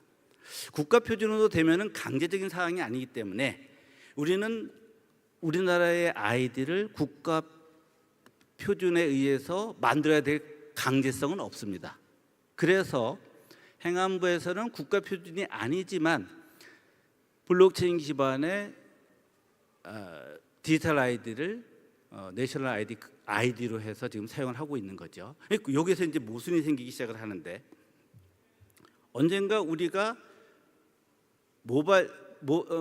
행안부의 디지털 아이디를 그대로 사용할 것이냐 아니면 국가 표준화할 것이냐 여기에 대한 이 정체성 관련된 문제가 있기 때문에 일반적으로는 국가 표준으로 하고 싶어 합니다. 그렇게 됐을 때 아까 말씀드린 것처럼 우리가 가지고 있는 기술과 여러 가지 구현 사례를 ISO에다가 상정을 해서 이러한 것을 우리가 우리나라 주도하에 혹은 우리나라 꼭 주도라고 할 필요는 없고 우리나라가 굉장히 큰 기여하에 국제 표준으로 하자. 그러면은 ISO에서는 why not? 당연히 받아들이죠. 왜냐하면은 안정되게 나름대로 IT 강국이라고 하는 한국에서 많이 적용을 해서 안전성이 입증이 됐기 때문에 안 채택할 이유가 없게 되는 거죠. 그러니까 우리는 행안부에서는 열심히 밀어붙이고 국제 표준 전문가들은 그것을 이제 국제 표준으로 이제 갖다 붙여야 되는 그러한 상황이 옵니다. 자, 너무 딱딱했고요.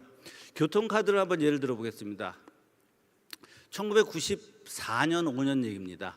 아직 태어나지 않았던 분들도 계실 거고 그때는 회수권이라는 말이 있었고 토큰이라는 말이 있었습니다. 회수권 토큰을 가지고 버스를 타야 되는데 회수권과 토큰이 없으면 돈을 내야 됐었습니다. 지금도 돈을 내죠. 그렇지만 그때의 토큰과 회수권은 일반적으로 사람들이 다 바꿔서 갖고 다니고 토큰 같은 경우는 쇠이기 때문에 무거웠습니다. 이것을 가지고 버스를 탔는데 어느 날 갑자기 카드가 나왔습니다. 세계에서 가장 먼저 교통카드에 우리나라에서 적용을 했습니다.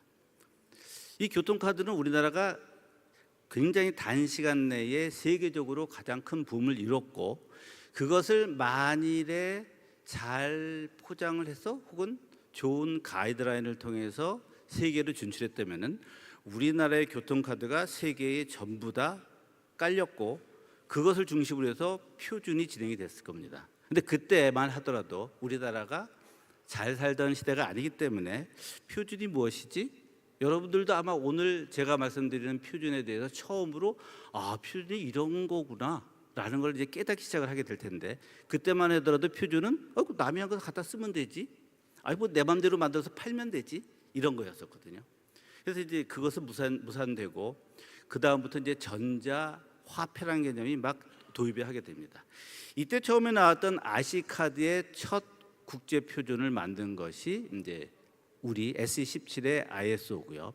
근데 이것이 처음부터 국제 표준으로 된 게 아니라 이것을 유럽에 있는 업체에서 세계적으로 공급을 했는데 유독이 한국에서만 이것을 몇 천만 장을 보급을 하면서 이끌어간 거예요. 그러다 보니까 이것이 교통카드로 너무 잘 쓰여지고 편하니까 이것이 사실상 표준으로 굳혀지고 그 사실상 표준이 ISO에 상장이 돼서 바로 국제 표준이 됩니다.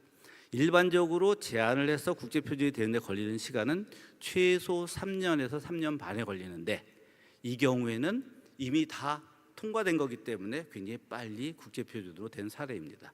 이 당시에는 메모리 카드이기 때문에 프로세서가 그러니까 CPU가 없었습니다.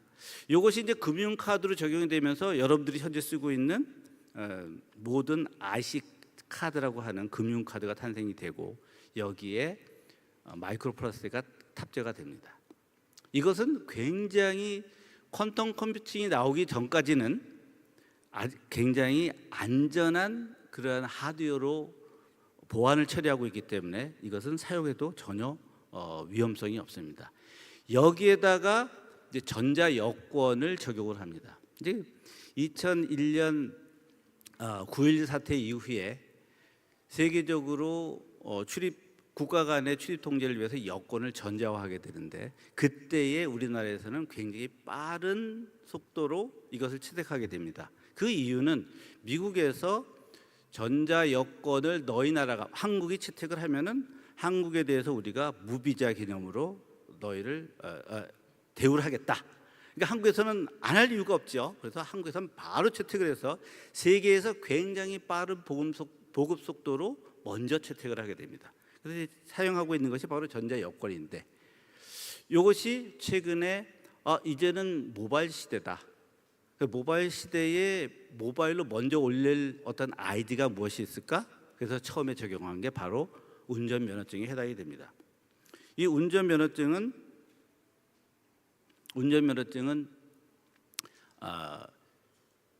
미국 같은 경우에는 운전면허증이 내셔널 아이디 카드랑 똑같은 역할을 합니다. 그럼에도 불구하고 미국에서는 모바일 아이디를 바로 국가적으로 채택하기 시작을 할 정도로 모든 것을 이제는 모바일 시대다.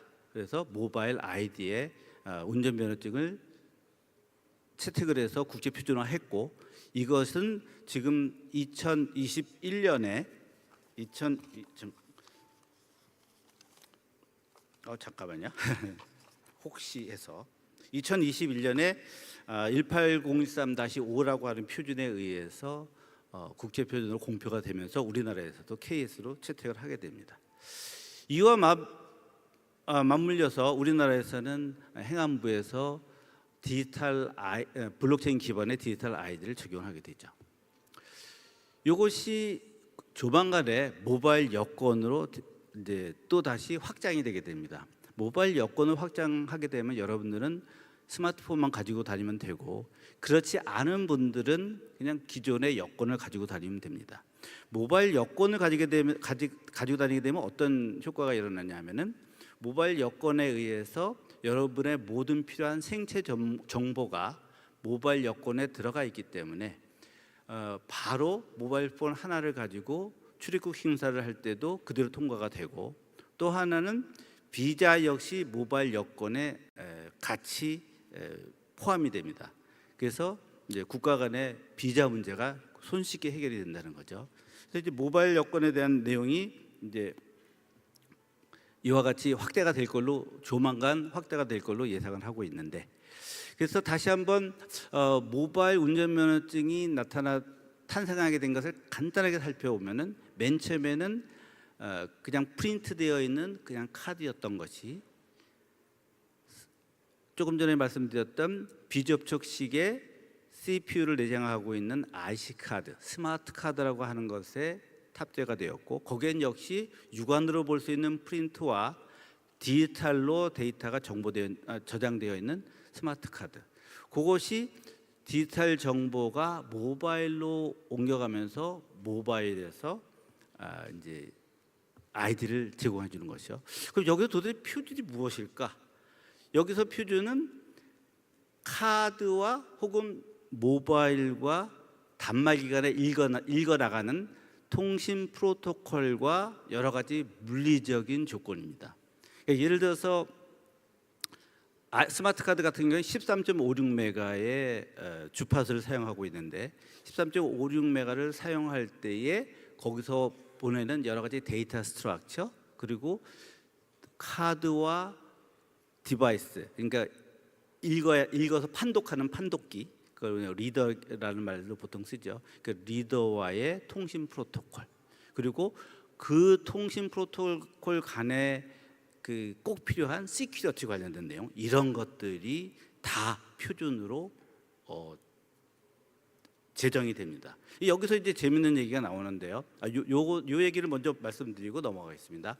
행안부에서는 2020년부터 우리나라 내셔널 아이디를 블록체인 기반의 모바일 아이디로 하겠다고 해서 플랫폼을 만들기 시작을 했고, 2021년에 모바일 운전면허증을 발급하기 시작을 했고, 현재의 내셔널 아이디 개념으로 확대를 하고 있습니다. 그 내년에는 내셔널 아이디 개념으로 좀 더 많이 확대를 하겠다. 이것이 지금 행안부의 발상이고, 그것에 기반해서 이제 국제 표준이 같이 움직일 예정으로 되어 있습니다. 다시 이제 잠깐만 또 일로 더 넘어오면은, 이 S17에서 이것이 이제 가장 중요한 내용의 하나인데요. S17은 개인의 아이디에 대한 내용만을 표준으로 합니다. 개인의 아이디를 위한 컨테이너, 그러니까 처음에는 플라스틱 카드였다가 이제는 스마트 카드, 그다음에 최근 들어서 모바일 스마트 디바이스, 이것이 하나의 매체가 돼서 그 매체에 필요한 모든 전자적인 혹은 컴퓨터 공학적인 모든 데이터 구조, 시큐리티, 그다음에 메모리, 그리고 여러 가지 알고리즘 이런 것들이 다 내장이 된다는 얘기죠. 거기에서 그것이 그 개인의 운전을 위해서 쓸 것이냐 아니면 여권을 위해서 쓸 것이냐에 따라서 모든 아이디의 용도가 달라집니다. 과거의 아이디를 생각을 해보면은 하나의 아이디를 가지고 어디를 가도 제시를 하면은 통과가 됐지만 이제는 하나의 아이디를 제시를 할 때 그 아이디의 용도가 각 서비스의 목적에 따라서 달라집니다.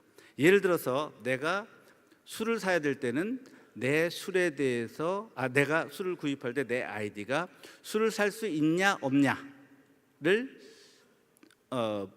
점원이 물어보면은 그 점원의 단말기에 모바일을 대면은 이 사람은 술을 살 수 있다. 이것이 끝인 거지. 이 사람은 몇 년생이고 몇 살이기 때문에 술을 사도 됐다. 이러한 불필요한 데이터를 보여주지 않는다는 거죠. 뭐 이러한 것들을 각 서비스에다가 각각의 제공을 하고 있기 때문에 우리가 알고 있는 일반적인 모든 데이터는 절대로 전달되지 않는다는 것이 바로 모바일 아이디의 개념입니다. 이 모바일 아이디를 지금 모바일 디바이스에다가 저장해서 쓰느냐 혹은 블록체인 기반으로 해서 이것을 관리하는 그 서버를 하나가 아니라 여러 서버에 분산시켜서 관리를 하느냐가 모바일 아이디와 블록체인 기반의 아이디로 변해집니다. 일반적인 개념으로는 모바일 아이디가 현재까지는 굉장히 안전하죠. 만일의 미래의 그 퀀텀 컴퓨팅 개념에 의해서 현재 사용하고 있는 시큐리티가 깨지게 된다면은 그럴 때는 이제 블록체인 기반의 서버가 하나의 역할을 할 수가 있을 수 있죠. 왜냐하면은 내 정보가 여러 서버에 분산되어 있기 때문에 내 정보를 캐내기 위해서는 모든 서버를 다 해킹해야만 가능하고, 또 하나는 블록체인에 의해서 생겨난 모든 그 원장, 레저를 전부 다 그 해킹을 하고 바꿔야 되기 때문에 그때는 이제 큰 힘을 발휘할 거로 생각을 합니다. 여기에서 이제 블록체인은 27이라고 하는 데서는 시큐리티를 담당해서 S27에서는 27에서 담당하는 모든 시큐리티 알고리즘을 가져와서 채용을 합니다. 그러니까 시큐리티에 대해서 SC17에서 시큐리티를 다루는 게 아니라 SC27에서 만들어 놓은 국제 표준의 모든 알고리즘을 아이디에 필요한 사이즈랑 프로세싱 시간에 맞게끔 적용을 한다는 거죠. 그러니까 전체적인 그 시큐리티의 알고리즘과 이런 것들은 전혀 변하지가 않고 그것을 S17에서 다루지 않는다는 겁니다. 또 바이오메트릭 생체 데이터는 이제는 그 아이디에 있어서 가장 중요한 건데 그 데이터들을 표준화할 때도 역시 SC37에서 만든 생체 데이터를 가져다가 씁니다. 그 데이터를 인증하는 방법은 우리가 일반적으로 쓰는 출입 통제의 일반적인 스마트폰이나 일반적인 생체 정보와는 다른 내 아이디를 위한 생체 정보로 뒷바뀜이 됩니다. 예를 들어서 데이터 사이즈가 되죠.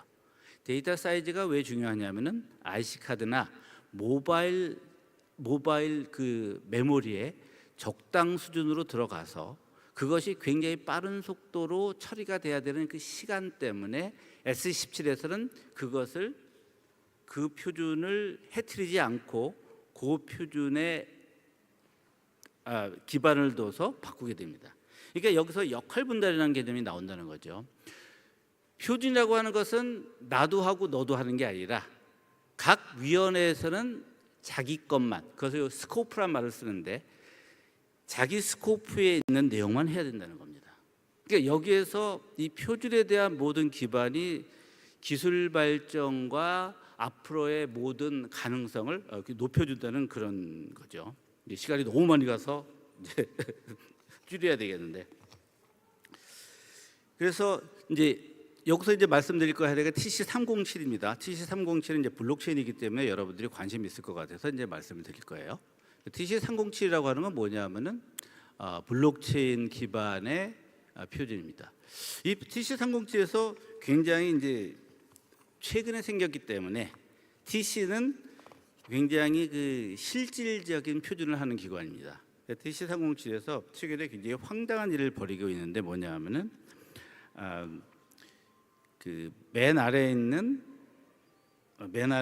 23042라고 하는 디센트럴라이드 아이덴티티라는 것을 표준을 하고 있습니다. 표준을 하는 건데 이것이 자기네 영역에서 표준을 한다고 하면은 누구도 손을 대지 않는데 만일에 이 아이덴티티 인간의 아이덴티티를 다루는 S17이기 때문에 S17 스코프를 침범하는 순간 ISO에서 저지당하게 됩니다. 그러니까 발의를 해서 맨 처음에 올라오는 건 상관이 없는데 그것이 진행이 되면서 이제 스코프가 따져진다는 거죠. 그러니까 자기 역할이 명확하다는 겁니다. 그러니까 우리나라 사람들의 가장 큰 장점은 융통성인데 우리나라 사람들의 그 융통성은 굉장히 그 예의 없고 굉장히 그 막무가내인 쪽으로 바뀌어질 수 있다는 겁니다. 그러니까 장점은 장점적으로 가져가야지 그것이 도를 넘어서면 안 된다는 거죠. 그와 똑같이 우리가 할 수 있는 방법은 우리의 장점은 그 장점을 기반으로 해서 더 좋은 방향으로 이렇게 만들어 나갈 수가 있는데 그 방법이 있음에도 불구하고 그것을 몰라서 무시해서 진행이 되면 이제 그것이 굉장히 이제 세계적으로 큰 파장이 일어난다는 거죠. 그것이 바로 우리가 국제 표준에 대해서 꼭 알아야 된다는 내용입니다. 이게 블록체인은 과거에 한 말씀만 더 말씀드리고 이제 끝내도록 하겠는데요. RFID라고에 대해서 굉장히 잘 아실 거예요. RFID가 이제 교통카드가 세계적으로 성공을 해서 우리나라에서도 성공을 했고 세계적으로 성공을 했는데 그와 유사하게 RFID는 완전히 참패를 당했습니다. RFID가 맨 처음에 RFID를 단 물건을 카트에다 놓고 그냥 통과만 하면 모든 값이 다 읽혀진다고 과장된 그 광고를 했습니다.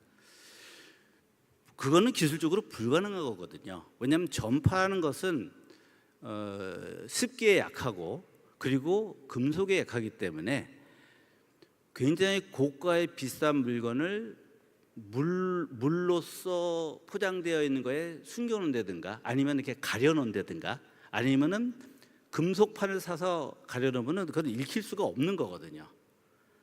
근데 그렇게 설명을 해놓으니까 모든 사람이 확 달려들었는데 그게 안 되는 걸 확인하고 나서는 RFID는 지금 완전히 사그라들었고 지금 일본의 스시 접시에 적용이 돼서 사용되는 수준이 됐습니다. 물론 아직 항공 러기지 같은 데에 부착이 돼서 홍콩 같은 경우에는 아직도 사용을 하고 있습니다. 그건 왜 가능하냐 하면은 컨베이어 벨트에 하나하나씩 RFID 태그가 안테나를 향하게 보여놓으면은 굉장히 빠른 속도로 지나가면서 다 읽습니다. 100% 읽습니다. 만일에 RFID를 그렇게 처음부터 도입을 했다면은 RFID는 지금 굉장히 많이 쓰였을 거라는 거죠. 근데 잘못된 그러니까 허무맹랑한 비전문적인 개념을 가지고 잘못 사용을 해가지고 RFID가 완전히 망한 겁니다. 블록체인이 마찬가지입니다.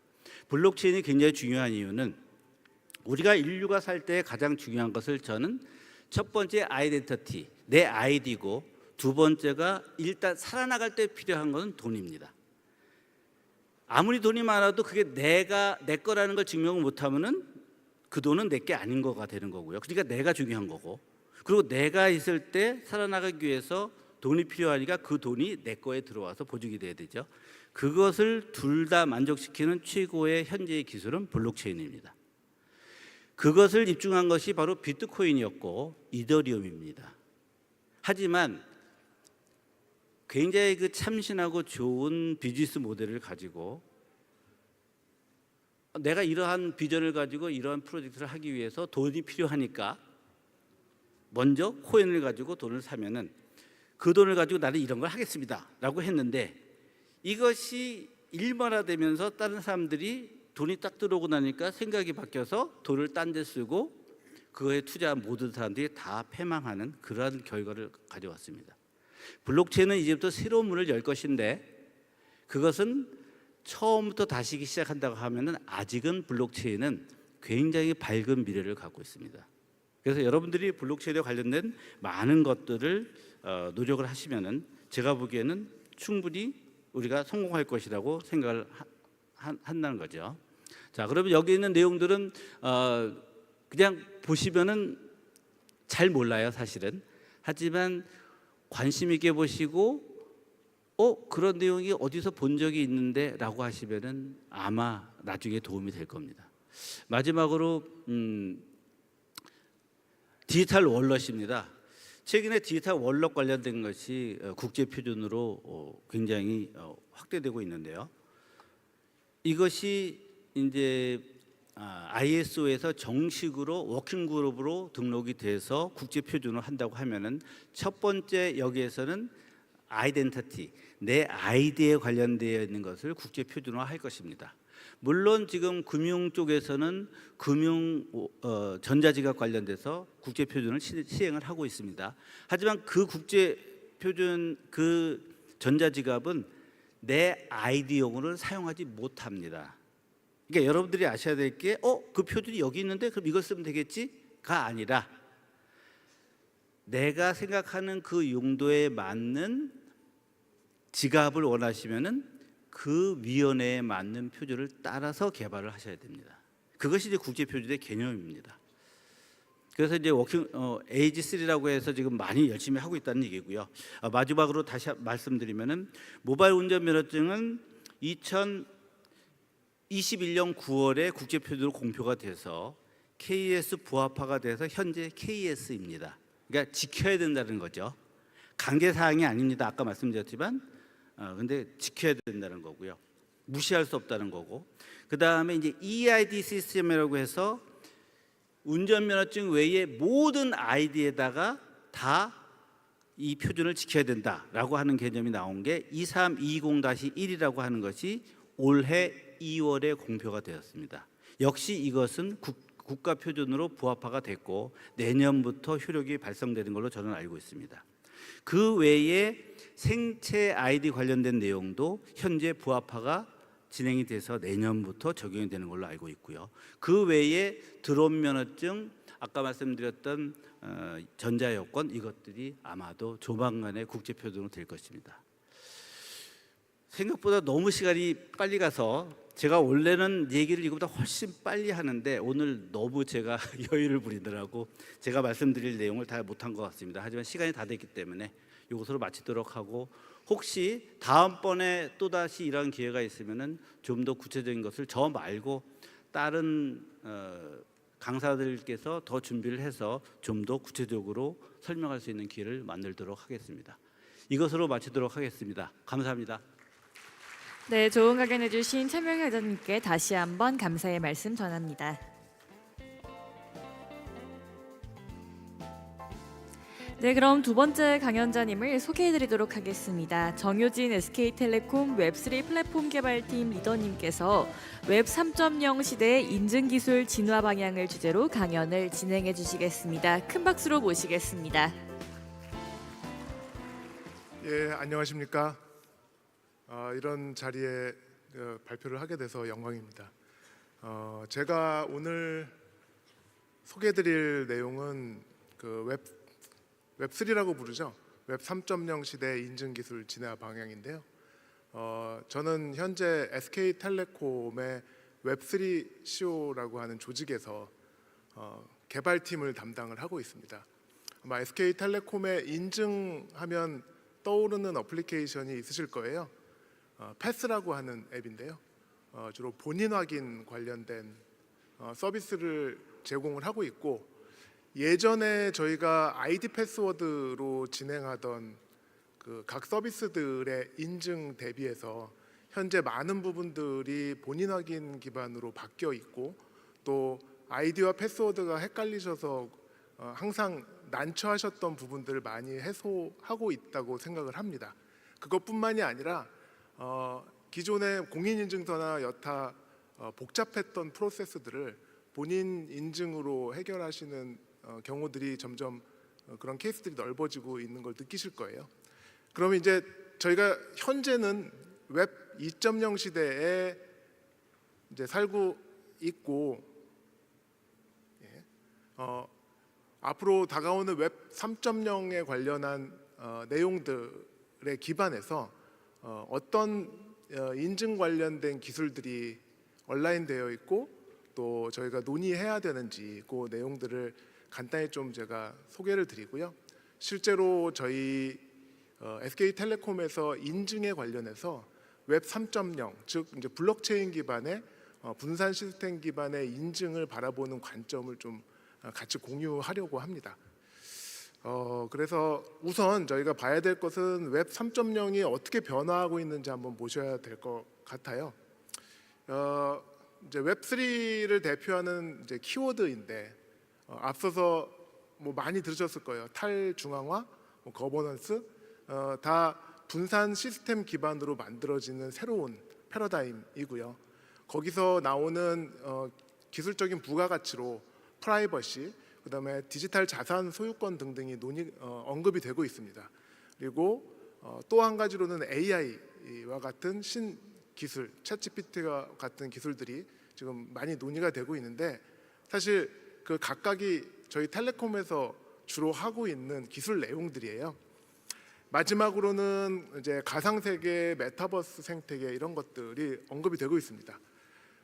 분산 시스템 하에서 저희가 바라보는 기술의 방향은 기존에 저희가 사용하고 있는 인터넷에 비해서 개인화된 인터넷 환경을 지향을 하고 있다라고 보시면 될 것 같고 저희는 그런 방향성을 가지고 각 분야의 기술들을 바라보고 있습니다. 탈중앙화된 어떤 플랫폼, 거대 플랫폼 회사들이 소유하지 않은 시스템 위에서 돌아가는 다양한 어플리케이션 하에서 개인의 프라이버시를 존중시키고 그다음에 AI의 직접적인 도움을 받고요. 이제 그런 환경이 만들어졌을 때 개인은 온라인상에서 실제 삶과 크게 다름없는 경험을 경험하게 될 텐데 그 환경을 저희가 메타버스라고 부르면 될 것 같아요.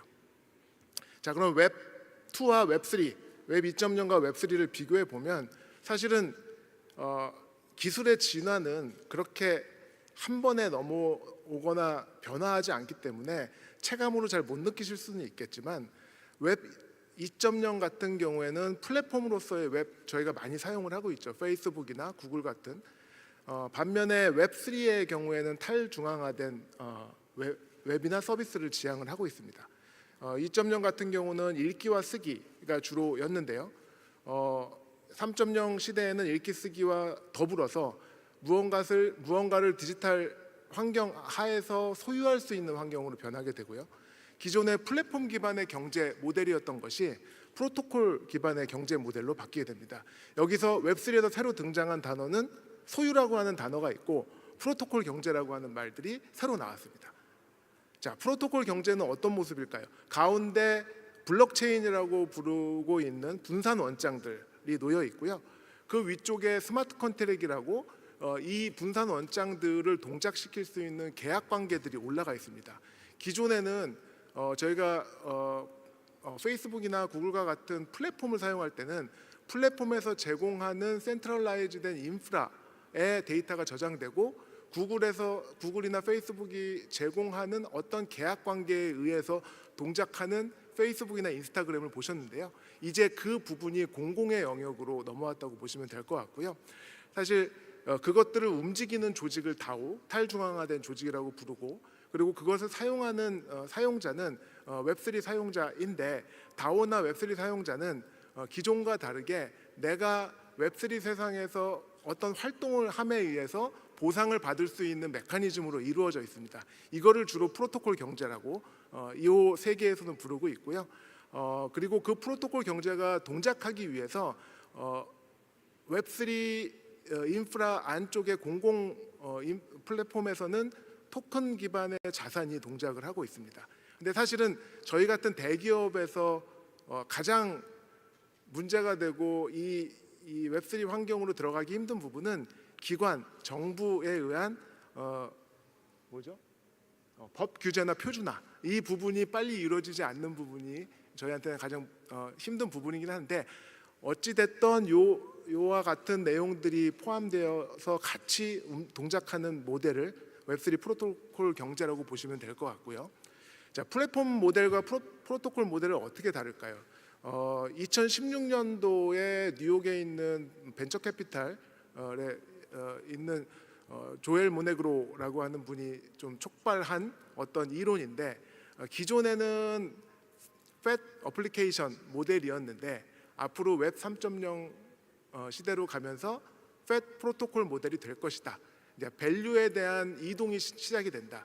기존의 페이스북이나 인스타그램이 가지고 어플리케이션에서 가지고 있었던 밸류는 이제 프로토콜 레벨로 내려와서 프로토콜 레벨, 즉 그 당시에 저희가 환호하던 블록체인, 코인, 토큰 이쪽의 밸류를 말하는 내용이었습니다. 그런데 사실은 이제 경제적인 부분도 있지만 팻 프로토콜 안쪽에는 데이터를 공유한다. 내가 페이스북이나 인스타그램에서 활동했던 데이터는 이제 더 이상 어떤 거대 플랫폼 회사 안쪽에 있는 데이터베이스에만 머물지 않고 우리가 공공의 인프라를 같이 사용함으로써 같이 액세스할 수 있는 데이터 영역이 됐고요. 그뿐만이 아니라 프로토콜 레이어에서 다루고 있는 자산들은 위쪽에 동작하는 어플리케이션 레이어의 경계를 넘나들어서 같이 사용할 수 있는 실제적인 온라인상의 디지털 자산이 되었다고 하는 면에서 사실 프로토콜 레이어가 기존에 인터넷을 사용했을 때 프로토콜이라고 하면 TCP/IP, 사실은 저희는 크게 개의치 않았던 영역이었는데 이제 프로토콜 레이어가 하는 역할이 기존보다는 훨씬 더 거대해지고 강력해졌다라고 보시면 될 것 같아요. 이게 이제 조금 자세한 프로토콜의 구조인데요. 가장 하위 단에는 블록체인 네트워크가 놓여 있고, 블록체인 네트워크는 공공의 인프라로서 데이터가 이뮤터블하게 저장될 수 있는 역할을 하고요. 그 위쪽에 자산 토큰이라던가 다양한 토큰의 형태들이 올라가 되어 있습니다. 그 이후에는 위쪽에는 분산형 거래소라던가 디파이라고 하는 프로토콜 레이어가 올라가게 되는데, 이 부분은 아까 설명드린 계약의 영역이라고 보시면 될 것 같아요. 이 스마트 컨트롤 레이어까지가 위쪽에 제가 언급했던 팻 프로토콜의 영역이고요. 그 위쪽에 다양한 어플리케이션이 올라가게 됩니다.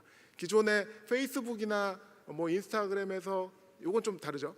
페이스북이나 카카오톡에서 사용하던 각각의 이모티콘을 서로 교환할 수 없었다고 하면, 이제 각각의 이모티콘은 밑에 쪽에 있는 팻 프로토콜 레이어에서 같이 공유하는 데이터가 되어 있고요. 각각의 어플리케이션들은 그 경계가 없이 같이 사용할 수 있는 디지털 자산으로서 활용할 수 있는 인터넷 환경이 열립니다. 여기서 이제 인증 관련된 내용으로 넘어가려고 하는데요.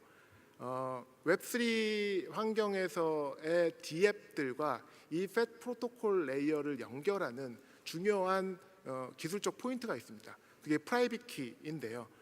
이 프라이빗 키는 흔히 저희가 지갑이라고, 웹3 지갑이라고 부르는 원렛 안에 담겨서 사용자가 온전히 관리하는 영역으로 지금 남아 있습니다. 이 프라이빗 키가 새로 나온 기술의 모델은 아니지만 웹3에서 사용자가 본인의 자산이나 본인의 데이터를 직접 관리할 수 있는 기술적인 주요 포인트가 되는 거고요. 요 인증에 관련해서는 사용자 프라이빗 키로 저희가 얘기를 좀 시작해 보려고 합니다. 웹3와 인증 수단의 발전인데요. 웹 1.0 시작하면서 저희는 아까 말씀드렸던 아이디 패스워드로 온라인에 있는 서비스들을 접근하게 됐습니다. 저도 수도 없이 많은 아이디를 만들었고 수도 없이 많은 패스워드를 생성해서 이제 생각이 나지 않는 부분도 있고 더 이상 찾을 수 없는 아이디 패스워드도 존재를 합니다. 그 이후에 이제 모든 서비스 영역의 아이디 패스워드를 각각 만들다 보니 이게 이제 사일로드된 아이덴티티가 너무 불합리하고 번거롭다 해서 저희가 쓰고 있는 소셜 아이디로 발전을 했고요. 그 이후에 다른 방향으로는 아이디 패스워드가 나의 기억에 의존한다고 하면 이거는 나의 기억이 잘못됐거나 나의 기억이 남한테 노출됐을 때 그 인증의 오류나 해킹의 위험이 있다라는 문제 제기로 소유 기반의 인증으로 바뀌었고, 저희가 이제 간단하게 썼던 거는 뭐 보안 카드나 등등의 USB 등등의 장치들이 있었고요. 그 이후에는 인증서, 즉 프라이빗 키, 퍼블릭 키의 PKI 기반의 동작으로 이제 수렴되어 있습니다. 요 프라이빗 키에 대한 기술적인 지점이 사실은 웹 2.0과 웹 3.0에 걸쳐 있는데요. 프라이빗 키를 기반으로 인증을 하는 대표적인 표준화 단체와 저희가 사용하는 기술적 메커니즘은 파이도라고 하는 표준이 있고요. 파이도는 현재 SKT 패스에도 사용을 하고 있고, 저희 사내에서 사내 시스템도 접근을 위해서 사용을 하고 있습니다. 그리고 파이도 2.0은 다른 의미로 서비스적 이름을 작년부터 패스키라고 하는 이름으로도 프로바이드를 하고 있고요. 또 이 프라이빗 키를 사용하는 웹3 관점에서 바라보면 블록체인에서 블록체인을 접근하는 사용자의 지갑은 결국 사용자의 프라이빗 키를 관리하는 용도가 주된 목적이고요. 그 프라이빗 키를 기반으로 서명된 값들을 블록체인에서 검증함으로써 내가 가지고 있는 자산을 확인할 수 있는 그런 메커니즘으로 되어 있고요. 좀 전에 들으셨던 디지털 아이디, 여기 작성된 거는 디센트럴라이즈 아이덴티파이어라고 하는 부분인데, DID 부분도 사실 DID 안쪽에 서비스 영역에 지갑이 존재하고, 그 지갑이 하는 주요 역할은 프라이빗 키를 관리를 하고 있습니다. 결국 이런 프라이빗 키로부터 2.0과 3.0으로 넘어가는 기술적인 매개체, 인증 관점에서는 그렇게 되어 있고요. 패스키는 파이도 2.0에서 사용하는 뭐라고 할까요? 서비스 네임이라고 해야 되나요? 패스키는 기존의 아이디 패스워드, 지식 기반의 패스워드를 소유 기반으로 바꾸자라고 하는 방향으로 진행이 되었고, 기존의 그 아이디 패스워드보다 강력한 보안이나 피싱 방지를 위해서 지금 사용을 하고 있습니다. 현재는 2022년에 구글, 마이크로소프트, 그다음에 애플 등이 모여서 패스키라고 하는 이름으로 패스키 2.0을 새로 선보였는데, 패스키 2.0이 새로 만들어진 기술적인 개념은 아닙니다. 기술적인 개념은 사용자가 본인이 가지고 있는 개인 키로 서비스에 접근하는 형태, 아주 단순한 형태로 되어 있고요. 서비스 프로바이더는 사용자의 프라이빗 키에 대응하는 퍼블릭 키를 가지고 있으면서 사용자가 만든 시그니처를 검증함으로써 로그인을 담당하게 하는 이런 메커니즘으로 되어 있는데요. 지금 그 인증 장치라고 하는 어센티케이터 보이시죠? 어센티케이터의 역할을 누가 하느냐에 따라서 기존의 파이도 2.0과 현재 패스키를 나눌 수 있는데, 아까 말씀드렸던 구글, 애플, 마이크로소프트가 현재 저희가 사용하고 있는 대부분의 디바이스의 플랫폼을 담당을 하고 있습니다. 저희가 마이크로소프트 윈도우를 사용하고 안드로이드를 사용하고 iOS를 사용하고 있습니다. 그 플랫폼에서 이 패스키를 크리에이트 해주고 복원해주고 하는 역할을 담당하자라고 하는 내용이 추가되어 있습니다. 이 이야기는 패스키를 기반으로 내가 다양한 어플리케이션에 로그인을 하겠다고 생각을 가지고 있는 그런 동작을 시키면 내가 가지고 있는 모든 iOS 기반의 플랫폼 위에서는 그 패스키가 동일하게 동작한다고 보시면 될 것 같고요. 마이크로소프트 윈도우를 사용하고 계시는 사용자분들은 윈도우가 만들어주고 있는 패스키로 동작한다고 보시면 될 것 같아요. 그리고 이 플랫폼 간에 호환되지 않은 패스키의 이 갭은 서드파티에서 제공하는 패스키로 릴레이 해주는 역할도 지금 새로운 타입으로 논의가 되고 있습니다.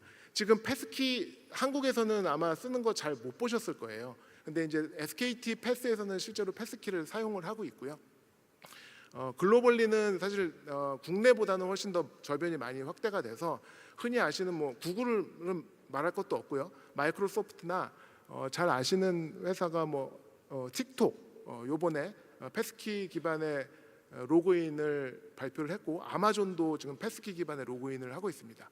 패스키의 사실은 이제 기술적인 의미나 표준의 방향은 프라이빗 키, 퍼블릭 키 기반이고 그 프라이빗 키를 사용자에게 온전하게 사용자의 디바이스에 저장한다라는 의미도 있지만 기존에 저희가 아이디 패스워드 체계에서 패스워드를 제거하자라는 방향도 있습니다. 그래서 이제는 아이디와 패스워드 없이 패스키 플랫폼에서 제공하는 패스키 하나만으로도 로그인이 가능한 그런 형태로 보시면 될 것 같아요. 이제 패스키가 각 거대 플랫폼 회사들, OS 회사들이 제공하는 프라이빗 키였다면 이 디센트럴라이즈 아이덴티파이어에서 사용하는 프라이빗 키는 사용자가 직접 만드는 프라이빗 키라고 보시면 될 것 같습니다. 기존 대비 프라이빗 키를 잊어버렸을 때 프라이빗 키를 복구해 줄 수 있는 주체는 없어요. 본인이 직접 관리하셔야 되고요. 물론 서비스에서 제공하는 서비스에서 복원해두고 다시 저장해두고 복원해 드릴 수는 있지만 취지에는 잘 맞지 않고요. 이 프라이빗 키는 블록체인 네트워크, 분산 네트워크 기반에서 동작하는 프라이빗 키라고 보시면 될 것 같고요. 기존의 중앙 집중형이었던 아이디를 분산 환경의 기반의 아이디로 바꾸자라는 개념이고요. 이 과정에서 사용자는 분산 환경에 나의 식별자, 디센트럴라이즈 아이덴티파이어를 받게 되고 그 아이덴티파이어로부터 자격을 증명할 수 있는 베리파이어블 크레덴셜을 직접 소유할 수 있는 환경으로 되어 있습니다. 요 DID 표준은 아까 전 시간에 너무 자세하게 말씀을 해주셔서 넘어가겠습니다. 이게 실제로 DID가 동작하는 실제 모델입니다. 가운데 위쪽에 있는 부분이 홀더, 사용자이고요. 사용자는 디바이스의 물리적인 장소에 나의 프라이빗 키를 저장을 하고 있고요. 블록체인과 소통하고 있는 상태입니다. 그리고 이슈어는 뭐 기관이나 등등의 나의 신분, 자격증명을 발급해 줄 수 있는 기관이라고 보시면 될 것 같고 이슈어가 블록체인을 통해서 홀더에게 직접 VC를 발급합니다. 그때 이제 확인하는 아이디가 DID, 디센트럴라이즈 아이덴티파이어라고 보시면 될 것 같고요. 그리고 홀더는 발급받은 VC를 직접 나의 디바이스에 가지고 있다가 필요시에 베리파이어, 검증자에게 전달하는 과정으로 되어 있어요. 기존 모델하고 비교해 보시면 밑에 보시는 그 블록체인 영역이 사실은 일종의 정부기관이나 어떤 그 큰 단체에 의해서 제공되는 데이터베이스였고 사용자는 이곳에 접근해서 나의 자격증명을 발급받거나 아니면 나의 자격증명을 다른 곳으로 제출하기를 요청했을 때 밑에 있는 데이터베이스에서로부터 송부되는 자격증명이었는데 이제 DID 기반으로는 사용자가 직접 나의 자격증명을 가지고 나의 자격증명을 직접 검증자에게 전달할 수 있다. 이렇게 환경이 바뀌었다라고 보시면 될 것 같아요. 그래서 두 가지가 있는데요. 하나는 베리파이어블 크레덴셜이라고 자격증명의 구성 모습입니다. 요거는 자격증명을 발급하는 데로부터 받은 모습이고요. 두 번째는 베리파이어블 프레젠테이션은 검증자한테 전달하는 내용이에요. 프레젠테이션에 여러 가지의 베리파이어블 크레덴셜을 담아서 보낼 수 있습니다. 이게 어떤 의미를 가지고 있냐? VC를 받는다는 이야기는 자격증명을 제가 직접 받아서 내 디바이스에 저장해 놓은 상태고요. 놓은 상태에서 VC 안에 있는 데이터 중에 나는 어떤 데이터는 가리고 보내기가 가능해집니다. 그걸 이제 기술적으로는 영지식 증명이라고 하고 아까 예를 드셨듯이 내가 성인인지 아닌지만 판별해야 되는 상대방에게는 성인인지 아닌지에 대한 내용만 전달해 줄 수 있는 형태로 되어 있습니다. 이게 실제로 저희 SK텔레콤에서 제공하는 이니셜이라고 하는 DID 서비스입니다. 이니셜의 대표적인 VC 여러 가지가 있는데요. 제일 처음 다운 받으시면은 그 모바일 가입 증명이라고 하는 신분증이 하나 나와요. 뭐 법적 효력이 있는 건 아닙니다. 가입하실 때 본인 인증을 하시고 나면 통신사에 가입하실 때의 데이터베이스를 기준으로 그 사람의 이름과 생년월일과 등등의 개인 정보들을 카드 형태로 발급을 해드리고요.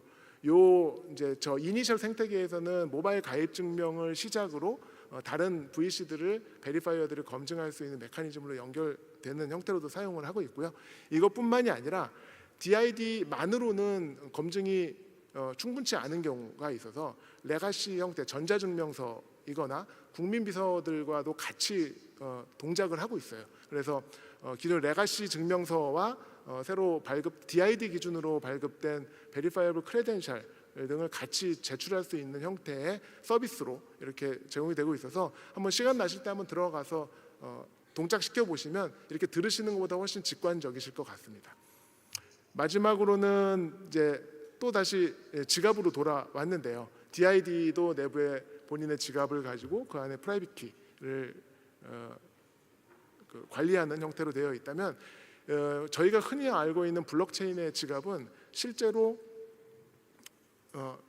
그 프라이빗 키를 가지고 그 DID는 자격증명과 나의 신원을 관리했다면 블록체인에서 저희가 흔히 알고 있는 지갑은 자산을 관리하는 형태로 동작을 합니다.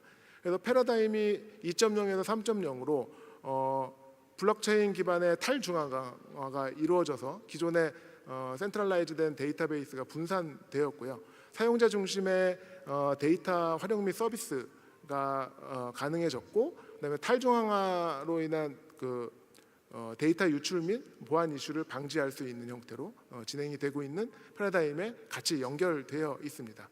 이제 웹3 환경에서 사용자가 이 환경 안에 나를 인증할 수 있는 도구로 이제 월렛을 사용을 하는데요. 이거는 사실은 기술적으로는 아까 DID나 자격증명에서 말씀드렸던 그 메커니즘과 거의 유사하게 동작을 하고요. 저희가 흔히 알고 있는 이 월렛은 토큰이나 FT나 NFT를 다루는 형태로 지금 약간 분리되어 있긴 합니다. 근데 언젠가는 이 월렛과 이 하나의 프라이빗 키로 신원이나 자격증명 그리고 자산 등을 같이 다뤄야 되지 않을까라는 개인적인 생각은 가지고 있고요. 이 자산 지갑은 사실 어플리케이션 레이어에서 사용자를 온라인상에서 웹3 온라인상에서 대변하는 역할을 하고 있고, 이 안에 들어있는 프라이빗 키라고 하는 열쇠로 다양한 유즈 케이스들을 열고 들어갈 수 있고요. 유즈 케이스를 열고 들어가면 그 밑단에 그 어플리케이션들이 공동으로 쓰고 있는 공공 영역의 분산 인프라들에 있는 자산들을 모두 다 같이 접근해서 활용할 수 있는 형태, 즉 어플리케이션의 경계가 무너지는 형태가 올 수 있습니다. 실제로 저희 CO에서 웹3 월렛도 진행을 하고 있는데요. 저희 텔레콤에서 지금 서비스 프로바이드하고 있는 이프렌드가 며칠 전에 새로운 서비스 런칭을 오픈 릴리즈를 했어요. 그 안에 이제 그 가상 공간 메타버스 안에서 다룰 수 있는 NFT가 가능하게 됐는데, 그 NFT는 사용자의 요청에 의해서 퍼블릭 블록체인, 공공 인프라 영역으로 트랜스퍼 가능하고요. 공공 인프라 영역으로 나온 디지털 자산은 그 자산을 다른 곳에서도 충분히 활용할 수 있는 형태로 그렇게 구현이 되어 있습니다. 그리고 그렇게 서비스가 진행될 거라고 예상을 하고요. 요거는 마지막으로 T 월렛이라고 부르고 있는 SK텔레콤의 웹3 월렛입니다. 이 월렛은 사실은 전통적인 메타마스크나 이런 월렛하고는 조금 결을 달리하고 있는데, 저희가 웹 2.0에서 3.0으로 넘어가는 과도기에 사용자의 편의성을 좀 고려한 형태로 구성이 되어 있고요. 이 서비스는 웹 기반의 서비스로 되어 있고, 실제로 사용자가 본인의 프라이빗 키를 직접 관리합니다. 그런데 프라이빗 키의 3분의 1조각만 관리를 하고, SK텔레콤이나 다른 엔터프라이즈에서 나머지 3분의 1, 3분의 1을 관리하면서 유사시에 사용자가 휴대폰을 잃어버렸거나 프라이빗 키를 분실했을 때 복구할 수 있는 형태를 제공을 해줍니다. 근데 그 뒷면에는 SK텔레콤이나 통신사들이 법적 지위를 가지고 있는 본인 확인이라는 장치가 같이 동작을 하게 되고요. 본인 확인을 마친 경우에 프라이빗 키를 복구해 줄 수 있는 형태로 동작시킴으로써 기존에 뭐 메타마스크를 사용했는데 니모닉을 적어놓은 종이를 어디다 잊어버려 가지고 수백억 대의 뭐 이더리움을 분실을 하거나 이런 일들이 발생하지 않도록 여러 가지 장치들을 하고 있고요. 이렇게 해서 프라이빗 키 기반으로 이제 패스키를 설명을 드렸고, 패스키가 사실은 프라이빗 키 기반으로 웹 3.0으로 연결되는 주요 기술 포인트 중에 하나인 걸로 제가 소개를 드렸습니다. 그래서 웹3 환경과 인증 기술의 발전은 사실은 사용자 소유 기반의 인증 프로세스가 진행되는 것을 첫 번째로 보실 수 있을 것 같아요. 패스키도 사용자에게 온전히 제공되고 사용자의 디바이스에 저장이 되지만 그 패스키를 제공하는 주체 자체가 아직까지는 센트럴라이즈된 플랫폼 회사에서 제공을 하고 그리고 복구도 그쪽에서 해주고 있으니까요. 근데 웹 3.0으로 완전히 넘어왔을 때는 사용자가 직접 프라이빗 키를 만들고 그 프라이빗 키에 대칭되는 퍼블릭 키를 블록체인에 저장함으로써 나를 직접 검증할 수 있는 환경으로 진화한다. 이게 하나 있을 것 같고요. 또 하나는 분산 환경을 공통으로 사용한다는 이야기는 사용자들이나 서비스 어플리케이션 서비스 프로바이더들이 공통의 데이터베이스를 활용한다. 그리고 공통의 자산을 같이 액세스할 수 있다는 관점에서 서비스의 경계가 없는 사용자 인증 수단이 필요했고, 그 인증 수단으로서 웹3 월렛, DID, Verifiable Credential, 자격증명 등을 소개해드렸습니다. 그리고 아까 말씀드렸던 자격증명의 형태에서 내가 원하지 않는 정보들을 내 스스로 스크리닝해서 검증자한테 보낼 수 있는 환경도 실제로 웹3의 분산 환경, 블록체인 그리고 프라이빗 키를 통해서 개인 정보가 자기 주권화되고 내가 직접 컨트롤할 수 있는 환경으로 바뀌고요. 그다음에 마지막으로 소개해드렸던 이제 메타마스크와 같은 자산을 다룰 수 있는 프라이빗 키, 지갑을 통해서 디지털 자산을 내가 소유하고 이 소유된 자산을 웹3 환경의 다양한 어플리케이션에서 똑같이 활용할 수 있다라는 관점으로 변하고 있다고 보시면 될 것 같고, 여기에는 사실은 기존에 저희가 이미 사용하고 있는 PKI 기반의 프라이빗 키가 기술적인 요소로 자리 잡고 있고, 저희 SK텔레콤은 본인 인증 안에 있는 인증서와 다름없이 웹3 환경에서도 사용자의 인증이 안전하고 사용자 편의에 가장 가까이 동작할 수 있도록 그렇게 진행하려고 기술적인 부분, 서비스적인 부분을 바라보고 있습니다. 그래서 뭐 오늘 짧은 시간에 많은 것들을 말씀드리려고 좀 두서가 없었으면 좀 이해를 부탁을 드리고요. 뭐 제가 요 마지막 장에 이메일 넣어놨습니다. 혹시 뭐 궁금하신 사항이나 아무거나 뭐 필요한 사항이 있으시면 연락 주셔도 제가 성심성의껏 회신 드리도록 하겠습니다. 감사합니다. 네, 좋은 강연 들려주신 정효진 리더님께 다시 한번 감사의 말씀 전합니다.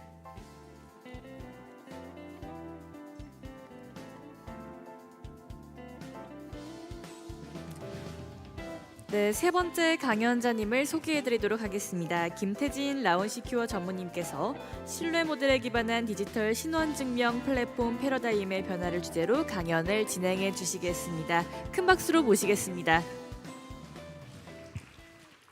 네, 안녕하세요. 전 라운시큐어 CTO를 맡고 있는 김태진 전무입니다. 시간이 많이 좀 흘러가서 좀 최대한 빠르게 좀 발표를 드리도록 하겠습니다. 제가 오늘 발표드릴 내용은 그 신뢰 모델에 기반한 디지털 신원증명 플랫폼 패러다임의 변화라는 겁니다. 제가 눈이 좀 많이 안 좋아서 좀 노트북을 들고 나와서 좀 앞에 글을 못 봐서 노트북을 보는 점 좀 양해를 좀 부탁드리겠습니다. 네, 뭐 신원증명이라고 하면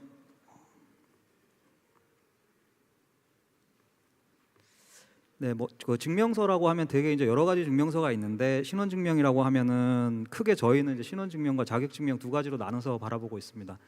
뭐 신원증명서라는 거는 실제로 제가 뭐 어떤 특정 기간 동안 살아있는 기간 동안 학교를 들어가 있는 기간 동안 저를 증명할 수 있는 신분증이라든가 학생증 뭐 이런 것들을 신원증명이라고 저희는 좀 정의를 하고 있고 그 외에 이제 그 순간적으로 좀 어떤 뭘 떼서 제출한다거나 이런 여러 가지 그런 금융증명서라든가 호적증명 뭐 이런 것들은 자격증명이라고 좀 보고 있습니다. 그래서 실제로 이제 GDPR에서도 Personal Identifiable Information이라고 해서 PII라고 해서 신원증명 나의 신분증뿐만 아니라 어떤 인증서뿐만 아니라 저를 나타낼 수 있는 여러 가지 증명서, 저의 어떤 뭐 재산 정보 이런 것까지 저의 아이덴티티이기 때문에 그런 것까지 다 자격증명으로 보고 있습니다.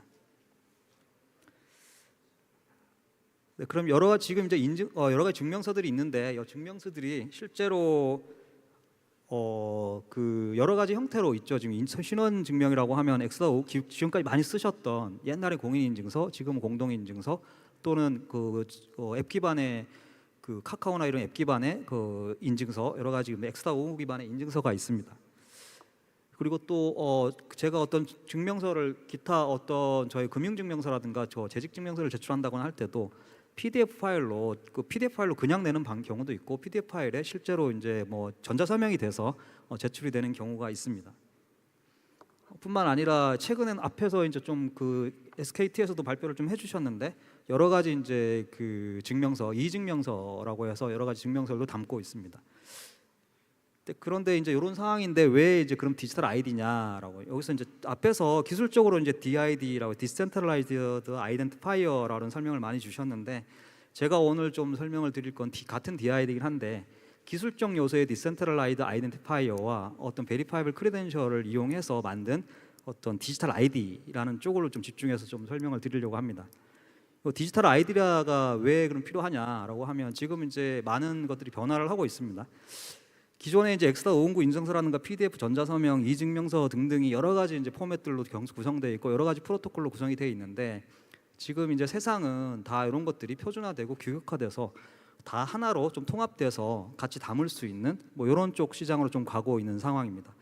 그래서 저희는 요 디지털 아이디라는 게 앞에서 말씀드린 그 신원증명, 인증서뿐만 아니라 신분증뿐만 아니라 다양한 증명서를 다 담을 수 있는 앞에 월렛이라는 표현을 주셨는데 그 월렛 안에 어떤 동일 규격의 동일 표준 규격으로 담을 수 있어야 된다라고 해서 저희는 디지털 아이디를 좀 구현하려고 계속 진행을 해왔습니다.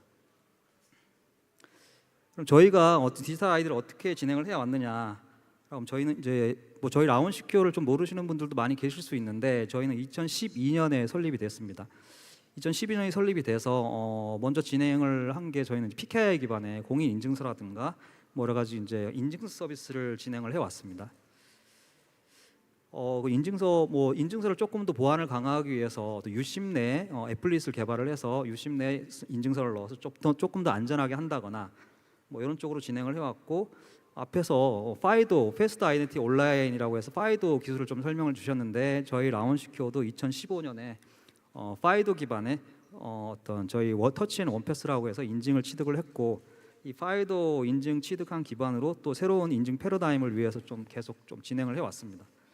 그리고 이제 파이도 얼라이언스 보드 멤버도 가입을 해서 글로벌 쪽으로 파이도를 조금 더 발전시킬 수 있도록 생체 인증에 기반한 어떤 인증 체계로 좀 패스워드 리스트를 갈 수 있도록 그런 쪽으로 노력을 계속 해왔습니다. 이후에 뭐 원패스는 계속 저희가 많이 이제 적용을 해왔고요. 뭐 인증뿐만 아니라 어떤 페이나 이런 쪽하고 같이 적용을 해서도 같이 좀 페이와 인증이 같이 동작할 수 있도록 진행도 계속 해왔습니다. 죄송합니다. 그리고 저희가 이거 PK라든가 어떤 파이도 이런 기반으로 진행을 좀 해오면서 저희가 옴니언이라는 디센트럴라이드 아이덴티파이어랑 베리파이블 크리덴셜 기반의 DID 옴니언 DID 프레임워크라고 저희는 표현을 합니다. 프레임워크를 좀 개발을 했고요. 이 프레임워크를 개발을 한 상태에서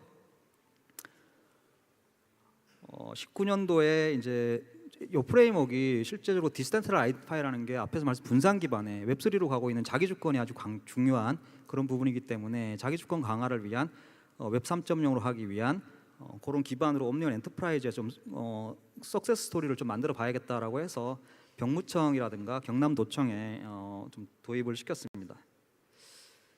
그리고 2020년, 21년에 뭐 여러분 잘 아실지 모르겠지만 이제 모바일 운전면허증을 저희가 디센트럴라이드 아이덴티파이어 기반으로 옴니언 엔터프라이즈의 프레임워크 기반으로 구축을 하였습니다. 그리고 저희가 이제 DID나 W3C의 디센트럴 아이덴티파이어나 베리파이블 크레덴셜 기반뿐만 아니라 요거는 어떤 국제 표준이라기보다는 어떤 그 W3C에 진행하는 어떤 표준 스펙으로 진행이 되고 있기 때문에 저희가 어떤 호환이나 이런 부분들에 있어서 좀 많이 고민을 좀 해왔고 2020년부터 가디라고 해서 글로벌 스펙의 작업에 좀 참여를 했습니다. 참여를 해서 저희 옴니언 엔터프라이즈 프레임워크하고 요 가디하고 좀 접목을 해서 미국의 그 CVS라는 헬스케어 기업을 대상으로 좀 시범 사업을 진행을 해서 글로벌 표준으로도 옴니언 프레임워크가 좀 갈 수 있다라는 거를 저희가 좀 확인을 좀 했습니다. 그리고 2022년, 23년 저희가 계속 이제 운전면허증 민간 개방 작업을 좀 진행을 하고 있고요. 그뿐만 아니라 가디 CVS 헬프 시범 적용과 함께 저희가 한 모바일 드라이브 라이센스를 좀 iOS의 표준 작업으로 좀 반영을 좀 해야 되는 부분이 있기 때문에 그런 표준 작업들을 좀 같이 진행을 좀 하고 있고요. 그 다음에 이 지금 디센트럴 아이덴티파이어랑 베리파이블 크리덴셜 기술뿐만이 아니고 디지털 아이디를 구현하려면 여러 가지 이제 어떤 스펙이나 프레임워크가 같이 좀 결합이 돼야 됩니다. DID나 디센트럴 아이덴티파이어하고 베리파이블 크리덴셜은 단순한 어떤 그 메시지 규격이기 때문에 그 외에 이제 디지털 그 프레임워크에 대한 신뢰 모델 이런 것들을 통해서 진행되는 것들이 EU의 이제 디지털 아이덴티티 월렛이라고 해서 EUDIW라고 해서 이런 것들이 진행이 되고 있고 ISO에서는 W3C의 VCU라는 좀 다르게 M독 데이터 모델이라고 해서 메시지 규격이나 이런 것들이 표준화가 좀 진행이 되고 있기 때문에 이런 부분들하고 같이 접목시키는 작업을 저희가 계속 같이 진행을 좀 하고 있습니다. 그리고 이제 그 제출이나 어떤 발급 이런 걸 위해서 기존에 그 인증 체계가 오픈 아이디 커넥트라고 해서 OIDC라고 하는 기술을 좀 많이 프로토콜 사용해 왔기 때문에 OID4VC라든가 제출을 위한 OID4VP 뭐 이런 표준 스펙들이 글로벌로 진행이 되고 있습니다. 진행이 되고 있기 때문에 이런 것들 또한 디지털 아이디화를 하기 위해서는 같이 어떤 작업을 디지털 아이디에 적용을 하지 않으면 안 된다라고 해서 이런 표준화 작업이나 이런 것들 기반으로 저희 옴니언 엔터프라이즈 프레임워크를 조금 강화를 시켜서 저희가 이제 올 11월에 옴니언 지금까지 프레임워크였다고 하면 이 프레임워크 기반의 어떤 플랫폼이 되는 디지털 아이디, 옴니언 디지털 아이디라는 걸 플랫폼을 11월에 런칭을 합니다. 그리고 저희가 이렇게 해왔던 이런 기술들과 여러 가지 노하우들을 기반으로 실제 인도네시아에서 국가 디지털 플랫폼을 구축하는 데 있어서 컨설팅을 지금 수행을 하고 있고 이 기반으로 실제로 내년에는 저희가 옴니언 디지털 아이디는 아니고요. 옴니언 그 엔터프라이즈 프레임워크 자체를 좀 오픈 소스화를 하는 거를 검토하고 있고 진행을 내년에 좀 하려고 하고 있습니다. 저희가 이제 그 진행한 디지털 아이디 추진 방향 앞에서 제가 저희 라운시큐어 좀 히스토리를 말씀드리면서 대부분 다 말씀을 드렸는데 저희 옴니언 프레임워크 작업을 좀 계속해 왔습니다. 프레임워크 작업을 해오고 이 프레임워크에는 PKI 기술, PKI가 이제 내부에 들어가 있기 때문에 당연히 PKI는 필요한 거고요. 파이도라든가 기타 좀 다양한 인증 기술, 그다음에 아까 앞에 말씀드린 OIDC라든가 어떤 EUDI의 원래 기반이라든가 이런 인증 기술들을 계속 좀 연구를 해왔고 그런 레퍼런스를 축적을 계속 좀 했습니다. 그리고 이런 것들 레퍼런스 축적을 통해서 좀 프레임워크의 안정성이나 이런 것들을 계속 좀 검증 작업을 좀 했고요. 아까 앞에 말씀드린 CVS나 이런 걸 통해서 어떤 표준의 호환 같은 것도 좀 확인을 좀 했습니다. 그래서 이렇게 해서 이제 만들어진 게 저희 옴니언 디지털 아이디다라고 좀 말씀을 드리고요. 저희 옴니언 디지털 아이디는 다시 말씀드리면 옴니언 프레임워크 기반 위에 만들어진 어떤 클라우드 플랫폼이다라고 보시면 될 것 같고 이 클라우드 플랫폼 상에서 어떤 발급 기간이나 이용 기간이 앞에 이제 이슈어다, 베리파이어다, 홀드다 이런 말씀을 주셨는데 그런 기술 규격 위에 어떤 서비스로 돌 수 있도록 저희가 테넌트 서비스로 될 수 있도록 클라우드 플랫폼을 했습니다. 그리고 앞에 말씀드린 것처럼 내년에 저희가 이제 오픈 소스화를 추진할 예정인데 오픈 소스화가 되게 되면 많은 분들이 좀 컨트리뷰트로 들어와서 저희 조금 더 강력하게 만들어 주시지 않을까라고 좀 기대를 좀 하고 있습니다. 그럼 옴니언 디지털 아이디는 앞에서 이렇게 말씀을 드렸는데 한마디로 뭐냐라고 하면 저희는 그 디지털 어드레스라는 개념을 좀 가지고 있고 이 디지털 어드레스는 인터넷상에 가지고 있는 개인이 가지고 있는 하나의 주소다라고 보고 있습니다. 하나의 아이디다라고 볼 수도 있는 거죠. 이 디지털 주소를 통해서 다양하게 가지고 있는 신원증명이나 자격증명 등 디지털 증명서를 좀 연결 관리해서 언제 어디서나 증명서를 이용 가능하게 한다라는 거하고, 이 증명서가 제가 살아가는 동안 계속 증명서도 계속 라이프 사이클을 갖기 때문에 그 라이프 사이클에 대한 어떤 주기 변화 관리가 가능하게 하는 플랫폼이다라고 한마디로 좀 정의할 수가 있습니다. 죄송합니다.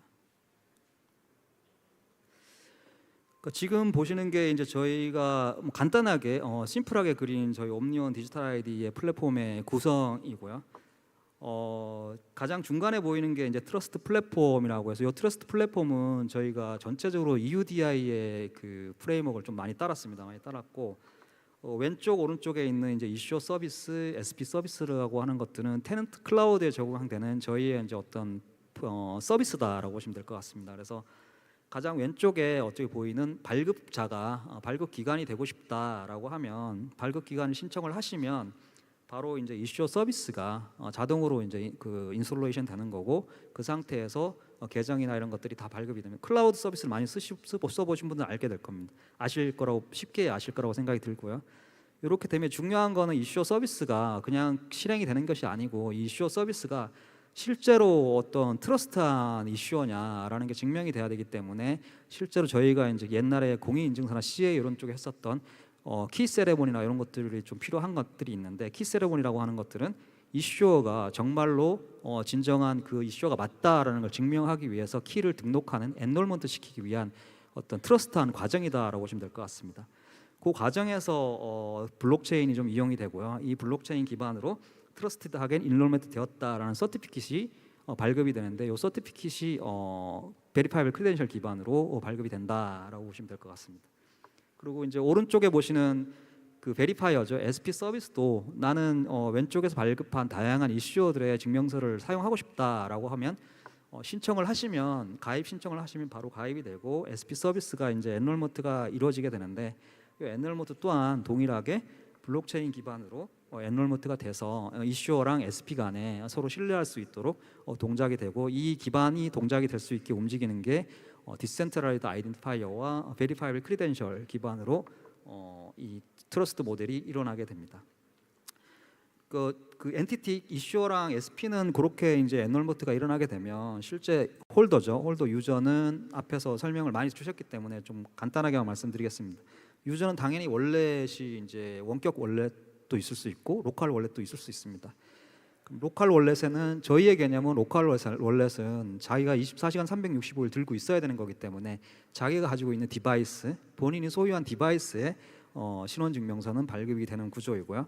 그게 아닌 자격증명서들 일회용으로 사용한다거나 제가 반드시 소지하고 있지 않아도 되는 것들은 디지털 주소, 앞에 말씀 디지털 어드레스와 연계해서 이슈어 서비스가 가지고 있는 원격 월렛에 저장이 돼서 사용자가 디바이스에 들고 있는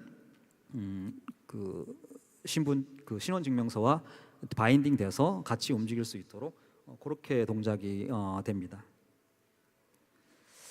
제가 이제 앞에서 좀 말씀드린 게 좀 아시는 분들은 하면 마이데이터랑 좀 비슷한데라고 좀 생각을 하실 수도 있어요. 저희 디센트럴라이드 아이덴티파이라는 게 앞에 말씀드린 디센트럴 아이덴티파이는 그런데 디지털 아이디라는 거는 앞에서 제가 말씀드린 것처럼 저의 어떤 신원증명뿐만 아니라 저의 데이터, 나의 데이터, 나와 관련된 데이터는 전부 저를 나타내는 아이덴티파이어이기 때문에 나의 마이 데이터와도 많이 연관이 되어 있습니다. 그래서 마이 데이터 구성 요소가 보시는 것처럼 중간에 중개기관이 하나 있고 왼쪽에 정보 제공자가 있죠. 정보 제공자가 있고 오른쪽에 정보 수신자가 있습니다.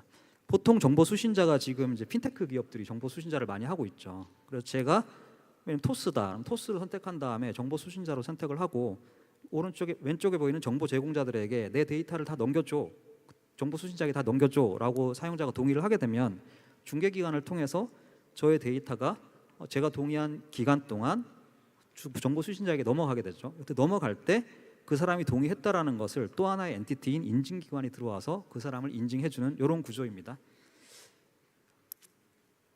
이제 마이데이터 관점에서 좀 저희 구성들을 옴니온 디지털 아이를 보시면 왼쪽에 이제 이슈어가 실제 정보 제공자, 데이터 보유자가 되겠죠. 그리고 이제 이슈어 서비스는 정보 제공자이긴 한데 실제 데이터를 발행하는 어떤 시스템인 거죠. 시스템인 거고, SP 서비스로 동작하고 있는 이 베리파이어 서비스는 정보 수신자이면서 데이터 검증자 역할을 좀 하게 됩니다. 그리고 SP는 실제로 어떤 정보 수신자면서 이 데이터를 이용하게 되는 이용자인 거죠. 그리고 사용자는 정보 주체이고 데이터 소유자입니다. 그리고 이제 중개기관 대신에 중개기관은 필요 없는 거죠. 그 디센트럴리즈 아이덴티파이어 구조에서는. 왜냐하면 어떤 중개기관을 없애고 자기 주권을 강화하겠다라는 주의이기 때문에 중개기관은 없고 사용자 본인이 인증을 하게 되면 나의 데이터를 검증자에게 넘겨주는 구조가 됩니다. 그러니까 실제로 이제 OIDC를 좀 아시는, 기술을 좀 아시는 분들이 좀 스펙을 보셨으면 OIDC 쪽에서도 셀프 이슈도 오픈 아이디라고 해서 SIOP라고 해서 본인이 발급한 걸로 본인이 인증을 하게 되고, 오픈 아이디 4VP라고 해서 그 본인이 가지고 있는 어떤 그 OP 서버가 아닌 제3자 인증 서비스가 아닌 내가 바로 제출을 해서 어떤 검증 베리파이가 제출하는 게 되는 구조를 만들고 있기 때문에 중개 기관이라는 건 좀 필요가 없게 되는 구조인 거죠. 그리고 요 구조들이 전부 다 이제 앞에 말씀드린 트러스트 플랫폼, 트러스티드하게 동작을 하도록 되어 있기 때문에 인널먼트 구성을 가지고 있기 때문에 서로 간에 다 신뢰를 가질 수가 있게 됩니다. 여기에 이제 정보 제공자가 데이터 보유자와 데이터 발행자로 이제 나눠지고, 정보 수신자도 데이터 검증자와 데이터 이용자로 나눠지는데, 이런 구조들이 실제로 이제 EU 쪽에서는 데이터 보유자가 반드시 데이터 발행자일 수는 없다. 데이터 보유자가 반드시 데이터 발행자일 필요는 없다라는 개념을 좀 가지고 있고, 한국에서도 그렇게 돼 있죠. 각 대학들이 데이터 보유자인데 데이터를 발행하는 기관은 어떤 중개기관들이 그 학교랑 연결을 해서 데이터 발행을 할 수도 있고 이렇게 돼 있기 때문에 그런 관점에서 좀 이 부분이 분리돼 있고, 나머지는 마이데이터 구성이랑 동일한데 한 가지 다른 점은 중개기관이 없이 사용자 중심으로 모든 것들이 데이터가 전달이 된다라는 구조입니다. 그래서 뭐 특징은 제가 좀 시간이 많이 없기 때문에 간단하게 말씀드리면, 아까 말씀드린 참여 엔티티 간의 신뢰 체인으로 구성이 된다. 여기 엔티티가 참여를 하게 되면 자동적으로 엔롤먼트가 일어나고 신뢰 하에 엔롤먼트가 일어나기 때문에 신뢰 체인이 구성이 된다인 거고요. 그 다음에 어떤 저희 클라우드 플랫폼으로 제공이 되기 때문에 가입이 되게 간소하다. 그리고 증명서, 여러 가지 증명서가 발급이 가능하고, 아까 이제 증명서를 발급해서 나를 증명하는 것뿐만 아니라 어떤 그 증명서를 유통하는 유통 플랫폼으로서의 역할도 같이 하게 된다라고 보시면 됩니다. 뭐 요 사례를 뭐 신원증명서에 좀 적용 사례로 학생증을 뭐 어떻게 동작하느냐, 반드시 이렇게 동작하진 않습니다. 저희가 내부적으로는 좀 더 복잡하게 동작하는데, 사용자에겐 간단하게 보이지만 내부적으로는 상당히 좀 보안이 많이 강화돼서 복잡하게 움직이는데, 간단하게 그냥 그 어떤 그림으로만 보여드리면, 먼저 이제 학교의 어떤 관리자는 이슈어로 엔롤먼트가 되어 있다는 전제입니다. 엔롤먼트가 되어 있으면 사용자에게 어떤 학생증을 발급하겠다라고 하게 되면 그 학교 이슈어 서비스는 사용자에게 메일로 QR을 보낼 수도 있고, 아니면 뭐 푸시를 보낼 수도 있고, 여러 가지 SMS를 보낼 수도 있고, 여러 가지 이제 전송 수단에 의해서 보내지겠는데, 이 전송 수단 또한 여기 트러스트 플랫폼 안에서 그 이슈어 서비스의 관리자가 선택을 하실 수가 있습니다. 선택을 하시면 그대로 이제 사용자에게 전달이 되게 되고, 사용자가 동의를 하게 되면 모바일 학생증이 이제 발급이 되는 거죠. 모바일 학생증이 발급될 때 또 필요하면 QR 뭐 아까 SMS뿐만 아니라 이슈어 서비스에서 관리자가 발급받기 전에 어떤 KYC, 강력한 KYC가 필요해, 뭐 휴대폰 본인하기 필요해, 아니면 뭐 DID 기반의 어떤 그 챌린지 리스폰스 기반의 인증이 필요해 라든가 그런 것들을 설정을 하시면 그 기반 하에 인증을 받고 모바일 학생증을 에비던스를 다 남기고 모바일 학생증을 발급을 하게 됩니다. 이후에 이제 SP에 제출하게 된 C는 지금 현재까지 많이 사용되는 C하고 거의 유사합니다. 어떤 그 학교 시스템에 학생증 가지고 이제 로그인을 하겠다라고 하시면 월렛에 학생증 제출 동의를 하는 거죠. 월렛에 학생증 제출 동의를 한다는 얘기는 뭐 지문 인증을 한다거나 해서 내 개인 키에 DID 개인 키에 접근을 하게 되는 거겠죠. 개인 키에 접근해서 제가 제출하는 거에 대한 어떤 서명 행위를 하게 되는 겁니다. 서명 행위를 하게 되면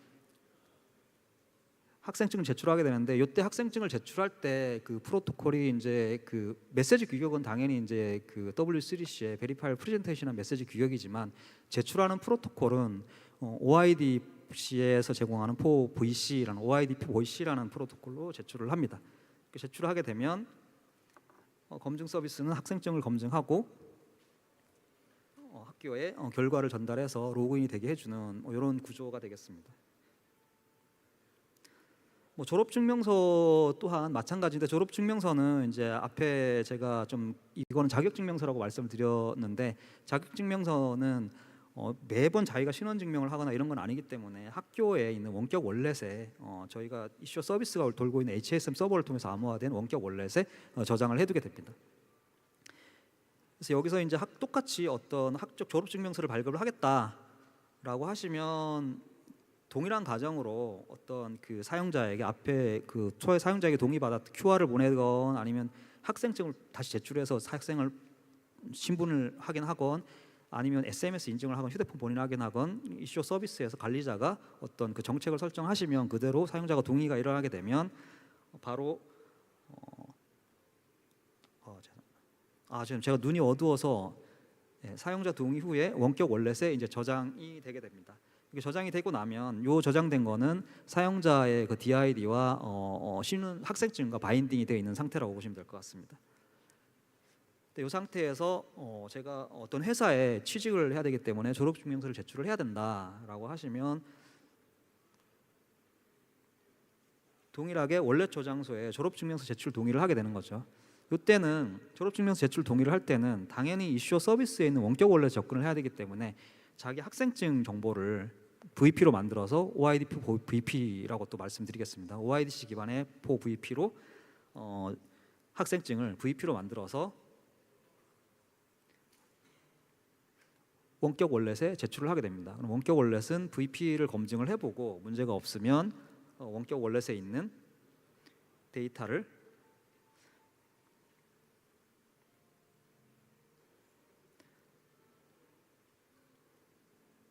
이렇게 검증 서비스에 전달을 하게 되는데 이때 전달하는 과정이 중개기관을 통해서 전달되는 건 아니고 유저를 통해서 전달이 된다라고 요게 이제 어떤 마이 데이터랑 좀 다른 부분이다라고 보시면 될 것 같습니다. 이렇게 검증 서비스에 전달이 되면 검증을 하게 되고 검증한 결과를 가지고 회사는 졸업증명서에 어떤 필요한 데이터를 선택적 제출도 VC는 가능하기 때문에 필요한 데이터를 꺼내서 회사에 저장시켜 두고 자기네 어떤 지원을 한 어떤 스펙이 맞느냐 이런 것까지 다 체크를 할 수 있도록 이렇게 동작을 하게 돼 있습니다. 뒷페이지에 어떤 마이 데이터도 있는데 마이 데이터는 요거랑 좀 다른 점은 시간이 별로 없어서 제가 짧게 말씀드리겠습니다. 요 페이지로 그냥 설명을 드리겠습니다. 그 마이 데이터 같은 경우는 실제로 제가 필요할 때 졸업증명서를 지금 제출했다라고 할 수 있지만 핀테크 같은 경우는 그러진 않죠. 제가 금융에 있는 저희 데이터를 주기적으로 1년 동안 어떤 기관에 제출을 해라. 그러면 그 기관에서 제 데이터를 다 받아서 내 데이터를 AI 빅데이터로 분석 후에 나에게 어떤 특별한 서비스를 제공해 준다. 이제 약간 이런 개념이기 때문에 여기서 보이는 졸업증명서의 제출 동의 시에 제출 동의가 한 번에 끝나는 게 아니고 1년이란 기간 동안 어떤 제3자 기관에게 나의 어떠한 데이터를 발급 기간 너에 있는 원격 월렛은 계속 SP 서비스가 원하면 계속 제출을 해라라고 이렇게 이제 사용자가 동의를 하게 됩니다. 그게 이제 이 페이지에 보이는 이 과정이고요. 동의를 하게 되면 이제 SP는 발급 기간에 원격 월렛 발급 기간은 아니고 원격 월렛에 있는 것에 가서 원격 월렛에서 데이터가 있으면 원격 월렛에서 데이터를 그대로 꺼내오는 것이고 원격 월렛이 데이터가 없다라고 하면 실제로 데이터 보유자에게 있을 수 있기 때문에 데이터 보유자에게 커넥트를 통해서 이 데이터를 끌고 와서 VC로 만들어서 바로 SP에게 제출을 하는 이런 구조로 되어 있습니다.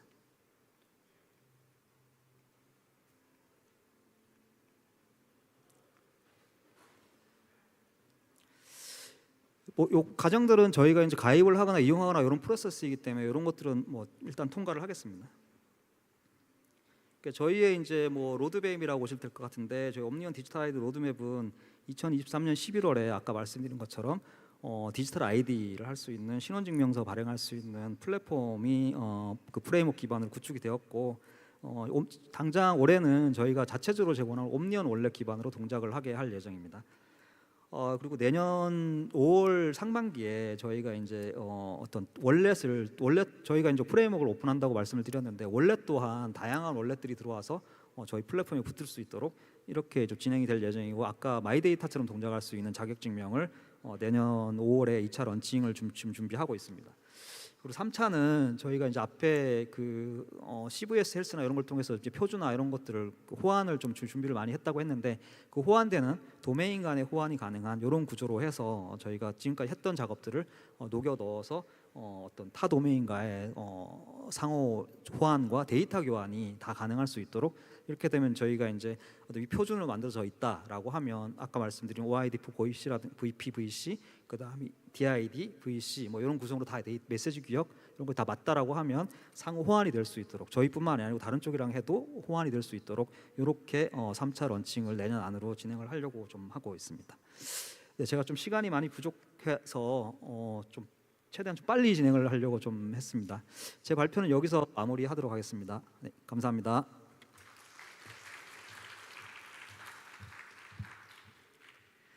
네, 좋은 강연 들려주신 김태진 전무님께 다시 한번 감사의 말씀 전합니다.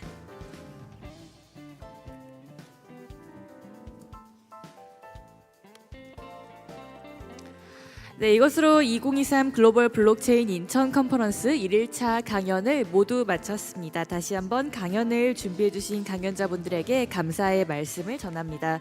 네, 점심시간 전에 공지해드린 대로 등록하신 모든 분들을 대상으로 태블릿 PC 1대, 스마트워치 1대, 미니 와이셀러 1대의 경품 추첨을 시작하도록 하겠습니다. 경품 추첨 시 자리에 계시지 않으면 경품 수령을 하지 못하오니 참석자 여러분들께서는 모두 자리를 지켜주시기 바라고 제세국가금을 입금 후에 경품을 발송드리오니 이 점 인지하여 주시면 감사하겠습니다. 네, 경품 추첨은 인천 테크노파크 블록체인 센터 이진영 센터장님께서 도와주시겠습니다. 이진영 센터장님은 무대 위로 올라와 주시기 바랍니다.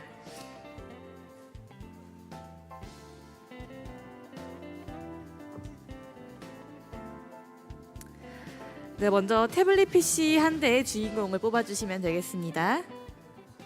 네. 네, 한 분 뽑아주시면 됩니다. 네, 제가 호명드리도록 하겠습니다. 200115 강순희님이십니다. 강순희님 계실까요?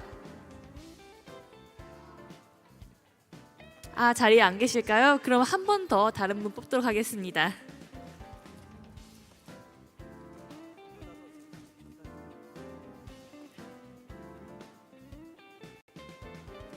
네, 불러드리겠습니다. 200151 안희숙님 계실까요? 다시 한번 불러드리겠습니다. 200151 안희숙님 계실까요? 네, 자리에 계시지 않으면 저희가 한 번 더 뽑도록 하겠습니다.